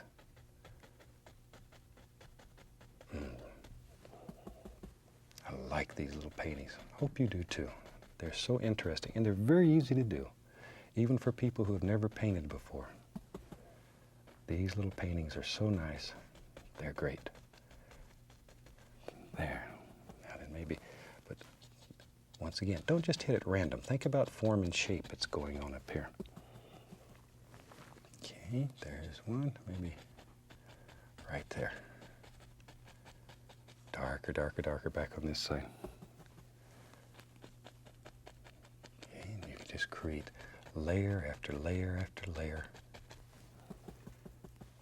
There. Sometimes you get excited when you do this and just want to cover everything up because it works so well. And it's so beautiful. Maybe I want to add at least a little touch of yellow to that. There. Just begin changing the flavor tiny bit. Tiny bit.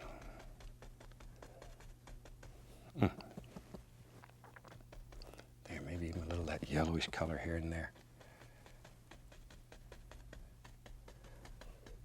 Okay. Because that's going to begin turning green now as it touches all the blue that's underneath. That yellow color is going to begin having a green cast to it. And we want these little trees to be nice and green and full of life and beautiful. There we go. But look how deep that looks already. And you've done basically nothing. All right. Tell you what, let's start on the other side over here. I have several brushes going. I'm just going to go right back into that dark color with a 2-inch brush. Get a little color on it. Now then, let's go up here. I want to make this a big tree that's hanging over this side. That'll push that light area way back. So we'll just take the basic shape that's on there with the black gesso, and we'll just improve it a little bit. See, so it looks like there's nice limbs hanging out over it. And that dark, dark color against that light, oh boy, does it show up. That is spectacular. That's what makes your painting special. See, you could put a bush here and there that hangs out over. It's easy to get carried away with this, though. All right, now back to our brush that has the lighter colors on it. And it's time we started getting into some nice green. So we'll take some midnight black, go right into some yellow, grab a little sap green too. What the heck, that makes beautiful green color when you sort of mix them up. That way you have a variety of things happening in there. It's not just one dead old color. Once again, push that brush. You can see that little ridge of paint. Super good close-up shot right there. Good. Let's go up here. Now right in here, we can begin just dropping in the indication of all kinds of little leaves and stuff that are happening. Once again, though, think about form and shape and all those things that make your tree so interesting. Add a little yellow ochre and Indian yellow here and there. Once in a while, I let a little of the bright red sort of sneak in. Believe it or not, red dulls your color because red and green, as you know, makes brown. So red is a duller in this particular instance. Okay. Now maybe this is a different little doer here. So we'll change the color just enough to make him stand out as an individual. There we go. A little more of the black, darken it down. And over in here, maybe there's a nice shadow area. So this color is quite a bit darker. I want to push him back into the shadows. But look right here. See these dark areas?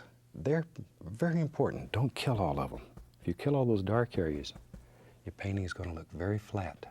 You don't want that. Now then, there's a nice little bush that lives there. He looks out over the edge. You've got the best view in the forest. There we go. A little more of that green color. And maybe there's just a happy little bush that lives. Yep, right there. Just layer after layer after layer. Do one bush at a time. Don't get greedy. Sometimes we get in a hurry and we try to do too many at once. Just do one at a time. Think about each one as an individual. Shoot, if it helps, give them names. Here's Charlotte and there's Joe, and give them names. Just make them up. All right. It's time to start having some fun back in here now. Maybe Maybe. Let's come right down in here. Maybe we're beginning to get into some nice things that are hanging right over the edge here. There. Just let that hang right over. We said we was going to have a path here. We don't want to cover that totally up. So let's begin having a little path. For that, we'll take some Van Dyke brown, a little dark sienna. We'll just mix them together. Cut off a little roll of paint. Lives right on the edge of the knife. And let's go back here and just very gently, just begin laying in the basic shape. There. And we'll just bring it right on out. You have to make some big decisions now. Where does your little path live? He lives right along in there. Just has a good time. Take some dark sienna and white. Mix it together, but don't overmix it. Leave it marbled like that. Then cut off a little bit of paint right on the edge. Now we can go up here, and this is delicate touch, barely touching. Just let it graze. Let it barely graze so it picks up on those high spots. Let it graze. I want this brighter back here because that's where our light is. And as we move away from that, we're going to let it get darker and darker. There we go. Just barely let it graze, though. It's just like if you've painted mountains with me, this is just like putting snow on the mountains. Shoot, I tell you what, let me show you. Sometimes it's fun. Maybe there's a little puddle here. Maybe it rained last night. Let's take a little touch of white. A little touch of white. There. Let's pull it straight down. Show you. See, when you do these things, you start seeing all kinds of little things happening. And when you see them, use them. Pull it straight down. Now very gently go across. Very gently go across. We're going to make us some water back here. Make us some water. And you can do that. You have unlimited power. Now, decide how your little puddle's going to be and just put some dirt around it. See there? There. There he is. It rained last night and there's puddles here. Now all the little birds and everything can come here and have a drink. Look at that. But that's all there is to it if you want to create that illusion. There. Just let these colors sort of work back and forth, the browns and then the highlights. And there we go.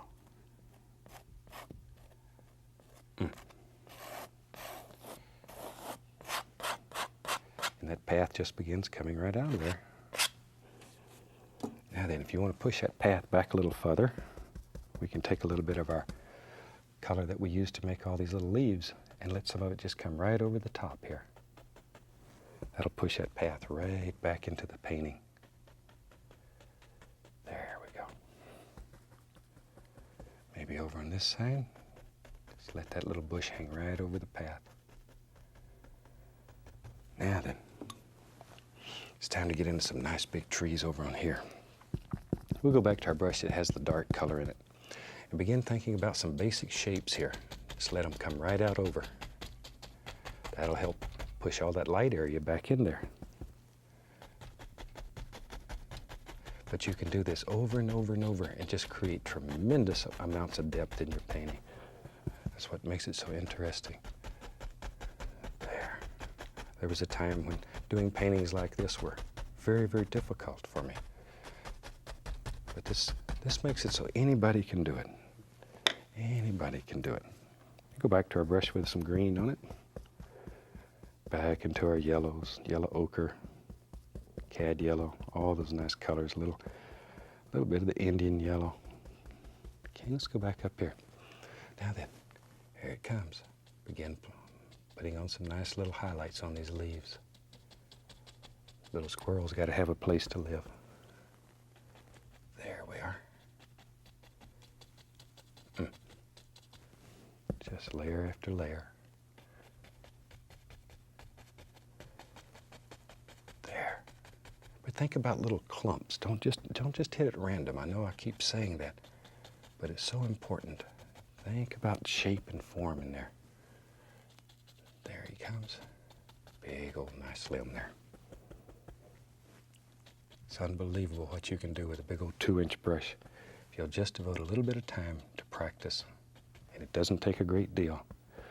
We get letters from people every day that have never painted, who are doing some of the most beautiful things.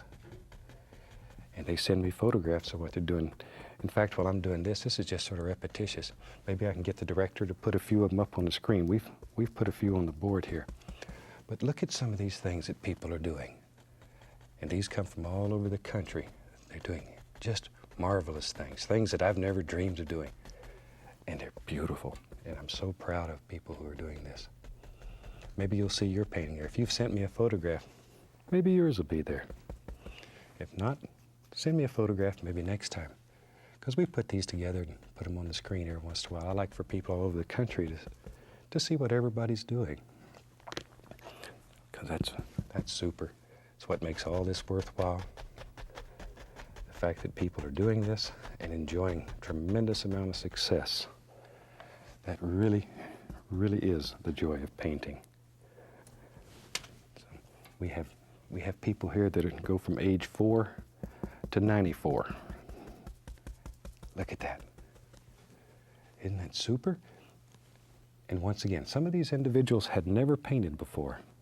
And a lot of them have never had a lesson. They've only watched the television shows. And from the television shows, they've learned to create their own masterpieces.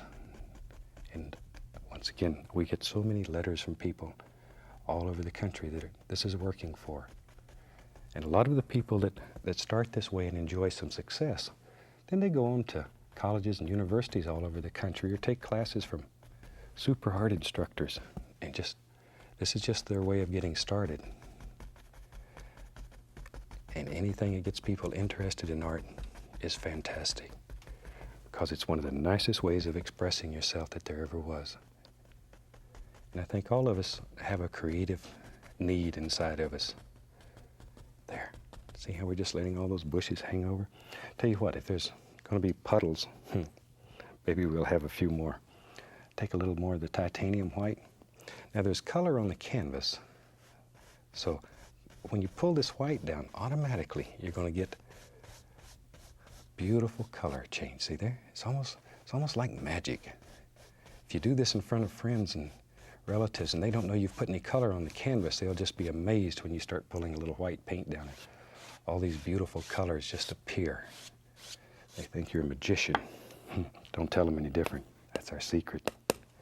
Now then you come right back in here and just put in a little dirt wherever you want it. Wherever you want it. There we go. Maybe it comes right around my cap. And with the old knife, it didn't take but just a second to drop in a lot of color. There we go. See, maybe that comes right along in there. Now don't try to just copy exactly what we're doing here, because your puddles won't look like these puddles. They'll look better. Just everybody's painting is going to be unique and different and individual. And don't fight that. Don't just try to copy what somebody else does. I'm not trying to teach you to copy. There. I just want to teach you a technique and turn you loose on the world. Because you have unlimited power. Everybody does. And you can do anything. All you need is just a little inspiration and a little knowledge, a little practice to take over the world if you want to. I don't think any of us want to, but should you? There. All right. To me, the first step of accomplishing anything is to believe that you can do it. And I know you can do it. So you certainly know you can. Let's have another puddle over here. I like these puddles. Come right in here. Maybe there's a happy little puddle that lives right here. See? And you just, once again, just pull it straight down. If it picks up a little of that brown, wonderful. Wonderful. Use it. There. You can always add a little blue. If it gets too bright, take a little of the phthalo blue and add it in there and dull it right down. Because you know, if you've painted with us before, we don't make mistakes. We have happy accidents.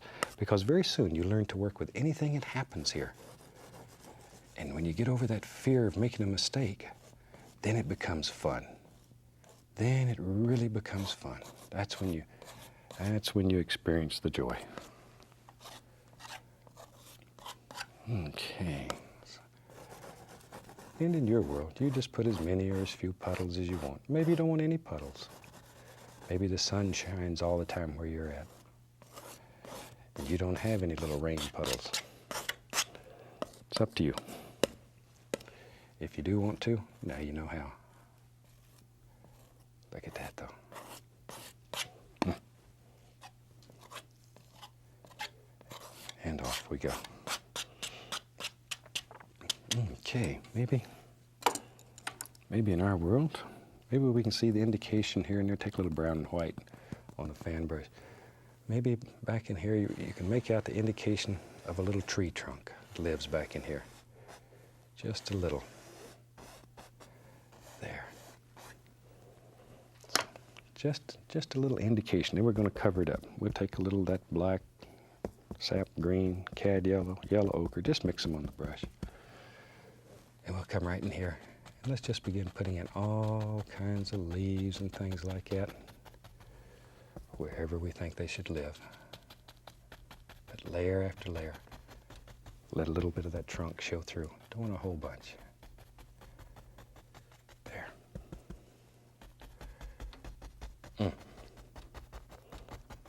See, these are super little paintings if you've never painted before, because they'll work for you. There. When Annette and I used to teach all over the country, a lot of times people would want to paint something that was too difficult for their first painting. So look for a painting that works pretty good the first time, so you'll have some success. I want you to have success on your first couple of paintings, and that way you'll know that you can do it, and you'll do 1,000,000 paintings, or at least 100. There we are. Now then, maybe in our world, let's get crazy. We got a minute or so left here. Maybe in our world, there lives a big tree. You know me and my big trees. We can see just the edge of him here. Maybe there's a big old root that comes out, choop, like that. There it is. Big old root, just hangs around down here. Take a little bit of our brown, white, dark sienna, touch it. This is just going to be the edge of the tree. There we are. Let it get darker and darker as it works back in there. Okay. Maybe. Let me find my brush. There it is. Old brush with the greens on it. Now we can come right back in here and begin putting all kinds of little leaves and highlights on there. A little paint thinner I'm going to add to my brush just to thin the paint so it'll stick right over this other color. There. See, just begin dropping all these little rascals in there.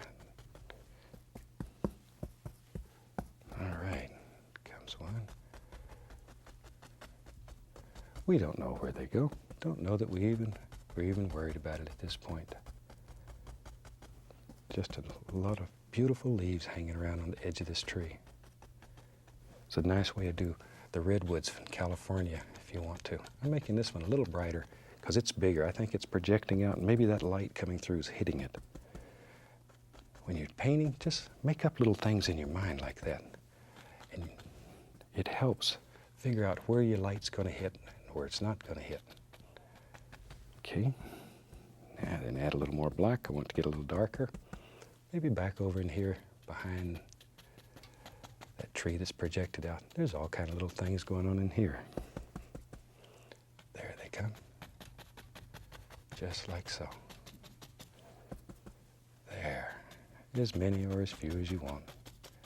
But isn't that a super way to make a tremendous amount of trees and bushes very easily and very quickly? You can do it. You really can do it. A little touch of the yellow ochre there just to sparkle this one that stands right out here in front of the tree. There. A few little things there. Like that. Just have them hanging all over. Tell you what, the old clock on the wall says it's about time to go for the day. As we finish up here, I'm going to take, maybe there's a little little limb, it hangs out here like that. We'll put us a little limb, little paint thinner, brown. And we can put as many or as few as you want on your tree. Just a few are showing, just to show the old tree has an arm. I think with that, we'll call this painting finished. And from all of us here, I'd like to wish you happy painting, and God bless, my friend. Hi, welcome back. Certainly glad to see you today. And I hope you're having a wonderful day. So I tell you what, let's start out today and have them run all the colors across the screen that you need to paint along with me. While they're doing that, let me tell you what I've already got done up here. Got my regular old 18 by 24 inch pre-stretched double prime canvas up here, and it's been covered with a thin, even coat of the liquid white, and it's all ready to go, so let's go. I thought today maybe we'll just do a happy little winter scene, something that's very soft and gentle and quiet, and let's just have some fun. What the heck? Let's start out a little bit of cad yellow, a little cadmium yellow, but very, very small amount on the brush. Let's go up here. Now then, decide right off where you want the light area to be in this painting. I think maybe right in here. Anywhere is okay except right dead in the center. We don't want it right in the center. There. Something like so. That's good.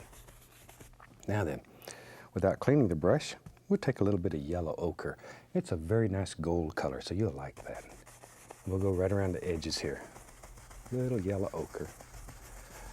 We just let it blend out. There. Little touch over here. Wherever. Just sort of let it dance around and play. Shoot, tell you what, maybe we'll add a little bright red to that. Just a little bit on the old brush here. We'll go right along in here and put a little red in. Sometimes, as I've mentioned before in other paintings, winter scenes get so cold they're almost uncomfortable. A lot of times we use a lot of blues in the winter scenes and they get very, very cold. This will keep your winter scenes nice and warm and inviting. The fact that you have some of these warm colors in here. All right. A little bit in here and there. There. Wherever you want it. Now then.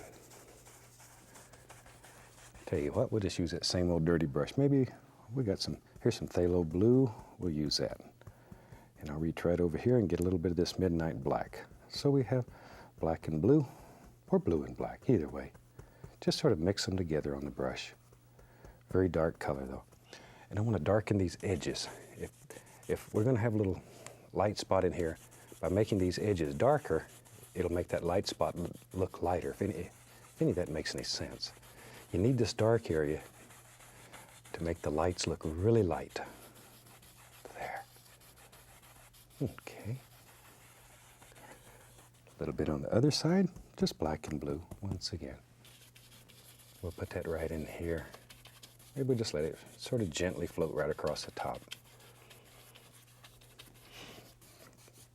Okay, we'll wipe a little of this down here. Maybe we'll have some snow and this will end up being some shadows in the snow. It's a good way to clean the paint off your brushes. All right. Now we just wash the brush.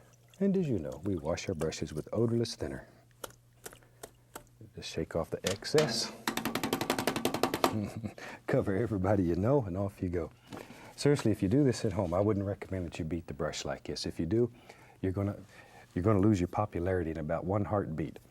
They make a thing called a brush beater rack. It goes down inside of a waste paper basket, and you can shake the brush inside the basket, beat it on the rack, and everything's contained. It works very, very well. Okay, take a little titanium white. I'm gonna go right up in here. If this is gonna be our brightest area,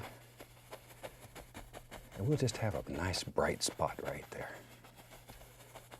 Just like so. See how bright that makes that? Then I'm going to start blending outward. I want to blend all this together. Always blending outward. Don't want to take this dark, dirty color and bring it back into the center. If you do, you're going to have a beautiful green sky.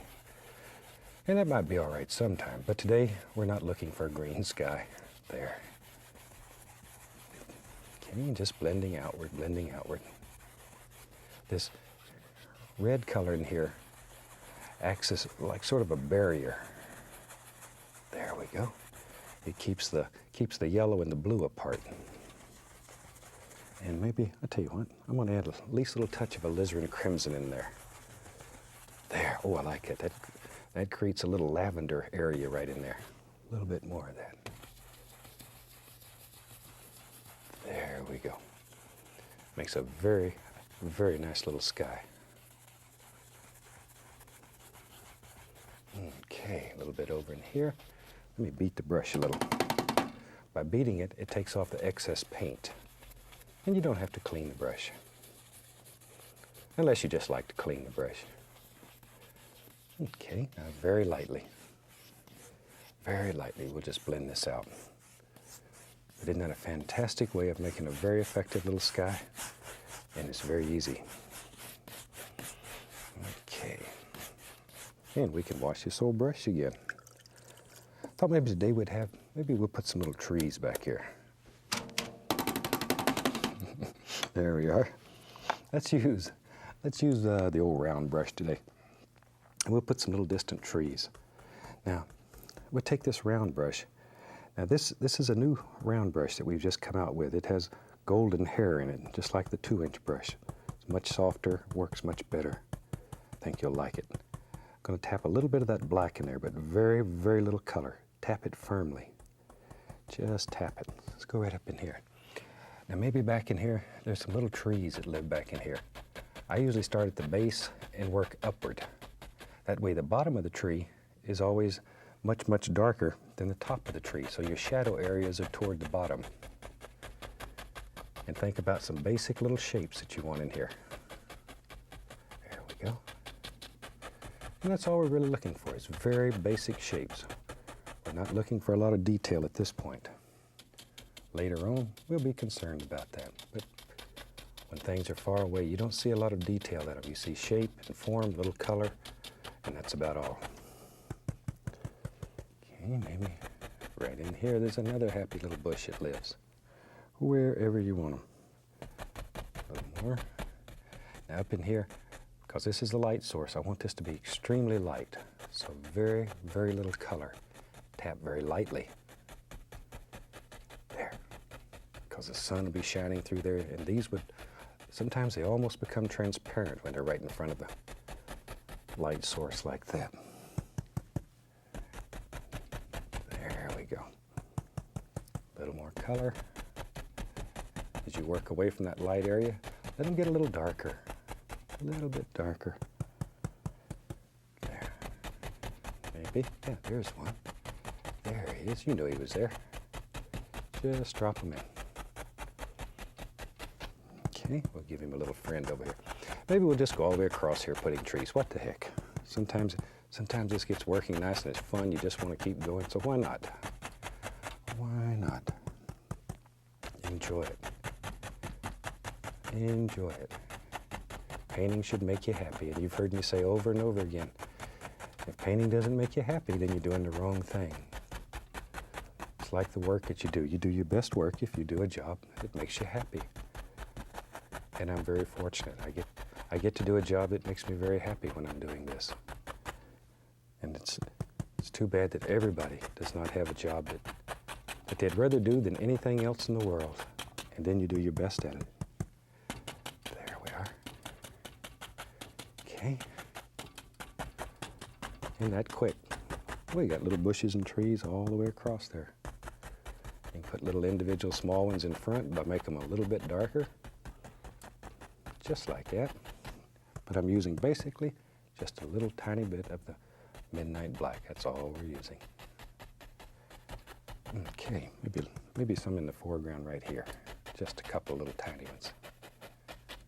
And we're not worried about the bottom. Anything down here we don't like, we're going to have some snow maybe, so we'll just drag that right off into the snow. Now then, let me find my liner brush. To that, we're going to add some paint thinner, and we'll go right into that same color, right into it. But the paint is very, very thin. Ink consistency. Okay, let's go up in here. Now with this very thin paint, we can go in here and drop in the indication here and there of a few little sticks and twigs and all the little things that live out here in these trees. There they are. Just a few little indications. There. wherever you think they should live. That's exactly where they should be. There we go. Like to do these little rascals. Maybe back in here you can see some little things that are living back between these two trees. All kinds of little sticks. And that quick you can drop them in. And that creates the illusion of depth in your painting. The fact that you can see all these things. So use them to your benefit. They'll make your painting special. Very special. It's hard to believe this is the 19th series that we've done. And each series contains 13 shows. Gosh, there must be nearly 250 shows now. And if you haven't got to see them all, if you want to, call your local station. These shows are provided for them free. So let them know that you'd like to see them. Shoot. There we are. Okay. Now then, time to have some fun. Now then, let's decide if this is going to be a little winter scene. Maybe there's going to be some snow in our scene. Let's decide where it's going to be and drop it in. Easy to do when you're using a great big old brush. We'll take the 2-inch brush and we'll go right across. We'll load both sides with titanium white. I'm putting quite a bit of paint into the bristles. For this first stroke, I want to pull these bristles together pretty good. So they're pretty tight. And it takes quite a bit of paint. Look at it. See, it's almost to a chisel edge, but there's quite a bit of paint in those bristles. Let's go right up here. Now then, we have to start making some decisions. If our snow lives back here, let's start right here. Touch, push, and just bend the brush and pull. Snow is one of the easiest things to make. And we just let it disappear off into the side there. See how simple that is? Don't let snow bother you. It's one of the nicest, once again, most easy things to paint in this technique. And by putting this little bit of color on the canvas, automatically you have shadows. Automatically, you just don't cover everything up. Allow some of those shadows to show through. And it makes your painting much more interesting. Show you another little trick. Show you something that's fun here. Maybe we want to have some banks. Maybe there's even some water there. I don't know. We'll see. Let's take some black, little titanium white. I just want to make a gray color here. Maybe a little darker than that. Oh, that's nice right there. Now I'm just going to take a little bit of that on the small knife, not much. Figure out back here, this is an easy way of making banks. If you want a little bank lives right here, for example, all you have to do is just sort of lay in a little color. Now I'm scraping off all the excess paint. Now the color or the value, it remains in the fabric. In fact, you couldn't get it out now if you wanted to. You could paint over it, but you can't take it out. But see, that's all you have to do. Don't worry about it. I know that doesn't look so great right now, but I'll show you how to make it look much nicer. Very easy. There. Now normally, if you had a little bank here, we'd have some reflections underneath it. We're going to have a little water, so we'll just put a little of that in too while we're doing it. Take a clean brush, grab it very strong. Really get in there and grab it, pull it down. I don't want a great deal, but I want it to be directly underneath that dark color. There we are. Pull straight down. Because the canvas is wet, it has a liquid white on it, you can move this color. You pull it all the way down to the bottom if you want to. And then very lightly go across. Just like so. Now watch what happens here. Let me find my brush. There it is, that we had the titanium white on. Now, take the titanium white on the 2-inch brush and come right up here and watch now. We're going to pull this right across, right over, and just let it come over. See? And it makes it look like there's snow hanging right over the edge, and you haven't hardly done a thing. Isn't that sneaky? There we are. Okay, but it's that easy. You should never again have a problem putting snow over the banks. That's one of the nicest, easiest ways I've come up with of doing this. There we go. But you have to think of the lay of the land and keep your strokes going in that general direction. and work in layers. Do the thing that's farthest away first and work forward, forward, forward, always coming forward. Maybe we'll have some more of those little banks. Shoot, those were fun. Same gray color. Think about where we'd like to have a little bank right in there. See, a river bank. That's a place where the fish put their money. Ooh, bad joke. There. Okay. Then we'll take our 2-inch brush. Once again, grab that color and pull it straight down. Straight down. Come across. Back with our brush that has the titanium white on it. Decide where you want it to be. And just drop it right over the top. Right over the top. But that easy.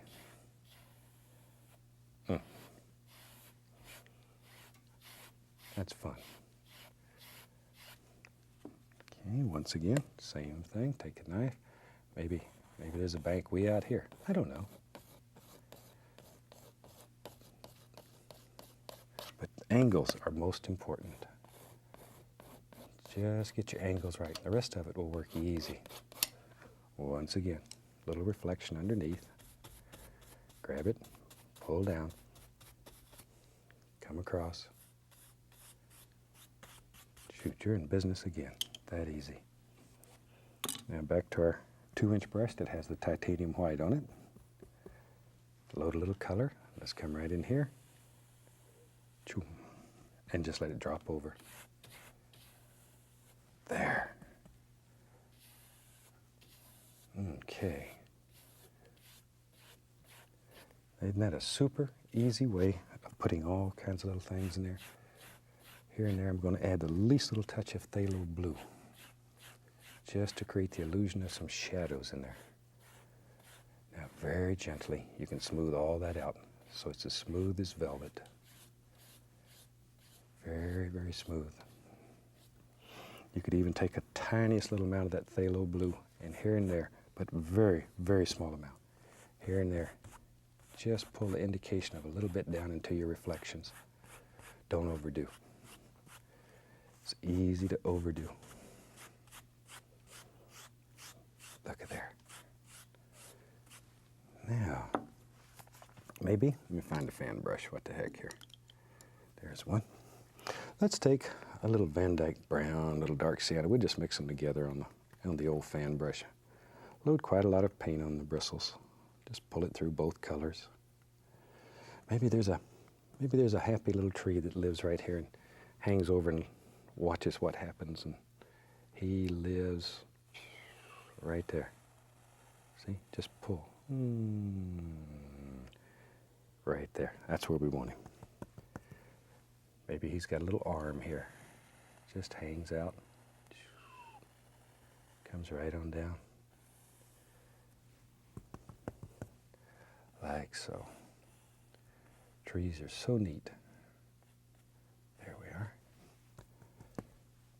And you can make him a little fatter or skinnier, however you want him. Look around, make a decision how you want your tree. Let's give him a friend. Shoot, you know me. I think everybody needs a friend, and even this little tree. He has one that lives right here beside him. Bloop. That easy. Okay. There. Now we'll take our knife, a little touch of titanium white, a little dark sienna. We just sort of mix them together till they're marbled like that. Cut off our little roll of paint. Go right up in here. If our light's coming from here, and there it is, right up there, then we want to put some highlight right along the edge of that. Just a little highlight color. Let the sun just shine through. Zing. There. Okay, and all you have to do is just literally just touch the canvas. It'll pull off what it wants, give you back what's left. There we go. A little bit of the dark color. Excuse my arm just a second. Lay a little of that dark color on the other side. There. Now I'm making this tree quite thick, so when it dries, it'll literally have texture to it, just like a real tree. You can feel the bark on it. There we are, a little highlight on this little rascal. Don't want to leave him out. He'd be all upset if you leave him out. He wants to shine the sun too. There, a little dark color. Just tap that in, like so. Now, let me get the little liner brush, script liner brush. And we'll go right into some of those brown colors. It's just a mixture of the dark sienna and Van Dyke brown. Then the paint with paint thinner. Then we can go up in here and let's begin putting this in. Just some little tree limbs here and there, wherever you think they should live. There. Okay, maybe we'll put some little snow-covered things up on here. Make it look like the snow's hanging from all these little branches and twigs. So we don't have to draw each one of them at this point then. Sometimes when you're doing these though, maybe you want to have a dead tree. There's a lot of dead trees in nature too. That's as normal as live trees. Though some people do not like to have them in their painting. I like to have dead trees in my painting. But I have received letters from people who get angry because I put dead trees in the painting. But I think that's part of nature. But if you don't want them in your painting, then just leave them out. It's all right. Painting is very individualized. There, we'll put a little limb right there even. What the heck? This little tree here. There he is. Give him an arm or two. There. Maybe this one comes right over in front of the trunk. There. But let your hand just wiggle and jiggle, and you don't want all of them just perfectly straight. Tree limbs grow every which way. Whatever makes them feel good. There we are. All right. Maybe there's a little dead one on this one too. A few little ones here and there. Now I'm going to take just a little touch of the liquid white right on the brush and just put a little color right down here at the bottom to bring all that together. There, it just looked like a little snow climbing right up his foots. Okay, just a little liquid white. That's the easiest way to do it. Now then, I'll tell you, let's find the filbert brush. Maybe there's some stones out here in this water. Let's take, we'll use that same gray color we were using, just black and a little white. Okay, let me mix up something else here. I'm gonna take some liquid white. Put right there. Just plain liquid white with the least little touch of gray in it. Least little touch of gray. Okay, we're going through our gray color. Now just keep the camera there and I'll bring this right up. All right, there. So see, it has white on one side, dark on the other. Now, maybe there's some little stones back in here. All you have to do is just begin figuring out where they live and drop them in, however many you want. Maybe they live right out here on the edge of this, right along the bank. See, we can just put the indication of a little reflection underneath those, like so. There's some more. See, wherever you want them, wherever. A little more of the liquid white on there. Pull them down. And we take our little knife here. And we can just come back and put a little, like a little water line right around these stones. Maybe this is frozen. Looks frozen to me now. There. But isn't that a super easy way of putting in a lot of little things like that? And you could put in just hundreds of little stones if you wanted to. Let's get crazy. You know me. I love them old big trees. Maybe in our world, there it lives, pew, right down through there. Huge big tree. Maybe he's got a little arm out here, like that. And I give him another arm. Get crazy sometime when you're making trees. They're a lot of fun. Maybe he's got an arm that goes right on off the canvas over here. Boy, my little squirrel would love this tree. This is squirrel heaven right here. Take our brown and white, put a little highlight on this tree. There we go. See, just let that sort of work right around. All we're doing is just touching the canvas. Allow the canvas to pull off what it wants. There. See the lights coming through here. Maybe this one would be highlighted on this side. Just sort of look and see where you think the light would be. A little bit right in here, because the light's coming from that direction. Here and there, a little touch of that dark color. This is just straight Van Dyke brown, a little dark sienna. But still just touching the canvas. Okay, down here to his little foots, we take a little bit of white, bring all that together. There. You could even pull a little bit of it out and create the illusion of a shadow here, because there would be a nice shadow behind these trees. You can do that easy. Let it come right over. There, now we have some little shadows in there. And maybe in our world, maybe there's just a few little limbs on this big old thing here. Not too many, because it's too tall. Most of them are up on the top up here. There we are. There we go. And maybe one right here. That's really about all we need. Okay, let's take a little bit of our gray color. Let's just tap in the indication here and there of a few little frosty leaves. Time's about up for today, but I can show you basically how to just put in a few little things like that. Very light. There. Just to give the indication, there's a few things hanging from there. Take a little white, and we'll just tap in just a few little highlights, little snow-covered things. But isn't that fantastic? There, a few little things in here. So a round brush will do just wonderful things. A few out here, don't want too many.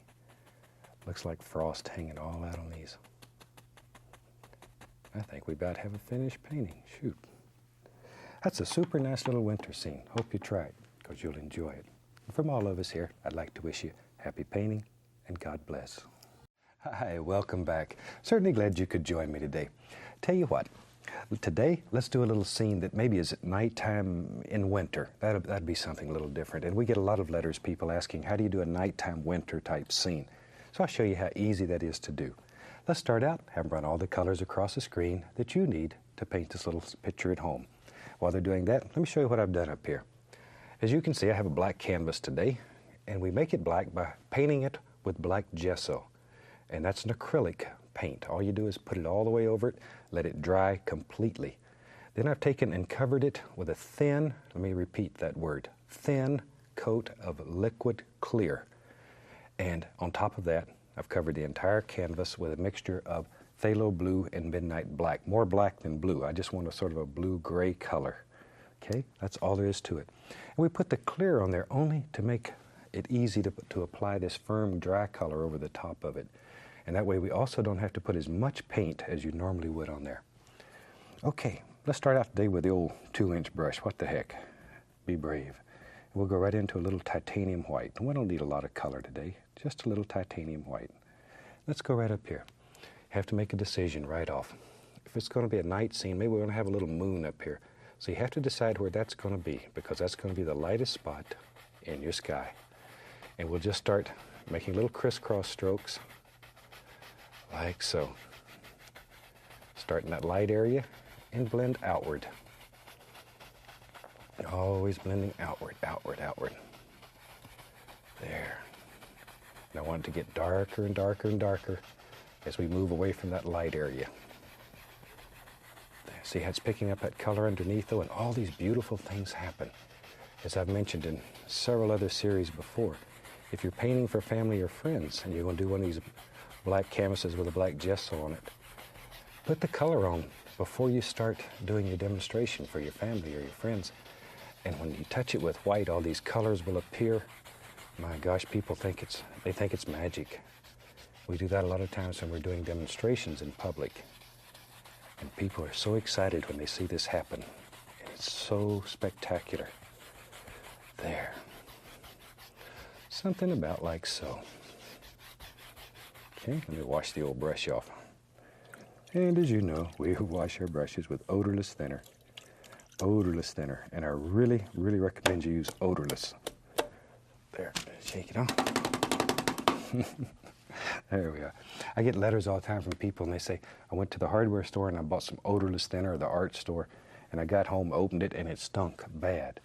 Even if it says odorless, I would suggest you take the lid off before you purchase it and give it a good sniff and see. Now we can go back and make this as light as we want. You can go back in here several times if you wanted to and make this as light as you want, or you can leave it as dark as you want, depending on what your mood is or what you think it ought to look like. There. But always start with a clean brush in the light area and work outward. There we go. And I really don't want it much brighter than that. If it gets much brighter than that, it's going to look like it's high noon. Okay. Now I'm going to wash the brush one more time. One more time. I just like to wash this brush. There. Be sure it's as dry as possible. Now then, I just want to blend all this together. Just blending. There. So it's quite dark around the edges here. Okay. Be sure your brush is dry. If it's not, if you hit this with a wet brush, it's going to cut right through your paint and expose all the black that's underneath. All right, we'll just take the brush strokes out like that. Now right here in this light area, let's just take our finger and we'll just finger paint a little bit. We'll come right up here and just make a little circle like so. There we are. That's all you have to do. Then with a clean dry brush, very gently, just go over that, and you can blend it once again to any degree of lightness or darkness that you want. And that's good enough for today. Now then, let's take we'll use a fan brush. Let's go right in that same color we put on the canvas. That's just a mixture of phthalo blue and midnight black. More black than blue. And maybe we have some little clouds floating around here. There he is, a little cloud lives right about there. And all we're doing is using the corner of the brush and making tiny little circles. Tiniest little circles. Or you can just do it like this. See? Just make little rocking strokes, little strokes. There. Maybe the clouds will go all the way up in here somewhere. We don't know where they go. Don't know that we even care at this point.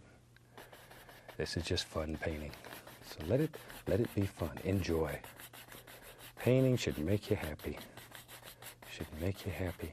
The other thing that's so fantastic about painting is it teaches you to see. It teaches you to notice nature and to see things that I've had people write over and over again. They say, Bob, there's been a tree living out here in my front yard for 25 years, and I never paid any attention to it. And I started painting a little bit, and son of a gun, now I notice that tree, and there's shape, and there's form, and it's a whole new world that's opened up just because I've started painting. It teaches you to really see things. There. Now then, we just take a clean, dry brush. I'm just going to sort of blend that a little. Basically, all we're doing here is taking off loose color and blending it together. All right. And you can pull and move that paint because it's wet. It has the clear underneath and the wet paint underneath, and you can move it. Now then, I have several old fan brushes going, so we'll take another one here. Take a little white, put a little that blue and black on it. A little more white. Ooh, something like so. Nice. Okay, let's go right up here. Maybe we want to put a little highlight on some of these. Now remember, on these black canvases, color shows up much, much stronger than it does on a white canvas, so don't overdo. Be careful. Be careful. It'll just jump right up here and eat up your whole world. There we are. A little bit right in here. Decide where you think a little light would strike on these clouds and drop them in. Little streaks here and there. All kinds of little beautiful things happening. Just follow your imagination. Maybe right under here. Little lights under here, little highlights. Okay, shoot, maybe there's even a big old fluffer that lives up in here. But just by making these tiny little circles, you can create all that. That easy. That easy. This one here wants a little highlight on it. Needs to be a little brighter. There it shows. Just enough to get it to show. That's all we're looking for. Okay. Good clean dry brush, and we can go back and we can stir this up a little bit. Just stir it up.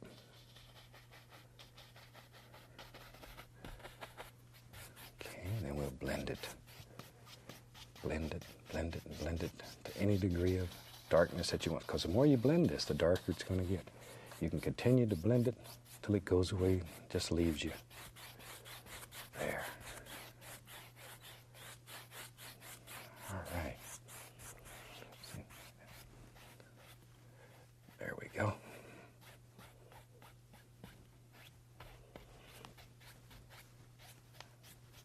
Okay. Now that gives us just a pretty nice little evening sky. And that's one of the easiest ways that I know to make a nighttime sky that's very effective, using these black canvases. Now then, maybe back here, let me find, we'll use the old round brush today, what the heck. I'll go right into that dark color. Maybe there's some little bushes and stuff that live right back here. Just gonna tap right into the paint. See, tap firmly. Tap firmly.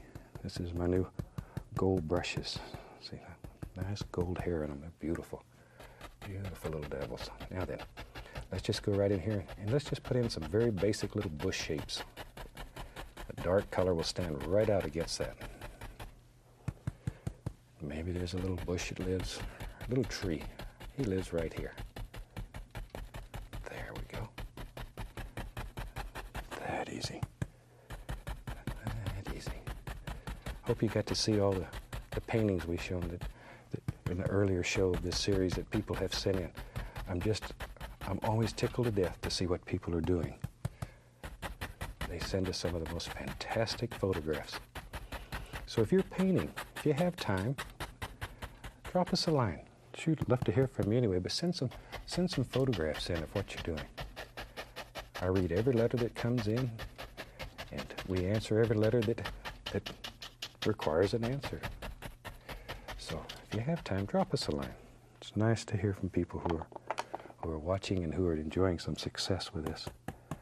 We'll take a little bit of the same black, blue, little white. I've got another brush going here.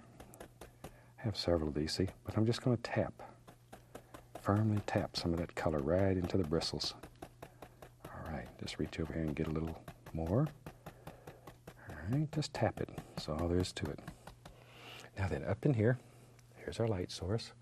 Very gently, go right above that dark and begin laying in just some little highlights. Look at that son of a gun sparkle. That easy. You can make a beautiful little tree.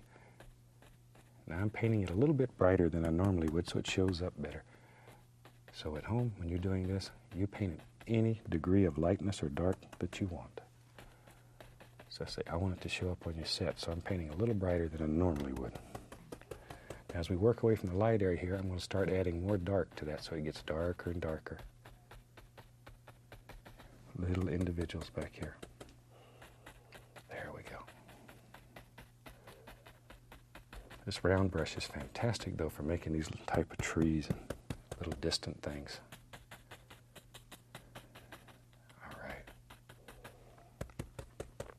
And you can create the illusion of layers. Let's go on the other side for a minute.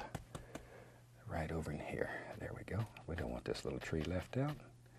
He'd get angry with us. Nothing worse than an angry tree. Got chased all over the yard one time with one. There we are. See there? But create layers.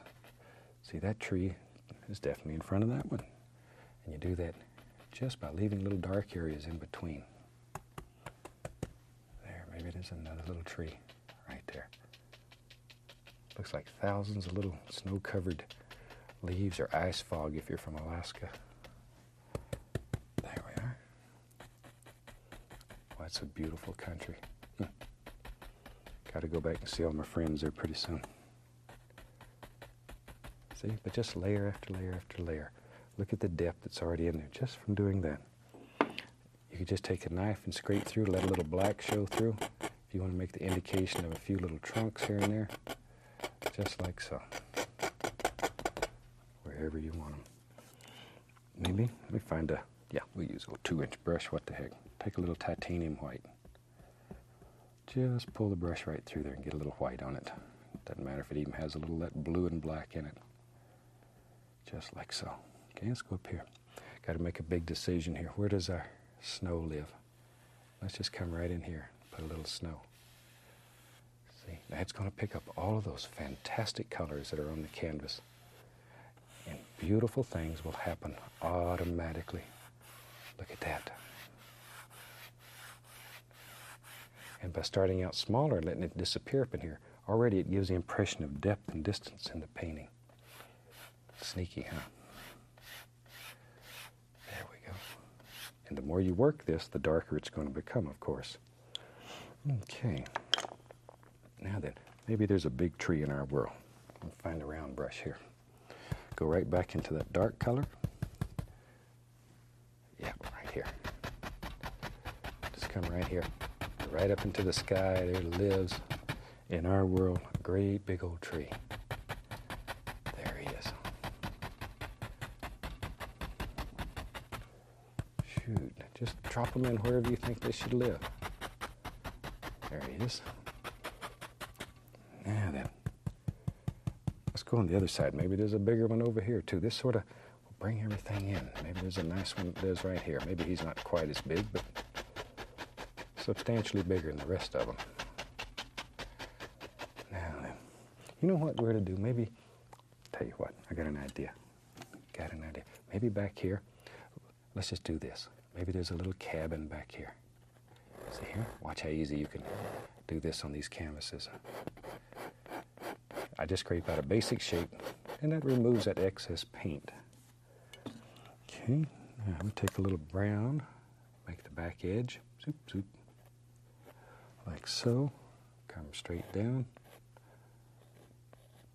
Gives us a front. We'll just use that same blue, white color. Put a little highlight on there. There, just a little highlight. Okay, little door. Gotta have a place to get around. Zoop. There, and that's super simple little cabin. Maybe there's a light on the window. Zoop, little yellow, little cad yellow. Put a little window in there. Zoop, little one over here. Bloop. Now there's somebody at home. Somebody's at home. Maybe they got dinner cooking. We don't know. Okay, a little bit of titanium white. Put a little snow on the roof. A little bit on the other side. And that just gives us a very simple little cabin way back here. You can put a few little bushes right around the bottom there.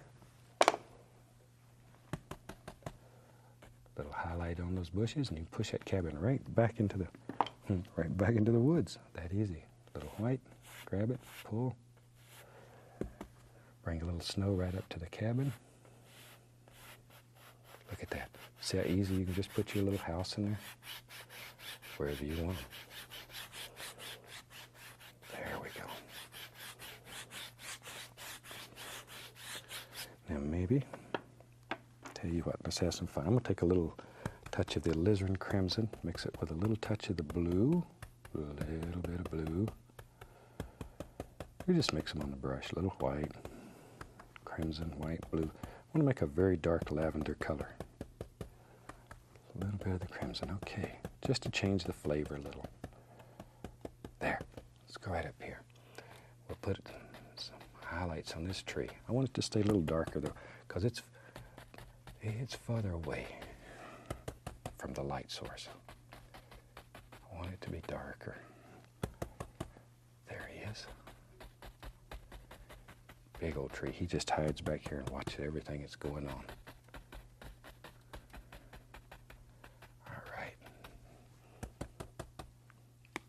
we can put maybe there's a little snow behind back here. But it's going to be much darker. Don't want it to get too bright on you. Set that tree right down in the snow.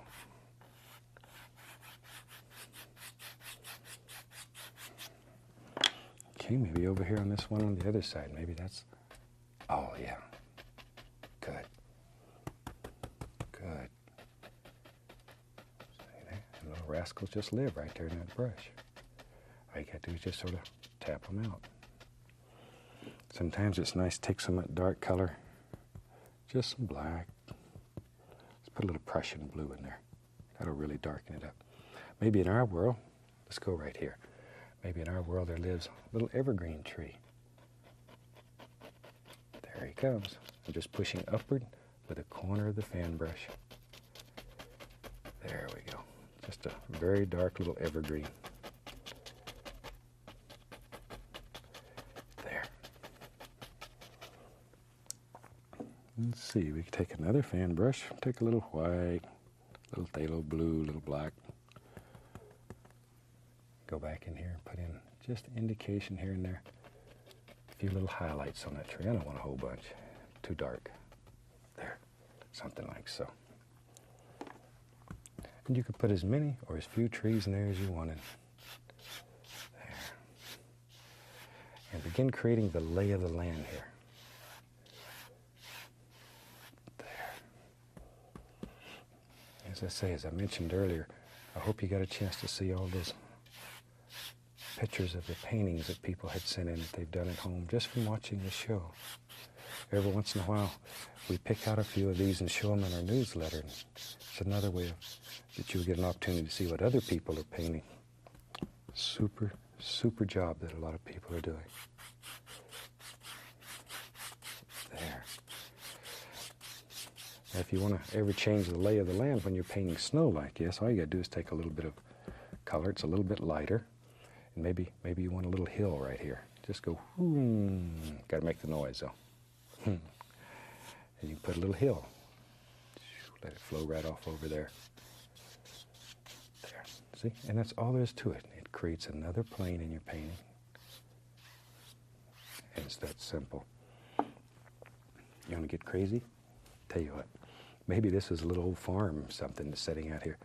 And maybe back in here, the old farmer has his barn. Once again, I think I'll just scrape out a basic shape. Like so. Bloop, boom. Very, very basic. Now this is much closer to you, so it's perspective-wise, it's going to look much bigger. Much, much bigger.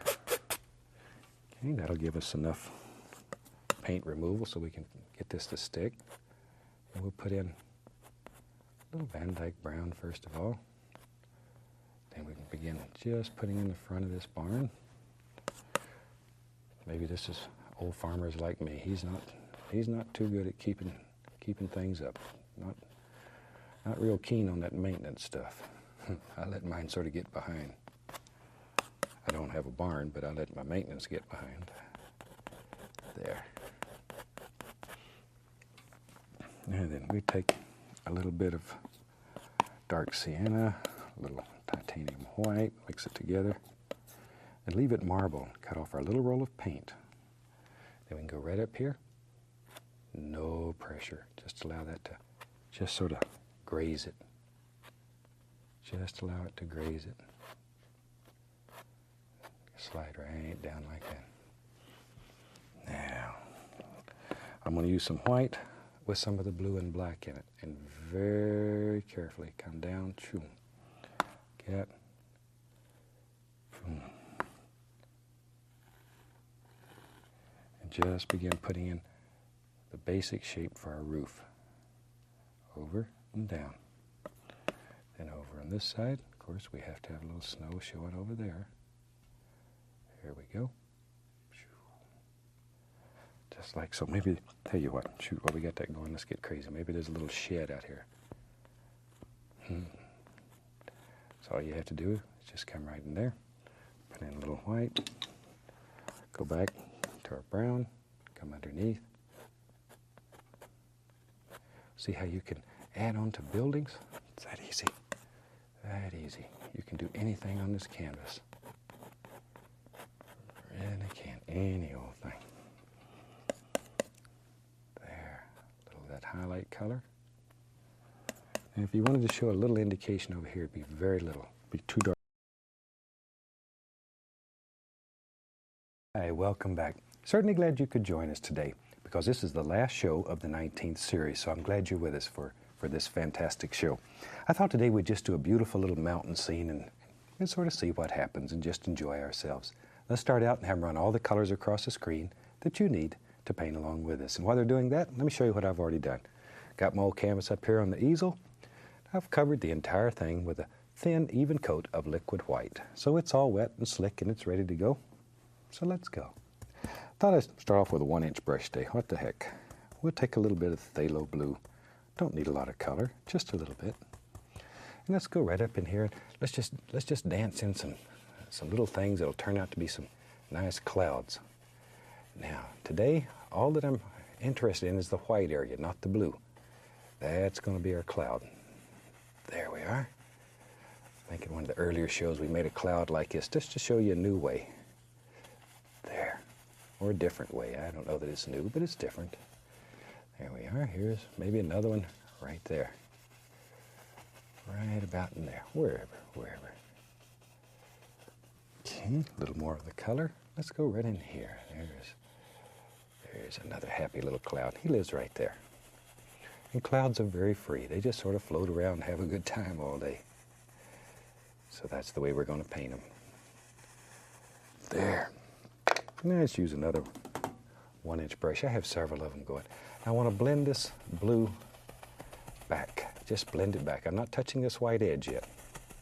Just sort of take this brush and blend it back a little bit. It'll mix with a liquid white and automatically it'll get softer and softer, lighter and lighter the more that you blend it. And that's what we're looking for. A little bit in here. Just sort of wind it up, blend it, let it play. And you can blend this to any degree of softness that you want.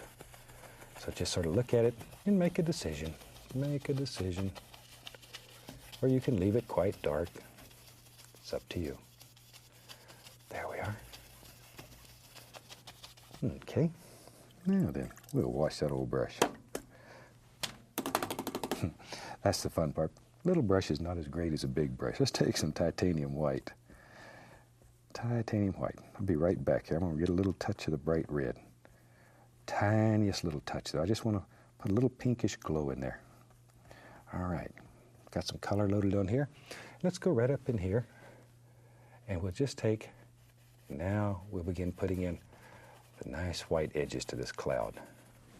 Just drop them in. Just sort of let that brush dance around, just the corner of it. There. This is a beautiful way of making very fluffy clouds. Very fluffy with some nice shadows in them. There we go, a little bit in here. Just sort of let your imagination go. There. And maybe right over like that. A little bit up in here. Wherever.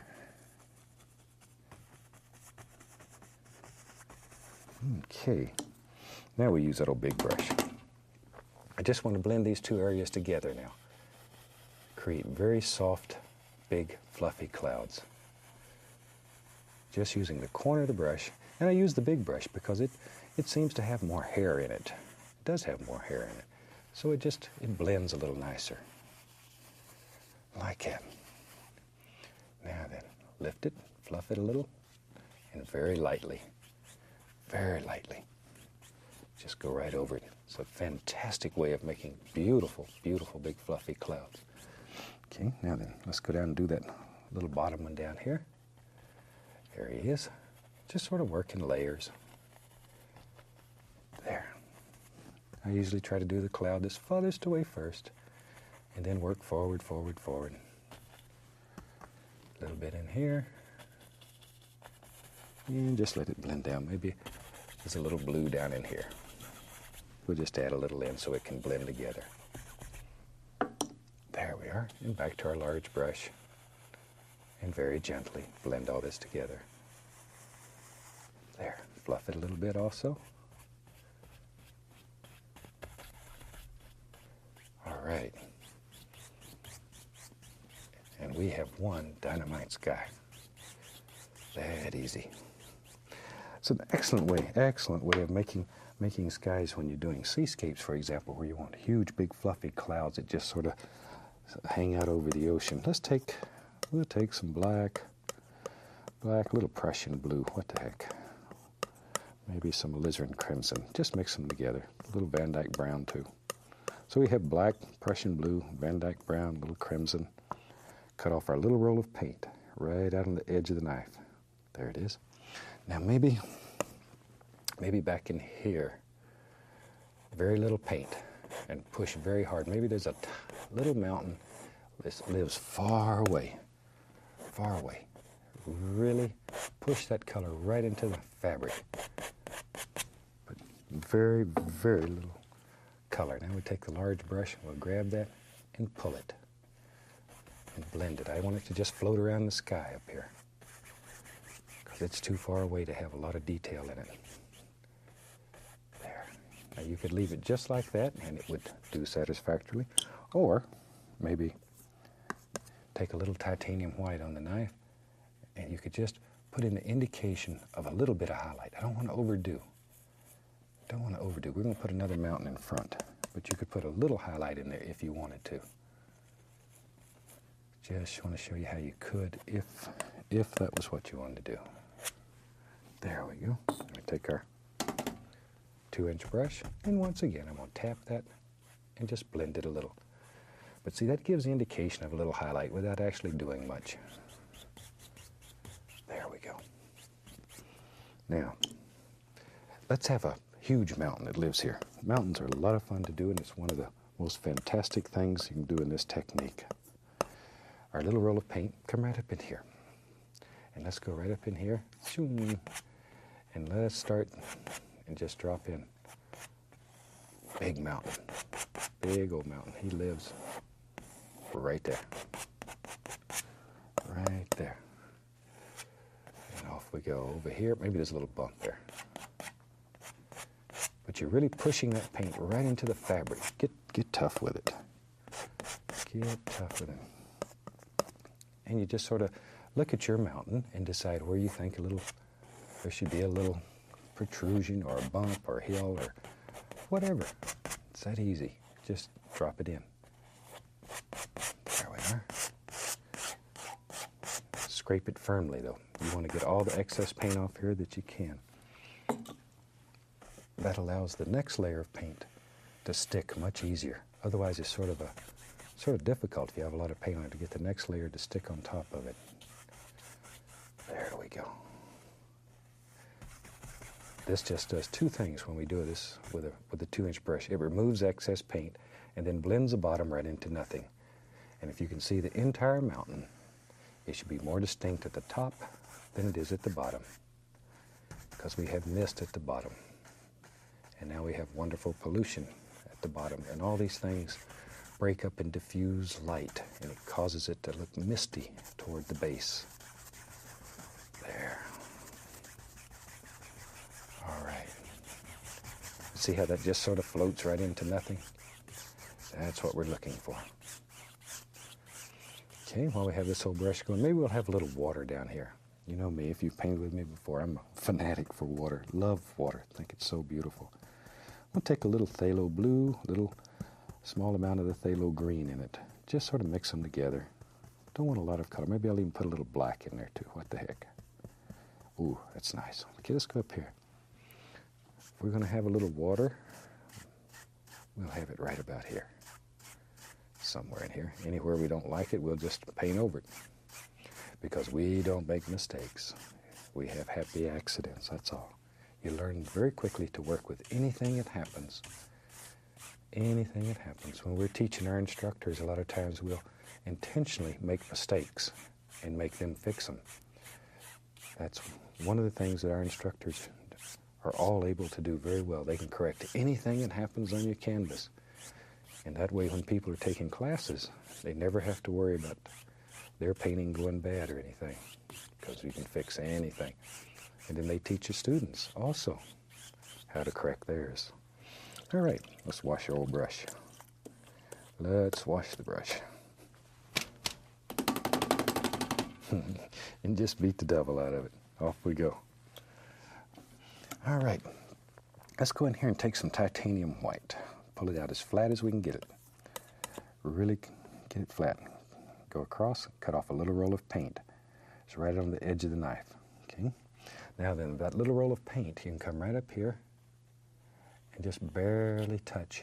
No pressure. Just a whisper floating through here. And let that paint just go with the angles. No pressure, no pressure. Gentle, gentle, gentle. That easy. See there? That easy. You know, sometimes I get letters saying, what is it you're looking at off camera? They see me look off camera. I have a television set, a monitor that sets right off that you can't see. But I look into that to make sure that the camera's getting the picture that I think people need, so they too can paint. It shows, that way I can show exactly how to load a brush, or how to, when the little roll of paint, for example, is on the knife correct. So I watch that monitor at all times to make sure that you see the things that are important to make your painting successful. So that's all I'm looking at. Plus there's a mean old guy over there that gives time cues and tells me all the time I'm out of time. But other than that, that's all we're looking at. There. There is absolutely no editing or no video magic done on these shows. That's another question I hear over and over again. People say, you must edit those shows. There is no editing. Because to me that wouldn't be honest. If we edit anything, we will tell you. And I realize there are some shows where editing is done and they don't tell you. But please don't confuse them with ours. We do not edit anything. There. A little bit right in here. But notice the angles. Angles are the most important thing going here. So keep your angles. Look at how most of those angles are going in the same basic direction. That's what makes your mountains work for you. Angles are so important. Mountains are nothing more than geometric shapes. That's all they are. And think about where the light would zing through and hit and play, and it's all you have to remember. And most of your highlights will be in the same angle, and most of your shadows will be in the same basic angle. You can vary a little, but if you vary a great deal, it's not going to look right, and people are going to look at your mountain and say, I don't know what's wrong, but something's wrong with that mountain. Okay, I mixed up a little touch of phthalo blue, a little black in it, and some white. And same way, I'm just loading the knife, same way, and we'll put in some little shadow colors here. And we'll have most of these angles, strokes, going in the opposite or opposing direction. See there? That's all there is to it. And that rascal will just come alive. It'll just come alive for you. Anywhere you want a little protrusion, you just put a shadow under it. See? And automatically, blink, it'll just jump right up there. Let's go up to the top of this mountain here. Begin up in here, put in all kind of little things. See how you can create all those little protrusions? It's that easy. Can do. But you can do anything. I know you can. Anything. There we are. A few little doers here and there. And when you practice a little, you can start sneaking in here with the small edge of the knife and just make all kinds of little tiny things and crevasses and places a little mountain goat lives, and all those. Whew. You know, it's mountains. My son Steve teaches, and mountains must be his thing. Well, he can do the best mountains. His mountains are better than mine, but don't tell him I said that. That son of a gun can paint some mountains. And he travels all over the country and teaches literally thousands of people the joy of painting. So, there we are. I'm just going to blend that a little bit, not much today. Not much, because we're going to put some little grassy areas, maybe going right up the side of it. All right. Let's just I'll use that same old brush, we'll put a little cad yellow, grab a little touch of the sap green, not much, just a little yellow ochre, Indian yellow. Some of the dark color we made the mountain out of. But mix this on the brush so you have a multitude of things happening on the brush. Let's go up here. Now then, we can begin tapping in all kinds of little grassy areas that travel right up the side of this mountain. There. Okay, but pay attention to the angles. Angles are most important. If these angles are wrong, oh, they'll show. And you won't be happy with what you've done. And I want this to work for you. It's important to me that this works for you and that you're happy with what you're doing. There. But just little colors here and there. We'll come back in a minute and lift this, make it look like little distant trees that live way back at the base of this mountain. There, a little dark color here and there, and that dark color will look more like trees than the other does when we lift it up. But don't get too much of it. Just sort of play back and forth between the various colors. But follow those angles. Follow those angles. All right. There it goes. Maybe. Right over like that, something like that. A few more of the little dark areas here and there. Yeah, I'll just grab a 1-inch brush. Whatever. Lifts up, short little strokes. Just lift it up. Just lift it up. That'll just bring it all together. See those little dark areas on there? They just pop right in there. Look like little trees that are, they live way over at the base of this mountain, far away. Far away. Look at that. Hundreds and hundreds of little trees. There. Isn't that something? And you can just create whole valleys under your mountain like that. Whole valleys. And you can go back and put little rocks and stuff laying there. There's just no end to it. I don't want to get carried away here. I'll never get this painting finished. But you could spend all day just working on little things like this. And that's the way you learn. There we are. Now then, we have to make some big decisions. What's down here? Let's have some trees. I like trees. Let's take some black, some Prussian blue, and put some phthalo green in there too. I like that phthalo green. Maybe a little brown and crimson. Doesn't matter, as long as it's good and dark. Might as well mix up a pile. Let me clean the knife. There we are. Grab the we'll use the fan brush. Load a lot of color into the bristles. A lot of color. Both sides full of color. Now maybe we have some little distant trees that live back here. Just take the brush and tap downward. Just tap it downward. Now, one of the things that happens a lot of times, I get letters from people and they say looks like a fence. Now if you leave them too far apart, see, it will look like a fence. All you got to do is fill them up. Just fill them up. And this is one of those cases where you need a lot of them to make it look right. There. Okay, maybe we'll go all the way across with them. Doesn't matter. It's your world, so you can do anything that you want to do here. Any old thing. Any old thing. But isn't that a nice, easy way of making the indication of a lot of little trees that live way back at the base of this mountain? There. Okay. And then if you want to make like there's some little tree trunks, you can take a little light color. We can use some white, it doesn't matter. Touch and just lift upward. Just gently lift upward with a little bit of white paint. And it'll give the indication of some little tree trunks in some of those. And it also makes a little misty area at the base. And in a minute you'll see why that really works nice, because I think I'll put some, maybe I'll just pop in, I got a fan brush full of color here, we'll just use it. I'll just pop in some dark color here. You could do this with any old thing, doesn't matter. While I have this brush going, I'll just use it. There. Maybe something like that. There. Okay, we need let's put some highlights on there. Let's have some fun. I'll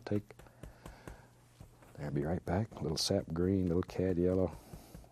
Be right back in. Need a little more green. Oh, there it is. I want to tap that right into that color. Tap it firmly. A little yellow ochre too. That's pretty. Indian yellow. Here and there I'll hit the bright red occasionally, just to dull it down. Yeah, just gently tap. I want to put the indication maybe of a little meadow back here, or a little place where there's some nice grassy areas. I know. Just had an idea. Watch here. Let me put this in. Sometimes my mind gets ahead of my brush. There we go. Tell you what I see.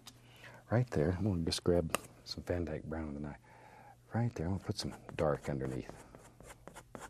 Let's do this.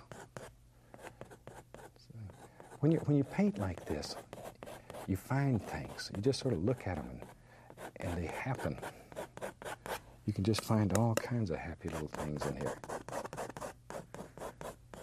There. Now maybe a little liquid white, a little titanium white, least little touch of phthalo blue in it. Maybe right here. Maybe in our world there lives, yep, just a happy little waterfall back here. Boom. It just drops right off there. Now if you want to push that waterfall back, let's take some white, a little dark sienna, a little Van Dyke brown, all mixed together. I'll use a small knife. And let's just come up in here and begin making this look like maybe there's a little cliff there. Oh, I had another. Look. Now you want to push that waterfall back, put a rock in front of it. See? Just put a rock in front of it like that. And that pushes it back. We'll put a little color on it. But play little games like that when you're doing these. Just sort of let these colors bounce back and forth and here and there. Now, let's see here. Find us a fan brush. Got too many dirty brushes. Put a little yellow ochre and a little green on it. Now this rock that we have here in front of the waterfall, it needs some grass on top of it, so it looks normal. There.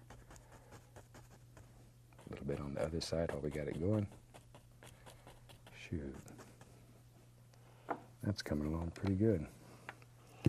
Let's take a little of that dark color. Maybe come right down here. So you can just make all kinds of little things.